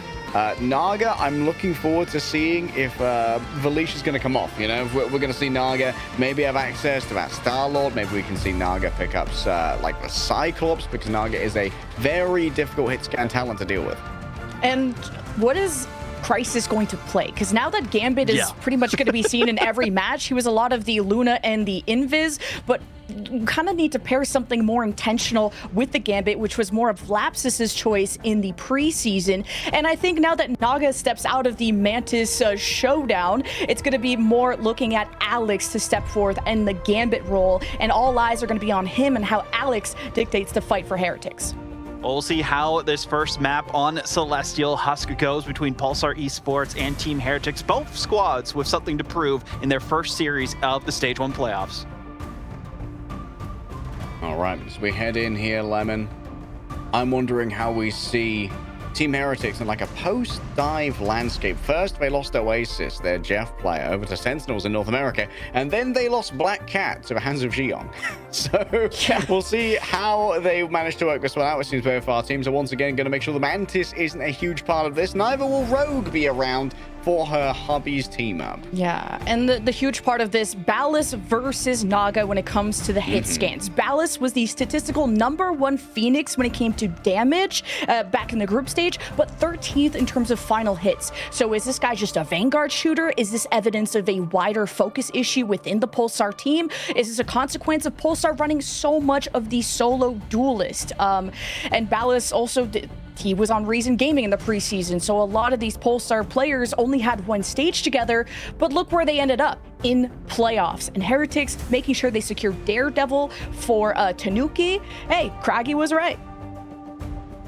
I mean, yeah, like Craggy getting his finger on the pulse here, that if you're going to get rid of a Black Cat, the next best is going to be Daredevil. And Team Heretics are going to definitely have that one available, which is going to keep the pace up here. And getting rid of that Luna, I think, was a super important swap as well, as it's going to allow for like Captain America to be a lot more constrained without the flake on them. Yeah, and how you support Tanuki, who, yes, was amazing on the Black Cat, but Daredevil, despite the range limitations, you kind of saw it from Fi in our previous series, it hasn't really affected our Daredevil players, but rather made them more punishable in that case. And Heretics, they have the Gambit, but the Star-Lord is usually the best combination of duelist, having the most amount of ticks to combine with that, where there's only a one-sided Star-Lord in this case and a one-sided Rocket. So it's going to be interesting to see if Pulsar really won the ban phase. Yeah, and we'll see if they have managed to take away some of the key ingredients here for Team Heretics. And I'm very excited to see Beetle over on the Hulk at the moment. Hovering this means that there's plenty of capacity for something like a throw with a Wolverine, but not going to be available this time. Instead, with the Cyclops on the field for both teams, Ballas and Naga, as you pointed out, it's going to be a major hit scan battle. Finally get to see the Cyclops. It got banned out like so much in our last series, but the stars need to align, and it's a very escapable ultimate to go up against. But can you escape the clutches of Enzo setting up a portal to try and split up Pulsar right in the middle? And it's good timing. Oh, the timing solid. Say farewell to Lapsus Atilas. Say farewell to your entire backline. Crisis and Lapsus Atilas had no idea what hit them there. And interesting that Ken rolls out here on the White Fox to get that extra melee damage on that first engage as well by using the Fox Ball. Yeah, Enzo has pulled out that strat before, and Pulsar, I mean, you just literally can't see it coming, and having to attack with a Venom. There's these choke points that are difficult to path through if you are Blur, as DRP will be on the Magneto to try and support him and mitigate some of, well, the CC that could be going a Blur's way. And looming above is Tanuki, waiting for his chance to strike into Crisis, Lapsus, or really Ballas. Yeah, one of the things here is that Ken is not going to be able to deal incredibly well with the amount of poke that comes out of both an Elsa and a Cyclops, but Blur's doing a good job of at least opening up some of this space. Alex has fallen down courtesy of Ballas, avoiding that poke so difficult, and Ballas is actually being able to dominate right now when it comes to the overall exchange of fire. Twitzy just finally manages to find the surround. Ken by themselves up against 5 players. What a turn back here from Pulsar after not being absolutely surprised by a portal.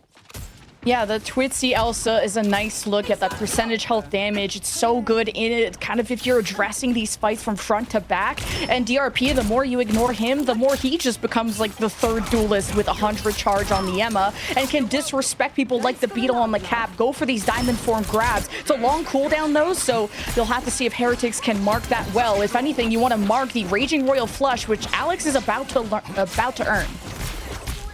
Raging Royal Flush going to come out first from Crisis, potentially holding it for now, but just in time for Alex to have earned the counter punch here. But honestly, Team Heretics aren't really committed to the fight just yet, so they can just path over towards that backline, get the punishment. Lapsus Atilas once again falling on down. Beetle was so effective with that additional speed and damage to be an absolutely deadly Captain America. I think the Pulsar may have pulled the trigger a little bit early because Alex was in such safety for all of that.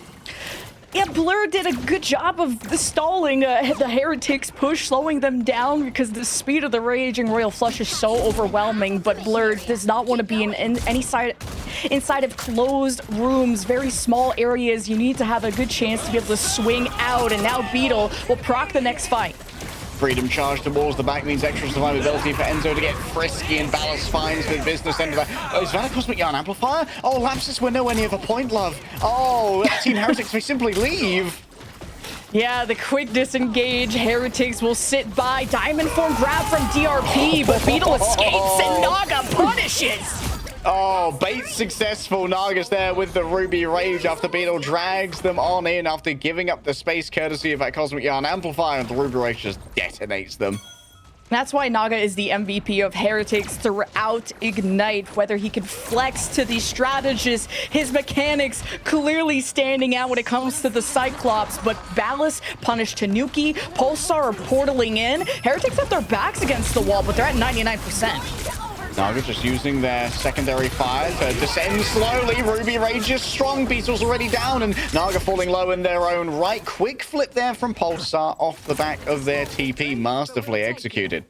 That cooldown will not be available if they need to recontest at the 99 to 99 part. If Pulsar even get to that point, because they have no ultimates, the Raging Royal Flush, you want to see Blur or DRP maybe take a bit of damage here, which is what they're going to do to see if they can get ahead of the Gambit ultimate game, which Alex is already behind. But Heretics will have to step forth into the invisible boundary that Ken provides. And hey, if you can even slow somebody who's engaging from Pulsar, that would be even better for Ken. Pulsar have given up a lot of high ground play here, though. Lapsus Telos actually playing isolated on the high ground by themselves at the moment. Enzo started to erode some of that space away. Ballast falling low. The Devil's going to be unleashed now by Tanuki towards the back. DRP wants to try and counter-strike this one, but Alex shuts them down before they can unleash anything even close to an Eye of Agamotto. A quick bonk with the talking stick tells them to shut up for now as Tanuki goes in with the Billy Clubs. Starts to be a flip here for Team Heretics. Is going to be given over for free. Yes, Pulsar are going to have to recontest later off the back of Blur's frenzied arrival. Someone needs to get on top of this. The back line's being constantly harassed. Alex still thinks it's winnable and so commits even more when it comes to the Raging Royal Flush. Tanuki and Naga take the go sign and they do well with it. The back line gets absolutely pummeled by the Daredevil and Tanuki. They may well have taken away his Black Cap, but they haven't taken away his feline predator instincts. Wow, I mean, Tanuki has not dropped a beat, but Pulsar dropped the ball. They engaged with the Raging Royal Flush, but a second too late when DRP had jumped up on the high ground solo against the entirety of Heretics, and you're already down a Vanguard on your push. So Pulsar need perfect synchronization when going up against one of the best teams in EMEA. But Pulsar are trading blow for blow. They have Twitzy, they have Ballast, two duelists that can try to suppress Tanuki on these engages. And even though they've tried, there's only 2 casualties on Tanuki. So it's you could do your best, but your best, it was not enough on that first round. Yeah, right now, one of the things I'm noticing, Lapsus only taking 2.6k damage, yet falling 4 times. Seems like Lapsus might be getting caught by surprise. The comms might not be clean enough here for Pulsar to actually peel for their Rocket Raccoon, who's got a reasonable amount of peel for themselves when it comes to running on those walls. But the backup needs to be there, and guess what? Enzo's doing it again, baby. Will they see it coming? It's not as tight of a lane that you can get a full split. You can probably get around it if you're Pulsar. And look how they're waiting for this portal to happen, by the way, as Heretics will greet, and they have the high ground. Backroom style horror right there. You know that something's going to happen. You just don't know when. Enzo has an almost fully charged Dark Maelstrom, but now you're in this position where playing as a Doctor Strange, maybe not the ideal brawler for the first fight here. Instead, he's going to be able to play much more defensively. Even more HP, though, courtesy of the Freedom Charge, going to drag Team Heretics forward, and it has to be an answer from Lapsus Telos. A lot of fire going to be put towards that Cosmic Yarn Amplifier, but Tanuki was already too far out, so Twitzy's punishment is solid. And now Pulsar are in a position where they can try and claim this first cap. Around the outside, here comes the Ruby Rage again, but saved movement cooldowns allow everyone to escape. Enzo towards the back only gets the stun onto Twitzy. Mind and Soul alike are punished by the Dark Energy being unleashed from the Sorcerer Supreme. Once again, Lapsus Telos going to be in deep danger. Beetle can't stay up on the high ground to try and deal with this one, though. And DRP's getting no healing. Crisis already fallen down. Lapsus Telos going to be there as well. Pulsar had such opportunities, but they can't make anything happen with them. Pulsar is just so flustered. I mean, you lost both your duelists. You should not be going for Psionic Seduction if you don't have damage to put into it. And especially with how low DRP was, the comms are breaking down, and Pulsar, they almost had the same amount of final blows as Heretics on their duelists. So a lot rides on Twitzy and Ballas's ability to hold space. And now you have Ken, who destroys the res beacon. Okay, Ken's going to be able to kite out any aggression coming this way as well. Crisis is going to be under some Flanking pressure. Jeff. Yeah, the flank Jeff gets shut down by Ballast, who doesn't really suffer that much from damage drop-off and wouldn't even be worried at that kind of distance anyway. Team Heretics have already picked off 2 players from Pulsar. Blow wants to try and turn this around. Feast of the Abyss doesn't get too much. Team Heretics at this point, while Pulsar have been able to flip the point, are going to be somewhat under-resourced. Pulsar just need to stay on the point as much as possible. There's just been no value off the Vanguard ultimates, but let's see if Twitzy can get some pick potential, drag some targets, but cleansed away. Twitzy Now trying to find that, but unfortunately, while you're looking towards your target, you're not looking at Enzo, who runs him down with the daggers of the Knack. And now Tanuki, punished for such an audacious move towards the back, was certainly brave and courageous to try and unleash the devil in this case. Ken following in after Beetle, making sure that their diving Vanguard line is going to be somewhat reinforced, and everyone manages to move away fairly easily from the Ruby Rage. A 4 versus 1 over here. Blur just about manages to escape the clutches of Team Heretics, and Pulsar are still in control. I was questioning this Ken Jeff pick, and I was crunching the numbers, but the flank with the Venom, but also being able to go underground against the Cyclops ult, that's kind of a nice counter. As a Psionic Seduction, just not really claiming Beetle in that moment, as Heretics still have to flip the point. They have the picks, but Pulsar have almost gotten to 70%. Ruby Rage just bursts through the Cosmic Yarn Amplifier in no time at all. Naga not going for the glory here, just going for the utility, and the utility works out as Team Heretics dominate the point, but Pulsar gets 77%.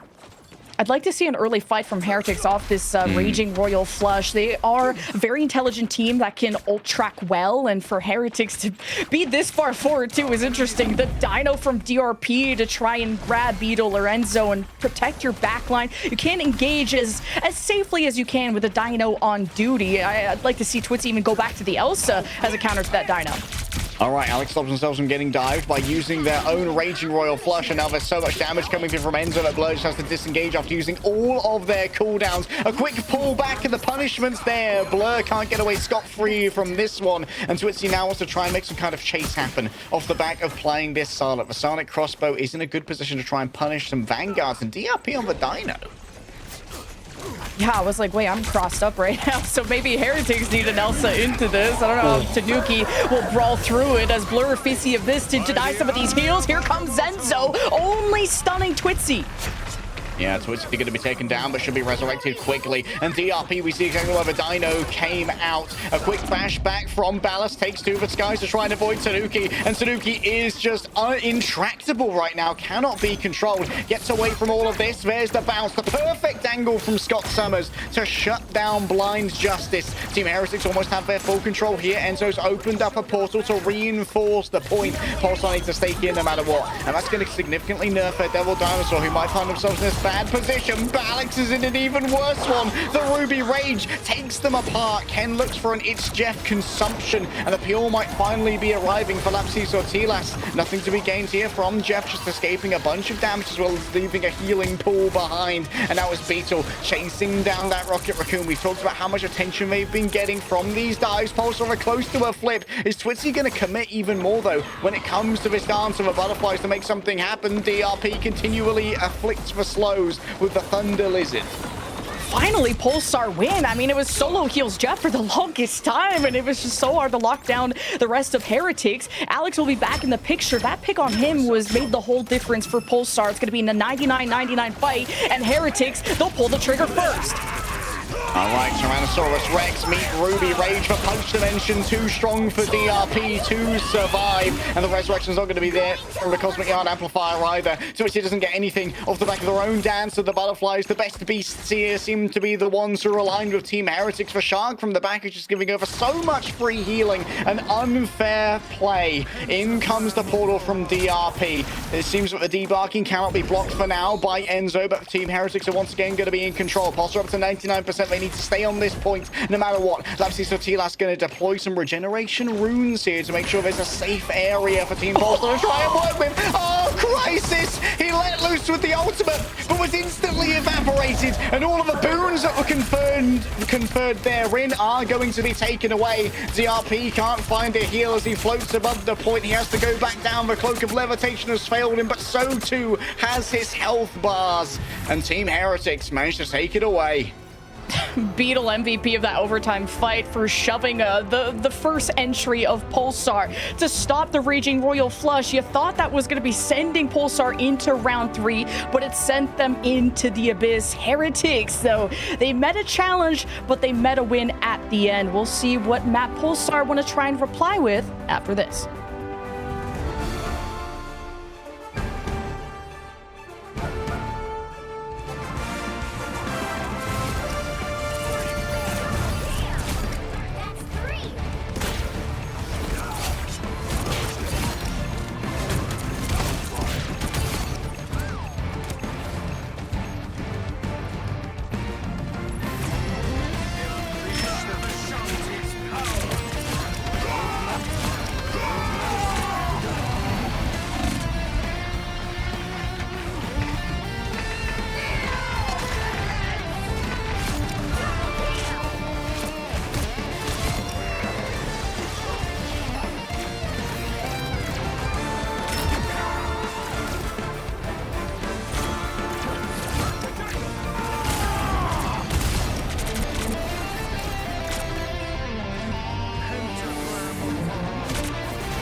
Welcome back, everyone. We just saw our most hotly contested domination so far on Celestial Husk, 194 and then 199 in terms of percentage, but it seemed like one team rising above the rest, and it was a battle of the backline specifically, and we kind of talked about that, Lemon, going into this one. We got to see Ken actually perform the best that we've seen in a while on the Jeff here, specifically enabling that dive a little bit more.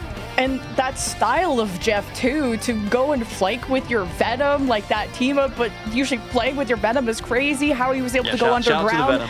Yeah, shout out to Venom. And to kind of dodge the Ruby Rage from the other side. Like, Ken also dealt with the res beacons, making it so that the rocket from Lapsus didn't get as much value, which I was expecting Lapsus to be on the Gambit, which now giving that to Crisis. That's a strat line adjustment that Pulsar are going for. But you have to adjust against Naga, who is our MVP on the Cyclops. So glad to have him back on Duelist. Yeah, no longer, you know, having to play the third strategist for this Heretics roster here, leg day, and looking really good while doing it. I mean, getting all the finals that they needed for their team, specifically the 12, but everyone really stepped up for Heretics across the board. Yeah, I'm glad to see Naga freed from his cage. Just, you know that meme of like the wolf tearing his shirt off? Like, yes, it's finally a good hit scan. It's me.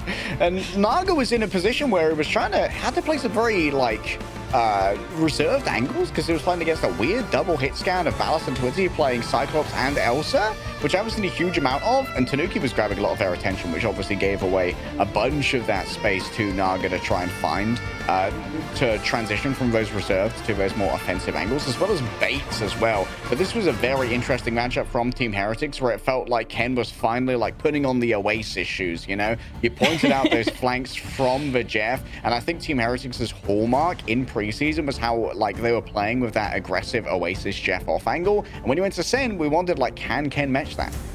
Yeah, I was like trying to keep Oasis out of it because I was like, the ghost of Oasis has come to this map, and Ken is totally owning that. But also better fight planning from Heretics from even just the get-go, from the Enzo Doctor Strange portal to just how Tanuki was my MVP for Daredevil in the first round, as Naga had enough space to operate on the Cyclops in the second round, and you just had impact after impact when it came to the ultimates of Heretics, while Pulsar, they had DRP and Blur use Vanguard ultimates like the Psionic Seduction, Feast of the Abyss, without Twitzy and Ballast being alive. And even just the Crisis Raging Royal Flush there at the end got canceled. It was Pulsar just trying to flex seal their sinking ship, and it was already taken on water, and it's tough to try and let go of the stranglehold that Heretics have on you.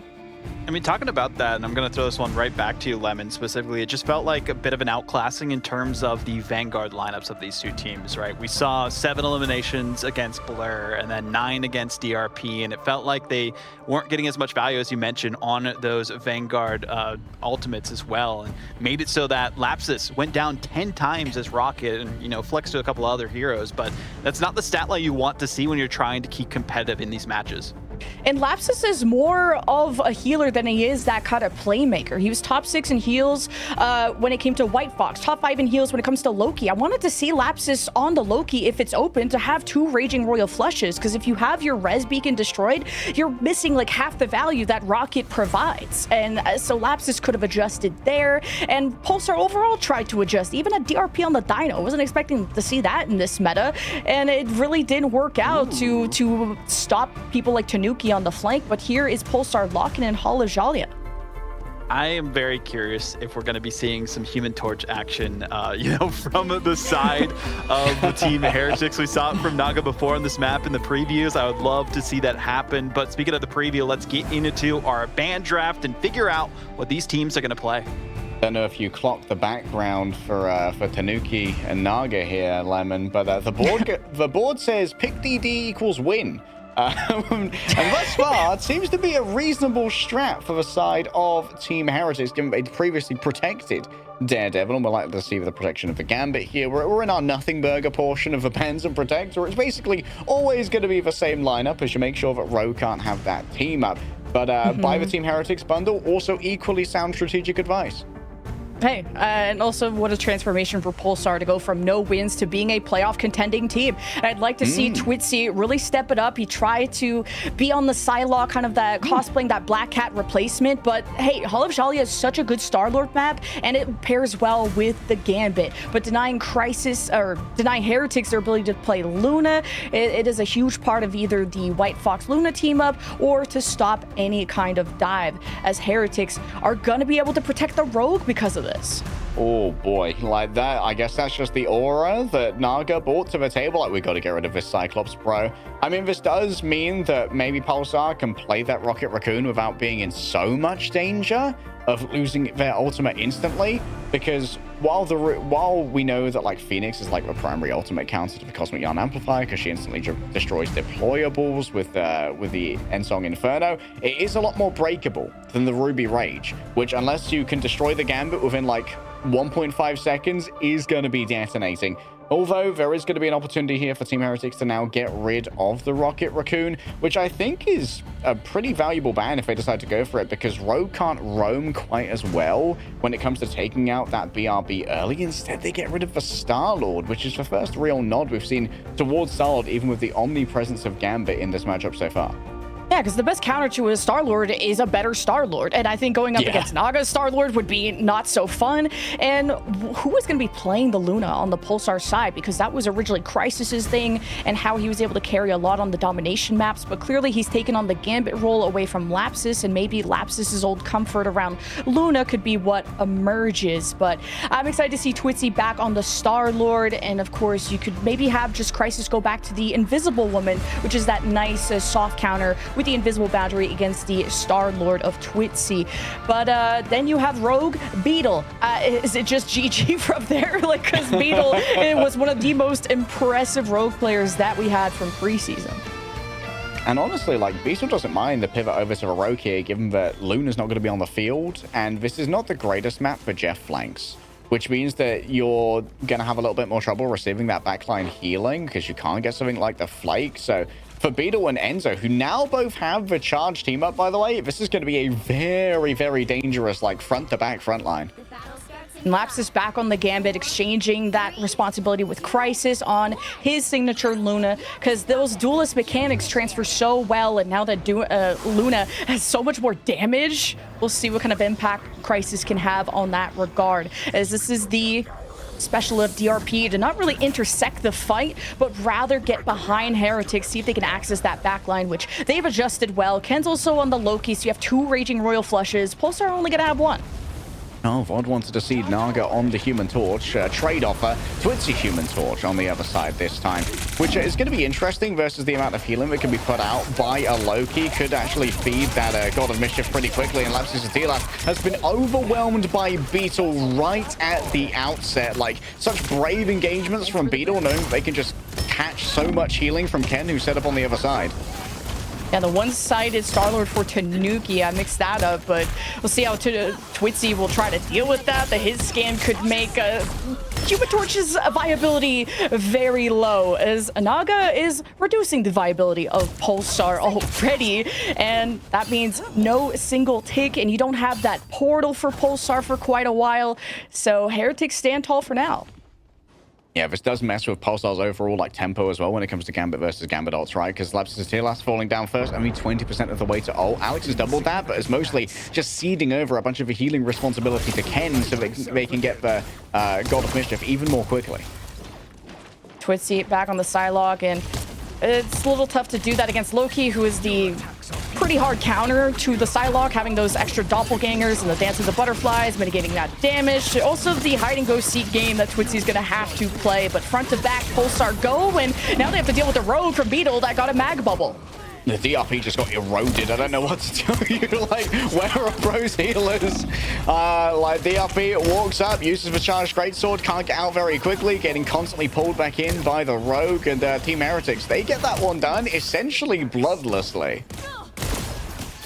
Yeah, tough matchup for Pulsar so far. They're going to have the Fate of Both Worlds, but against the Raging Royal Flush, you have to play around Crysis at that moment. Heretics can spread out and take angles, and Heretics commanding this high ground is something that Blur has to address. Yeah, this needs to be taken. And Blur, a frenzied arrival towards the backline, could do it. DRP actually doesn't want to fight this high ground himself. Instead, he's going to cede all of that responsibility over to Blur and doesn't use their bubble just yet. Blur used their symbiotic resilience. Can't actually use their regeneration domain here, but it's been traded for Ballast, which does mean that it's not going to be really actionable for Pulsar. And Phoenix did get a hit, nerfed by her damage fall off at range. That's why a lot more people are going towards Cyclops or just other hit scan choices than the Phoenix. We'll see if Ballast will get affected by that. So far, though, this is a very one-sided map, and Pulsar only have a minute, and they got 6 ults. Surely, if you dump all 6 ults, you'll get the start of the fight, but will you end it? Heretics can portal back in. Well, 12 ults, that's prepared to break our minds. Out comes the V0 strike. And oh, what a bubble onto Tanuki. Perfect responses here from Enzo. The French control of Vanguard gets it done again inside of the Fate of Both Worlds. Can you find anything for Naga? Not really enough damage here. Crisis keeps everyone surviving apart from Twitzy, who's too far away to receive any of that healing attention. And Blur can't get any LOS from their healers either. And so Naga can just freely let loose with Cosmic Bolt after Cosmic Bolt. It was a big investment from Pulsar, but they get nothing. Now, 5 ults from Pulsar out of the 3 of Heretics, and Heretics are the ones that only gave up a single tick. Like, you're not getting full value out of the Phoenix. The Dance of the Butterflies against the Lokis aren't going to do great, and Pulsar are desperate to get anything going. And they're not going to portal. They're waiting for Blur to go and touch as the Venom, as DRP is already getting pushed back. Blur gonna walk on through. Frenzied arrival might be the thing to make it happen. Yet another Gambit ultimate coming out. This time it's Ken with the God of Mischief. That means Tanuki in the back is just doing so much damage. Burning them down. They're laying down on the floor easily for Beetle. Sweet dreams, my sweet prince. DRP on the point, just gonna be surrounded, eviscerated, beaten. Let Eric Lenscher live, my man. As Team Heretics are surely gonna evict Blur. It doesn't even get time to pop a symbiotic resilience as Beetle has a celebratory heartbreaker and breaks the hearts of Pulsar fans everywhere. This is such a ban draft difference. You let Heretics have the Star-Lord, a Rogue Gambit team up, and Pulsar are falling back to secondaries. Twitzy eventually got to the Elsa, but I would have liked that swap to happen so much earlier. Pulsar also lacking in impact, and the Phoenix ult isn't gonna destroy Heretics at all, and also tried to do it during the Fate of Both Worlds from Crisis. Maybe he was hoping to time it as he came out of that ult, but Pulsar, the impact of the ults still continue to struggle, just like we saw in Celestial Husk. Now Heretics only have to claim, what, 2 ticks to go to series point, and there's only 3 casualties on the Heretics side. Talk about dominance. That was incredible. Like, where are we in the ban draft right now that, like, after an Ignite 4 ban draft, I'm seeing Gambit, Loki, Rogue, and Star-Lord all available? This is, oh my god, wait, Pulsar are really digging deep here. They have entered the ancient Dwarven text. This composition right here, this was written in runes on Mithril tablets. We are deep in the ancient vaults now, Lemon. Playing for vibes, but playing for the next spot in the bracket, where Beetle has just been unstoppable, and even just Rogue by herself is strong without the team up. Now you add Alex, you add Enzo's bubble. This front line looks unstoppable, and Pulsar will do everything to pierce through it before it approaches. Speaking of approaches, Tanuki's already on an off angle as Heretics try to claim attention at a distance through main, but Heretics are taking a very long hallway approach. Twitzy's on the Hella. The headshots are nice, the escapability as well, but she has very much fallen out of the meta for a reason. All right, the old Twitzy vibes. Oh, Tanuki could be in trouble here, though. Could be tracked down by some of these Monstro spawns, but seems to have been able to just about get back to the loving arms of their healers. The Blessing of the Deep has already been expended here as well by Ballast, so that's a huge defensive cooldown that's no longer going to be available, and Tanuki might decide to instead just try and pressure Blur, get some real openings to start happening on the point. Yeah, Tanuki can't flank until his team kind of gets the ball rolling here, and the Hella Namor team up. Strong for Pulsar, but what's going to be strong is if their defense can withstand Tanuki on the engage, synced with the rest of his team. And the point is already starting to get pressured for Heretics. Pulsar could lose the series here. Yeah, 4 players had to disengage, and guess what? Blur's gone elsewhere, so someone else has got a touch. First tick surely going to come on through soon for Team Heretics. Beetle's been frozen again. Crisis has been hitting those absolute zeros, but Team Heretics, their inexorable progress is starting to really weigh on the Pulsar playstyle. There's no symbolic resilience to play with. There's no Vanguard to touch. DRP can't open the pentagram of Ferrara. Did DRP just turn his cam off? No! Come back, my goat! comeback, but in the lower bracket, unfortunately, for Pulsar, and they'll get a second chance at life, but life really dwindled when it came to this really tough one. Heretics, though, very one-sided Hall of Jalia for that the second map here, and Pulsar really had to dig deep in their strat book to have an answer. The Hella Namor, kind of a last resort when they had Twitzy Star-Lord banned out, and they went for a Protect on the Luna, and it just did not work out. The main thing is they let Heretics get the Rogue and the Gambit and even a Star-Lord, and it was Tanuki Star-Lord too. Like, man, Heretics are really prepared for playoffs. They are looking very strong right now. It would appear that the Black Cat assassination has not extended to Team Heretics. We'll see if they can close this out cleanly in map number 3 after this break.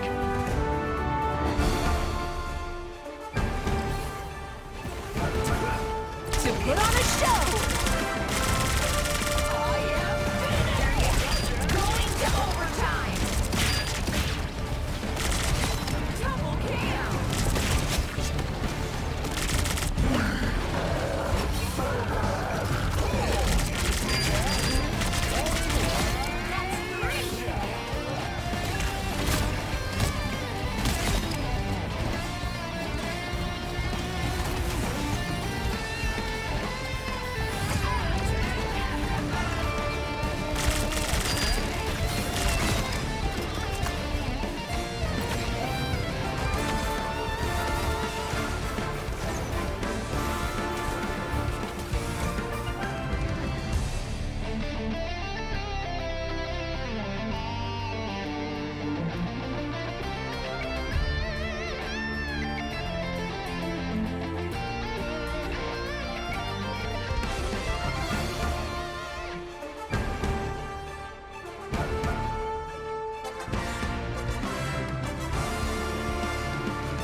it seems our fears have been realized once again from the group stages into the playoffs. The flexibility and ban draft potential for Pulsar just a little lackluster, especially after what we saw in that map specifically, Lemon.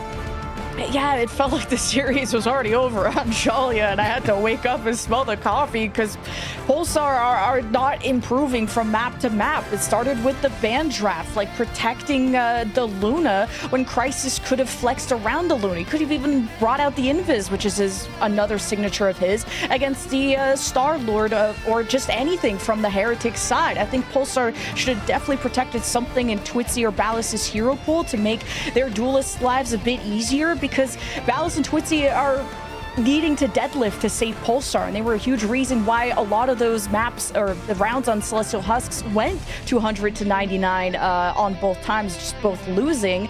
But Pulsar are also very flustered on their decision making, and letting the Rogue go through and playing Psylocke into Loki was just not it. They felt like Pulsar had a game plan, but they didn't consider the variables in front of them.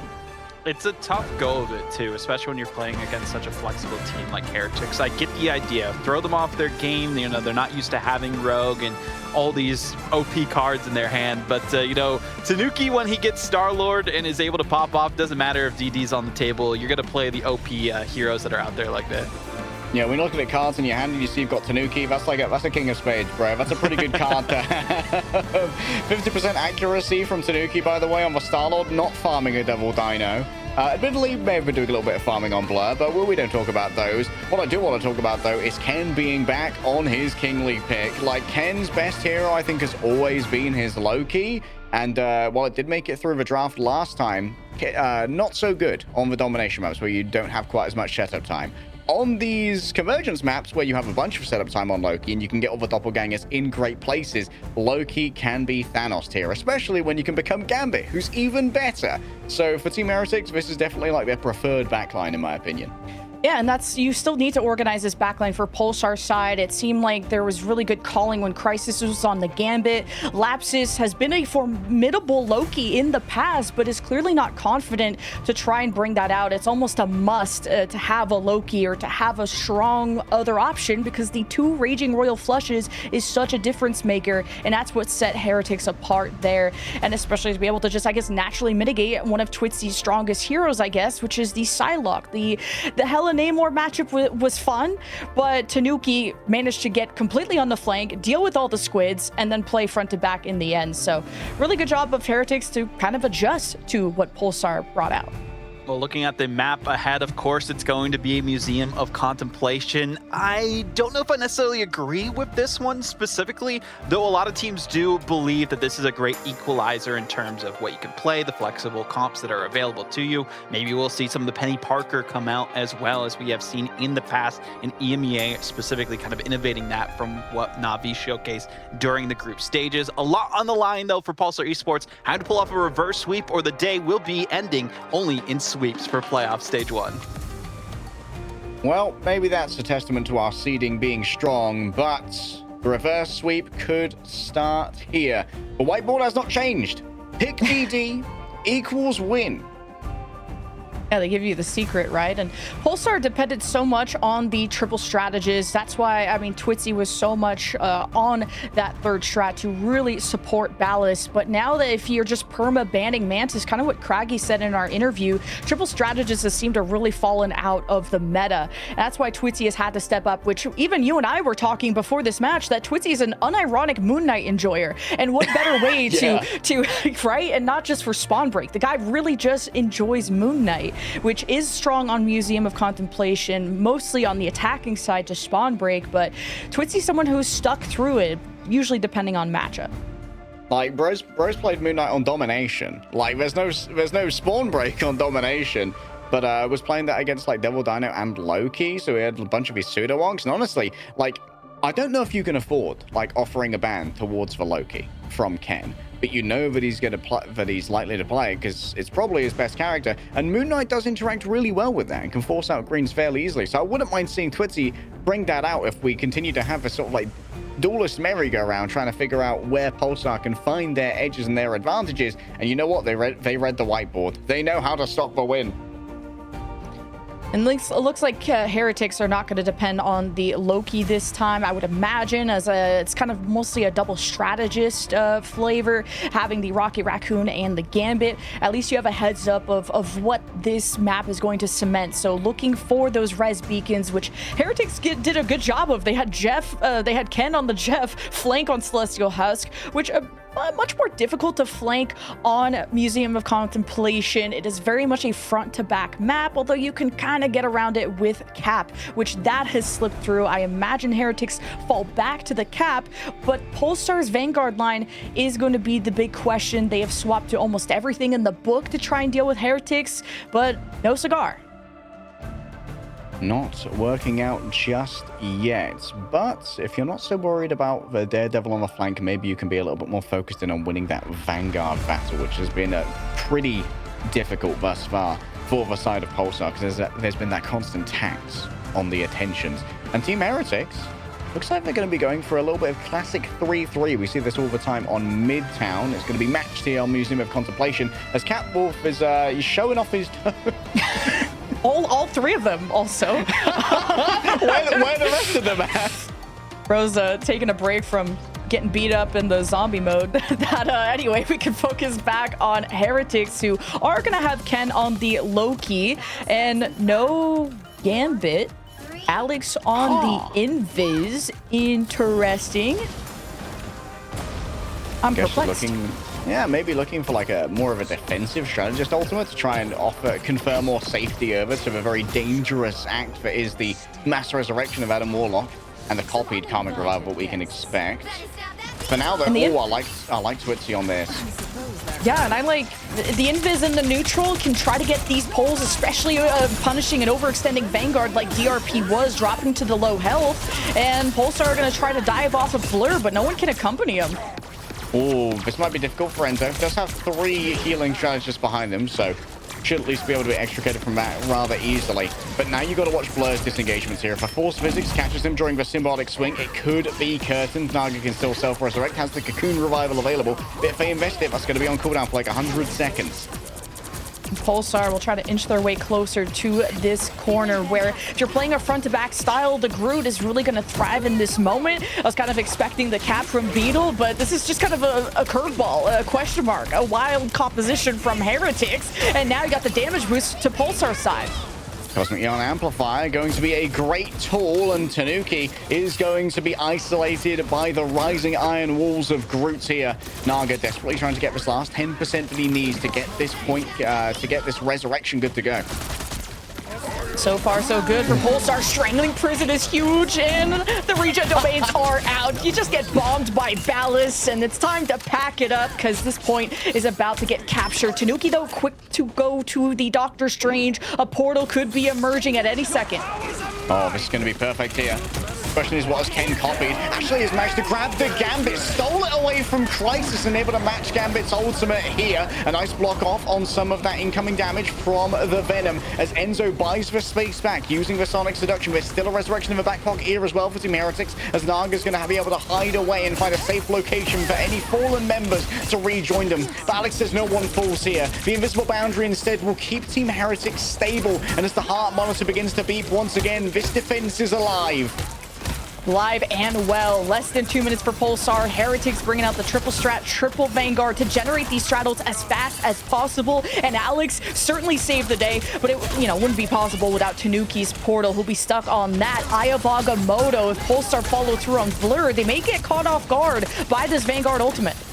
Can you smell what Tanuki's cooking? And Ayavagamoto towards the back could be everything. The Beetle's already fallen on down. Naga already going for a quick resurrection. Up on top of those blocks, there's plenty of cover. You can see that Blur is trying to stay on top of these, but moving away now to just try and peel away for the back line. Tanuki's going to be instantly resurrected. Didn't use the Ayavagamoto, and so it might not be expected. Yet another strangling prison, and a smash on top of it once again. But Team Heretics are using everything. There's so much control, so much CC, but the Cosmic Yarn Amplifier might be the space initial power that's needed to rebuff Team Heretics from their approach here. Tanuki has the last tool towards the back. The Eye of Agamotto is opened. Lapsisotilas is stunned, but the follow-up's not going to be there. DRP on the other side is going to be able to survive through their own control. And now Twitzy moves forward with a Sarlacc in hand. The power of the butterfly now to be unleashed upon the back line of Team Heretics. A quick copy over, but where's Ken gone? Inside the invisible boundary, grabs one over from Alex, and now Team Heretics have a touch of stability to try and play from. Twitzy in the back, the dance of a butterfly. Oh, done. The chase is solid, but Ken's escape is good as well. And it seems like Blur might be off the map. What a clutch here from Tanuki. Unbelievable to come back on the Angela. And a disengage from Heretics to dodge the Feast of the Abyss from Blur. I thought for sure that just would have been the end, and Pulsar would have capped. And now I don't even know if they're going to cap at all. They're out of ultimates, and your best chance is Ballas, maybe a Strangling Prison from DRP. Even hit a midair before, but there's so many targets that could be CC immune. Portal opens behind the man, cuts off some of the healing LOS, but a perfect stab coming through from Tanuki to try and isolate Twitzy, who can't survive the axes of Icors. Now Tanuki's just getting involved, deep down, dirty, and ready to blast anyone who presents himself. DRP seems to have got nothing off the back of a Strangling Prison. Didn't see where that one went. You need to get onto the point right now, as your Vanguard's been stabbed off. Assassin's Charge after Assassin's Charge. DRP just getting trolled away from the objective, and the healing needs to come on through. Naga can't resurrect themselves, so it all comes down to Alex and Ken from the backhand side. It's Crisis to try and have a hero play. Out comes the Raging Royal Flush, and yet another portal to try and emerge from. The Cosmic Yarn Amplifier's got good LOS, and now DRP can just extend their arms again and again as the resurrections come through from Naga, who manages to bring Ken back, yes, but can he get through the portal in time? Alex is so close, and Ken is too. It's going to be a double invisible boundary here from the side of Team Heretics. Pulsar was so close, but it seems that it may well have fallen away in the last moment. DRP's cut down. Yeah, there's a resurrection, but what Vanguard can put themselves onto the point as Ken is yet again back into the Loki form of the doppelgangers, begin firing upon the last bastion of Enzo towards the back. A Strangling Prison, one last attempt. Down goes the regeneration rune. Alex is gone and Blur is too. There's no one there to keep it contested, and Team Heretics hold. Oh my god, the resilience of Heretics, the double invisible boundary when Ken was getting dove upon. The last second copy goes invisible and enters his own ultimate. Then you have Alex who throws his into the mix. Pulsar had Heretics on the edge. Pulsar had the late portal to just keep the sustain on. Pulsar even had DRP wall off the strategist of Heretics, and that was still not enough. Through the Raging Royal Flush of Pulsar, through the Fire and the Flames, a Strangling Prison, Heretics pulled the trigger on these strat ultimates at the perfect time. Ken, I mean, incredible timing on the Loki, and Pulsar, they just needed a clean fight win, and Heretics, they just like to play dirty. Oh my god, Pulsar stopped right before the first objective. This could be now actually the end of the series if Heretics get to the end, and this is now a snowballable position. If Heretics even just get Pulsar weakened, this could be just Heretics pushing to the end, and they have 4 minutes to do so. Bro, how did Team Heretics get 2 portal recontests, man? Do they have a DLC if it gives it a shorter cooldown or what? Unbelievable. Also, big shout out to Naga. I believe actually set up their resurrection beacon as the Adam, ulted on the other side of a portal, then flew out with their new fly, resurrected 2 players before falling down themselves. But that meant that Ken and Alex could come back through a portal and get those double invisible boundaries. Insane stuff. Yeah, Naga has such a strong proficiency on the Atom. We usually see it on Domination, but now Heretics, we got to see Tanuki, who he can claim, and DRP has to play around this iron wall until he gets claimed, and he wants to be CC immune. So good thing DRP has that wall. Quick draw there, quick draw. Going to be difficult for Blur to try and survive in the face of Tanuki's Wolverine. Doesn't have additional throws here, but does have a jump pack courtesy of the Rocket. Great rune coming up there from Lapsisotilas. Regeneration domain keeps things stable for now. But that did cause a very important cooldown. Tanuki, round 2, is so tunneled on DRP. The first corner has been already progressed from Heretics, and now they have Ken with the Cosmic Yarn Amplifier. Now that Blur's disengaged, this is the moment for Heretics to go.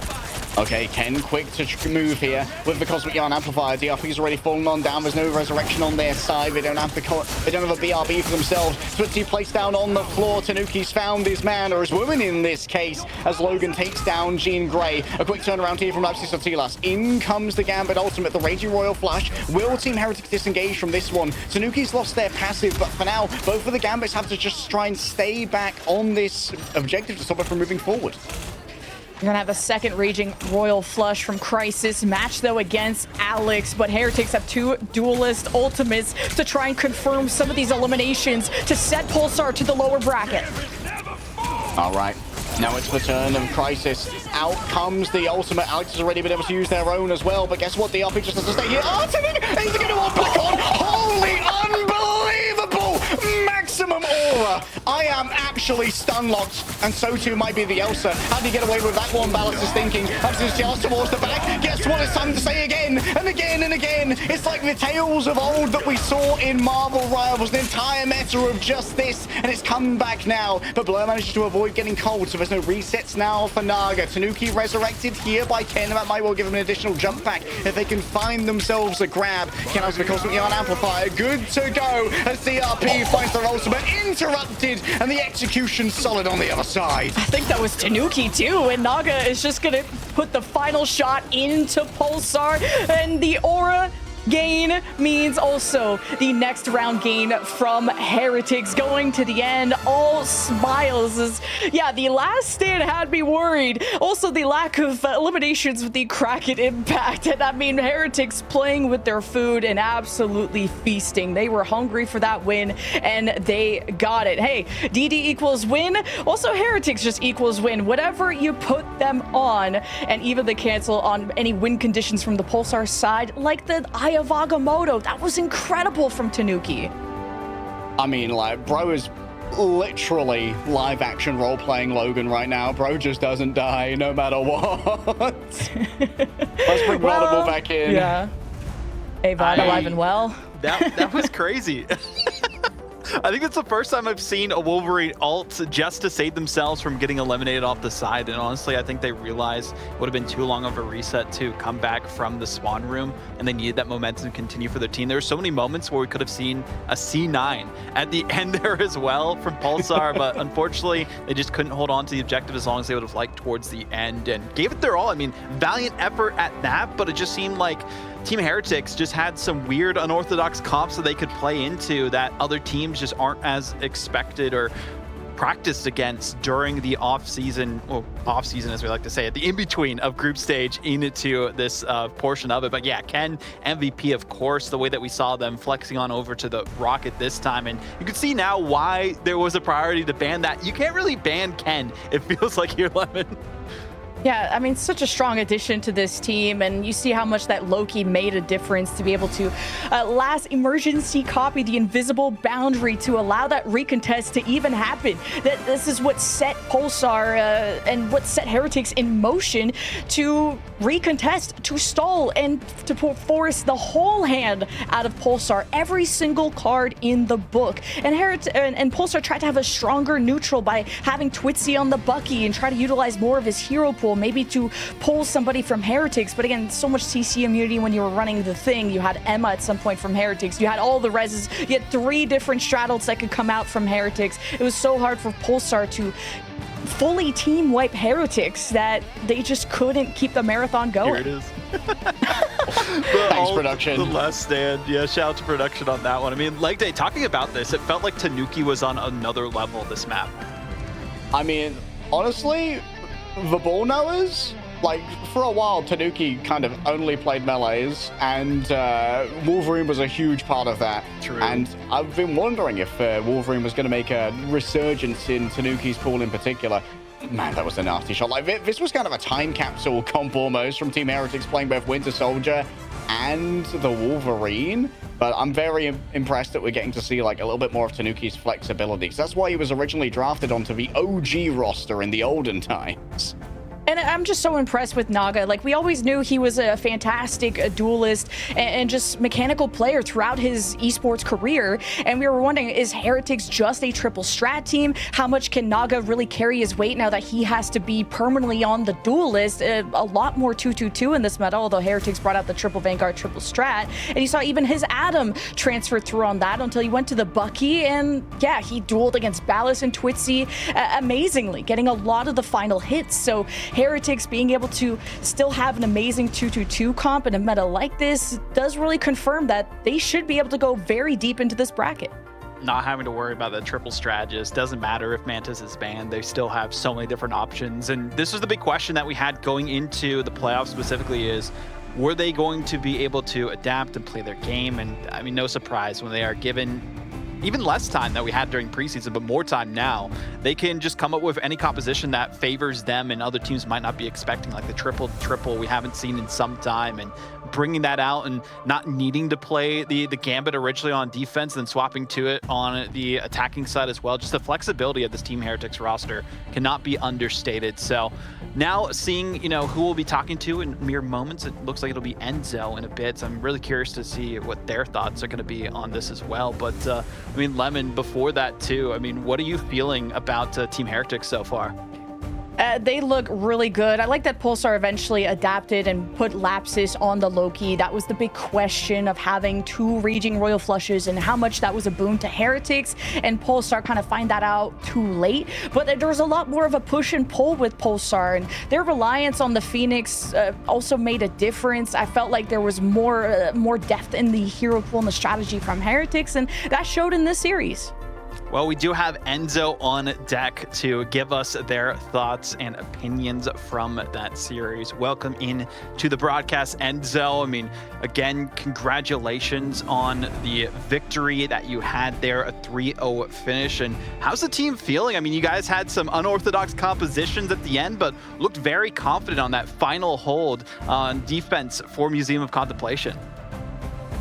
I mean, it's the same thing as the playoff and the group stage. What I mean, the same thing as the group stage. We just hide things. We just play what we think like playing today, and we keep the good strat for the good games. I mean, I'm not saying it was not a good game, but it's obviously not the one we are aiming at. We're obviously aiming at VP most likely, so we wanna keep hiding stuff. I think Navi taught us a really good lesson last time when we played the Death Ball comp in when it didn't matter, and then we played the grand final and they knew about it. So yeah, now we are just hiding stuff, yeah. We've all noticed from your cams that you're all together, I believe, at boot camp in Berlin at the moment. Like, how's that changed the dynamic for your team to all be together and play? Is Line Pro there as well? Yeah, he is. So, I mean, it's a strength of our team. It's been the same thing since the beginning. Even back then, it was always our strengths, like just friendship. We trust each other, and when other team bootcamp, I think they don't have the same type of friendship. So yeah, I think that's good for us, and I don't think that's good for them, because when you lose 2 scrims in a row, you lose 10 maps in a row. Like, these people are crashing out, but we're just laughing at it. Like, I mean, we take it seriously when we need to, but it's important to laugh, and not get tilted about that type of stuff. Yeah, and I know that last map was super fun and it was a full hold at the end, but it felt like Hall of Jalia was the most decisive victory that you guys had, even just starting with the ban draft. Talk to me about how you guys kind of dealt with Pulsar's adaptations, whether it was the Hella Namor, we haven't seen that in a while, or what you kind of thought about that. It's really simple, guys. You're not gonna get any links from me because I don't do anything about the draft. I'm a good little soldier. I ask Beetle, watch your play, and I go. If he tells me place Strange into my wall, sure, I got this. I don't really think about any of that. I just pick the character I'm getting told to. I care more about the mentality. Yeah, well, what do you think about the Hella Namor then, at least? Okay. I think that's always been a really good comp on Hall of Jalia. This is a really angle map, so it's obviously really good with the Luna. It's a good way to play the game. I think but it's been like this since a long time. I think now there is new character to the game. The things kinda change. So I think there is like better way to do it, but it's obviously just a good comp for the map. Obviously, one of the biggest meta changes, as well as the addition of Cyclops in our new patch, is that Black Cat's been taken away, which was a huge Tanuki power pick, and Devil Dino is no longer like the perma pick. How do you think those two characters shifting in power level has impacted Team Heretics? It impacted me a lot, not being able to play Dino. This character, again, I will say it, it was really stupid, so obviously I was really good at it. Now I need to use my brain, play some EMEA, play some Thankful back. I don't know, yeah, it hurts me a lot, but you know, I'm trying to deal with it. About the Black Cat thing, I think it doesn't change much. Like, he was really good at Black Cat. I think Black Cat is still playable.